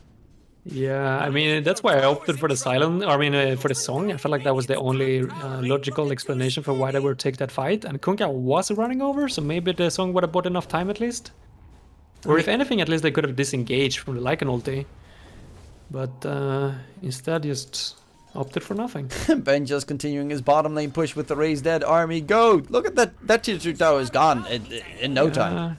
I mean, they have to identify like what hero can deal with these Dark Troll summoners and just put Kunkka in this lane. He's the only one that can deal with them. Yeah, okay, maybe Naga can as well, mid lane. Speaking of which, DP in mid does have Exo available. Shadow Poison stacks only the 2. A little bit of harass, but no kill. And Nengo gets his mana nicely regened, of course, by Kara the entire time. But doing all of this, you know, Tiny is just farming up the jungle, has his Echo Saber done.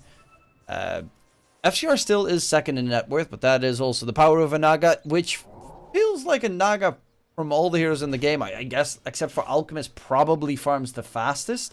But most of the time, it feels like he also needs the most to be able to really do anything in the game. Yeah, he needs to be ahead. He definitely needs to be ahead at all times. Unless he's having really good matchups. Which isn't the case necessarily this game. I mean, his game is fine, his carry potential is fine, but Tiny with Avalanche and with Tree Grab is easily able to deal with his illusions. Especially once this shard is finally scooped up at at 15 minutes. And he's going for, obviously, the Silver Edge build. They had the X, now they missed the torrent. Bye. They missed the torrent and they didn't commit the ghost ship. Oh, What? now he's using the ghost ship. Oh, Okay. for the Ancients, okay. Yeah, it makes sense to use it now, but that's a little bit of a missed opportunity. They have Exorcism again, I would assume. I would really like for them to just group up and try and force something happen. Because even though it feels somewhat difficult to be aggressive on the map right now versus a Storm that's level 10 and a Lycan with ultimate, you have to do something. Like, you just have to try, because otherwise you're just gonna lose by doing nothing. The downside is, if you leave... Like, you need to kill off the Lycan. If you leave that bottom lane for a second, he's gonna take down the tier 2, and he's gonna Yeah, you threaten can't. high ground the entire time.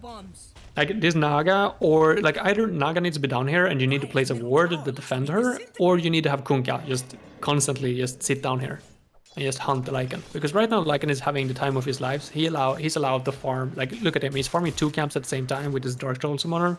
And there's 4 heroes from the Radiant side down here, and he's like, yeah, I'm not afraid of you guys, what are you gonna do to my army? Yeah, fight There's my like literally skellies, nothing sure. they can do. They have Vendetta as well, but they have yet to use it this game. Be a nice catch. I mean, Benja's would be a pretty good kill. Level 10 right now. He's getting very close to his Helm of the Overlord. To be fair, why would you get it once that, considering that Dark Troll Summoner is doing tons of work himself? Yeah, good question.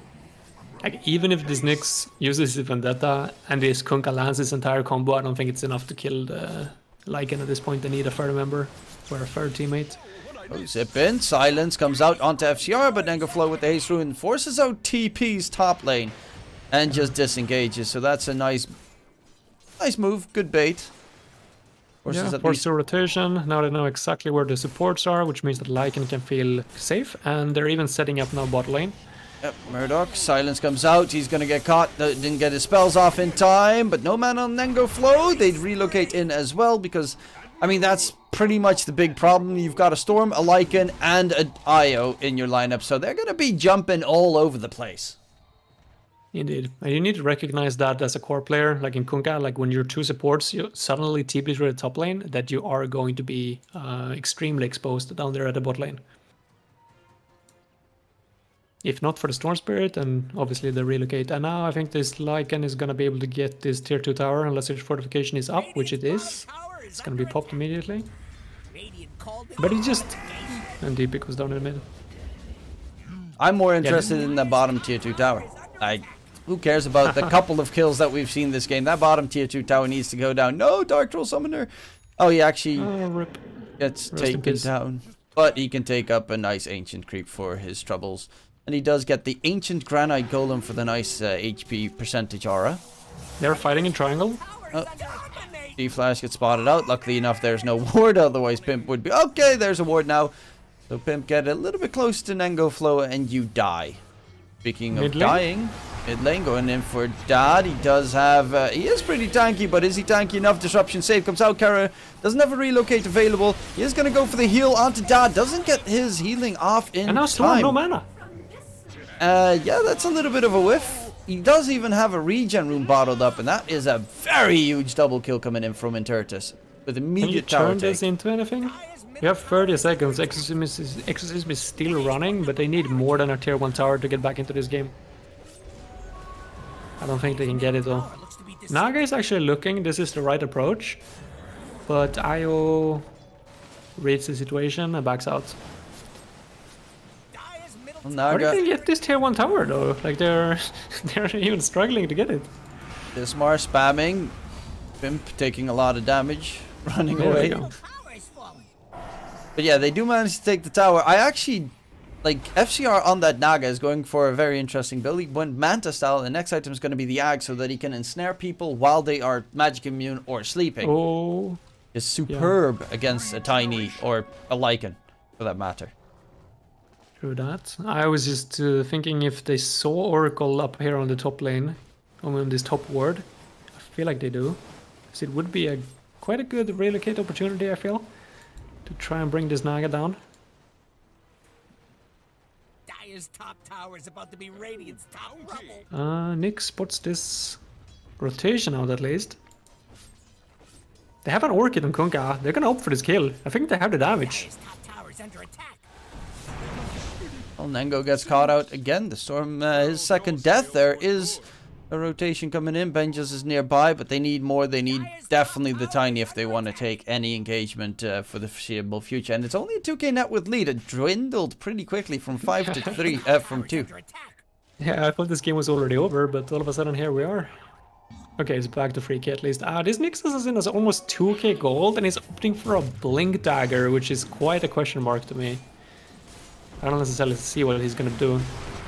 Well, he's gonna try and help out his teammates. Murdoch, lift up in the sky, is gonna get smacked down. No TP rotations coming in from the rest of the team. That's gonna be the tier 2 tower gone as well.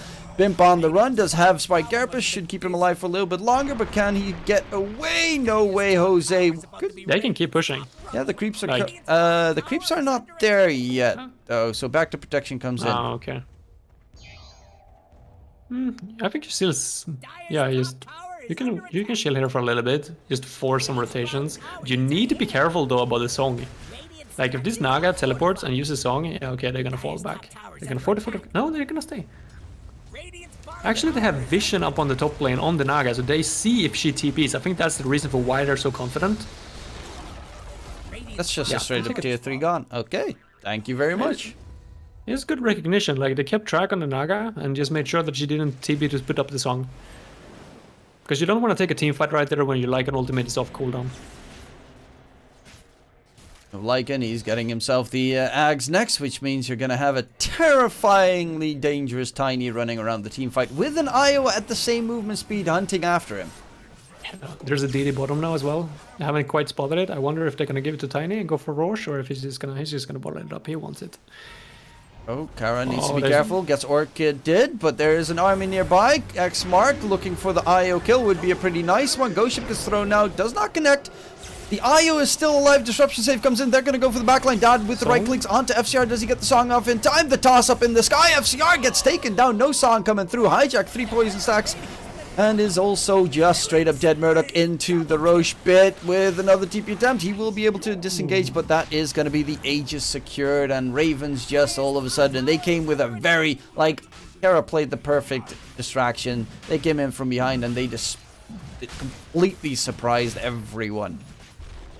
Yeah, it was a good flank from them, playing with superior vision, obviously having wards in the enemy triangle already by that point, but I also can't stress enough how much this Naga needs to press his ultimate. Like, it's somewhat similar to Underlord's ultimate in a sense, or the former Underlord ultimate I should sense, you know, the Uber taxi. And that was a thing, like you could just push or press it, and then you could just cancel it if you didn't want it to happen, because it has some delay. I feel like the Naga ultimate is very similar in that sense. You can just use it, and then you can just be like, okay, do we want to continue going at this pace, or do we want to regroup and focus down someone else? But Naga is just never using it, and he's just being combo down. Second team fight in a row, it happens. He just needs to press it, and then ask questions later. Well, let's see if they can get it done here and get themselves back in the game, because the Naga is falling off behind the Tiny, not where you want to be. Does have his Ags now done, which means Song of the Siren, you know, does have a bit more use, because you can ensnare people. Maybe now we will finally see it. Let's hope so. I guess it's a Storm Spirit that needs to watch out, mainly. Well, he does have his BKB now done, so you also I mean, you can root someone in his BKB, but still, it's pretty hard to hit. And you, of course, you know, if you root him during Song of the Siren, he pops BKB, flies away. Yeah. It's rough. Just gonna have to keep trying to push lanes, but the wards from the dire side is perfect at this stage, and they even have one deep inside. Oh, Oracle just finds it, one deep inside the enemy base. So they have full information at all times. They know exactly what they're up against and at what time. Did Nyx complete this? No, yeah, okay. He opted away from the Blink Dagger. I like that choice at least, because I don't really see what the Blink Dagger was supposed to accomplish. Well, there is the immediate smackdown of all the buildings here. Dad walking up the high ground. And how can they defend it? Murdoch's gonna go for the TP back to base. Yeah, he's gonna flank on the Naga. He's gonna pop his illusions in the back, and never mind. He's gonna run into the base. Well, Dad doesn't fear anything. He's got the ages anyway, and it's just mowing down everything. Sure. No one's actually going in on him. He gets a free tier 3. FCR's on the side. Does get the route onto Benjas, who pops his shapeshift in the process. Ghost Ship comes flying out. Zip on the backline, trying to get the Oracle, but he's just running around. Nengaflow is keeping them distracted. Full set of racks picked up. Nothing has been done in that engagement in the meantime. Hijack's going to be jumped and smacked down. Relocate sends the man Nengaflow with the BKB. And he will be rooted in the process, taking a lot of damage. But look at that turnaround from Dad, coming in with the real hurt. Song of the Siren gets used. Keep them at bay, but I mean, he still has the age. They haven't lost anyone on the side of Ravens. What can you even gain here? His middle tower looks to be disintegrating. Silver Well, we're Edge, gonna have to run away. chase, try and get something. Another ensnare. There's no relocate though. Middle tower is Yeah, Exorcism is still running for a few more seconds. But this Naga needs to... I'm not necessarily sure if he can man up, but he needs to do something. They'll just walk away. Sure. Full set of it racks just picked feels up. like... Feels like Naga can't do anything in the team fight. Like, he can't get close to this Tiny. And this was a last pick Naga into the Tiny. And he just... I don't know. Can't do anything to him. It's very unfortunate and very difficult for the Radiant team to play Dota right now. There's a DD here. It's going to be scouted out by someone. Actually, by both teams at the same time. But it doesn't seem like Naga is even interested in going over to grab it. Now he's looking. Oh, gets the root off on the Shadow Demon. ED gets picked up by Murdoch on the Kunkka, okay. going for the whip damage, but on the side, they already get rid of Hijack. God, just so incredibly scary with that Silver Edge. In Run, comes the Forrest. Lycan Bite. Nom Nom going for FCR. Doesn't have the song available. FCR is going to get jumped. They do keep Dad at bay for a second longer. They stun him up nicely. It's a good job at FCR. How long can he stay alive? Not long enough. Looking for the death ball. D-Flash. Run away. Keep them distracted while the rest of my team gets out of there. But they don't even have a single buyback on the side of the Radiant team available to them. So they can just push up the high ground and get megas. Yeah, rough. Taking like they're desperate, obviously, so they're just hoping for something, anything at all. But taking a fight in the mid river when you're down 15k and you don't have a single ultimate up, that's rough. And here's the tiny raid boss, slicing your buildings in 4 hits.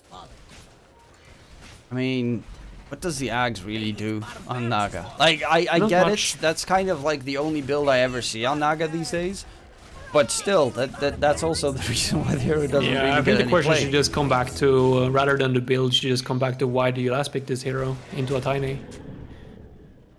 Like, what was the plan? To have some sick song into Kunkka boat? You already Exo have on plenty top, of setup for that. on a DP who is currently less net worth than Shadow Demon. Almost behind an IO. That's a very sad DP game. Like, he's got BKB, that's it. Yeah, it's a BKB rush. 24 Like- minutes in. Oh, they're falling for the bait. Oh. They're using exorcism. Yeah, that's right there. You give a couple of those nice tips. BM. Yeah. Notions coming out, still going in onto Hijack and the gang. Oh my lord, they just evaporated. Gotta love to watch the tiny shapeshift actually work out. There's a lot of the time you see that combo coming through with the Lycan Tiny and it, you know, they get absolutely annihilated for some reason. This time around, though, it does seem to be advantageous. Mowing down all the buildings, even as the moonshot for the extra attack speed. FCR, root onto Dismar. What does it do? Nothing, because your entire team is already dead. Zip onto D-Flash. Aghanim Scepter from Nango coming through as well. Add insult to injury. Murdoch on the retreat, and that is it. That is going to be Ravens taking the series 2-0. GG. And Yeah, I guess we go back to the drawing table Yeah. for that one. At least for our Radiant friends. I think the draft was questionable, not just on one level, but a few. And also the play is very questionable as well. Ravens, on the other hand, played fairly well. Like, draft in both games where, like, I have no real comments or no negative comments necessarily. and they executed it well. Lycan knowing his role, knowing how to farm and farm patterns, pressuring objectives, and yeah, just seemed like the very solid Dota from their side. So I'm confident that they could, if they just keep up the practice and just keep on improving, that they could definitely challenge for at least the upper seeds on the Division 2. Yeah, definitely. I personally think that Ravens is one of the very deadly teams in Division 2. And they're proving it once again. 2-0 over Intertors, who are right now 1-4. So honestly, Intertors are pretty much at the very doorstep of getting knocked out of the tournament and having to re-qualify in the third season. But nonetheless, big props, of course, coming out for the Ravens. They're now 3-2. That puts them at a tied score with Wolf Team, for instance. They are close to Noping and SG Sports, but considering Noping and SG need to play against each other, there is still a solid chance for both Ravens and Wolf Team to make it to the Division 1. So there's a lot of fun stuff coming up in the next couple of weeks. That does conclude it for us for Division 2. But there is still one more Division 1 game that will be played tonight, and that is Thunder Awaken, that will be taking on the side of Infinity. So I would like to thank, of course, Snowy for joining me on the cast right now. And yeah, any last words before we go off? No, I'm happy for the opportunity to cast some SA DPC games. So I would like to thank you personally, of course, for inviting me tonight. And even if it wasn't the best series, or even if it was a little bit of a stomp from Raven's side, it was still entertaining and I had a lot of fun. So, and of course, for everyone tuning in as well, hope you guys had a good time, and see you next time. Yep, thank you all for watching. There will be more Dota coming up after about an hour and 15-minute break. Don't forget to put your alarm clocks ready. Thunder Awaken versus Infinity will be next on the menu. And in case we don't see you, good afternoon, good evening, and good night.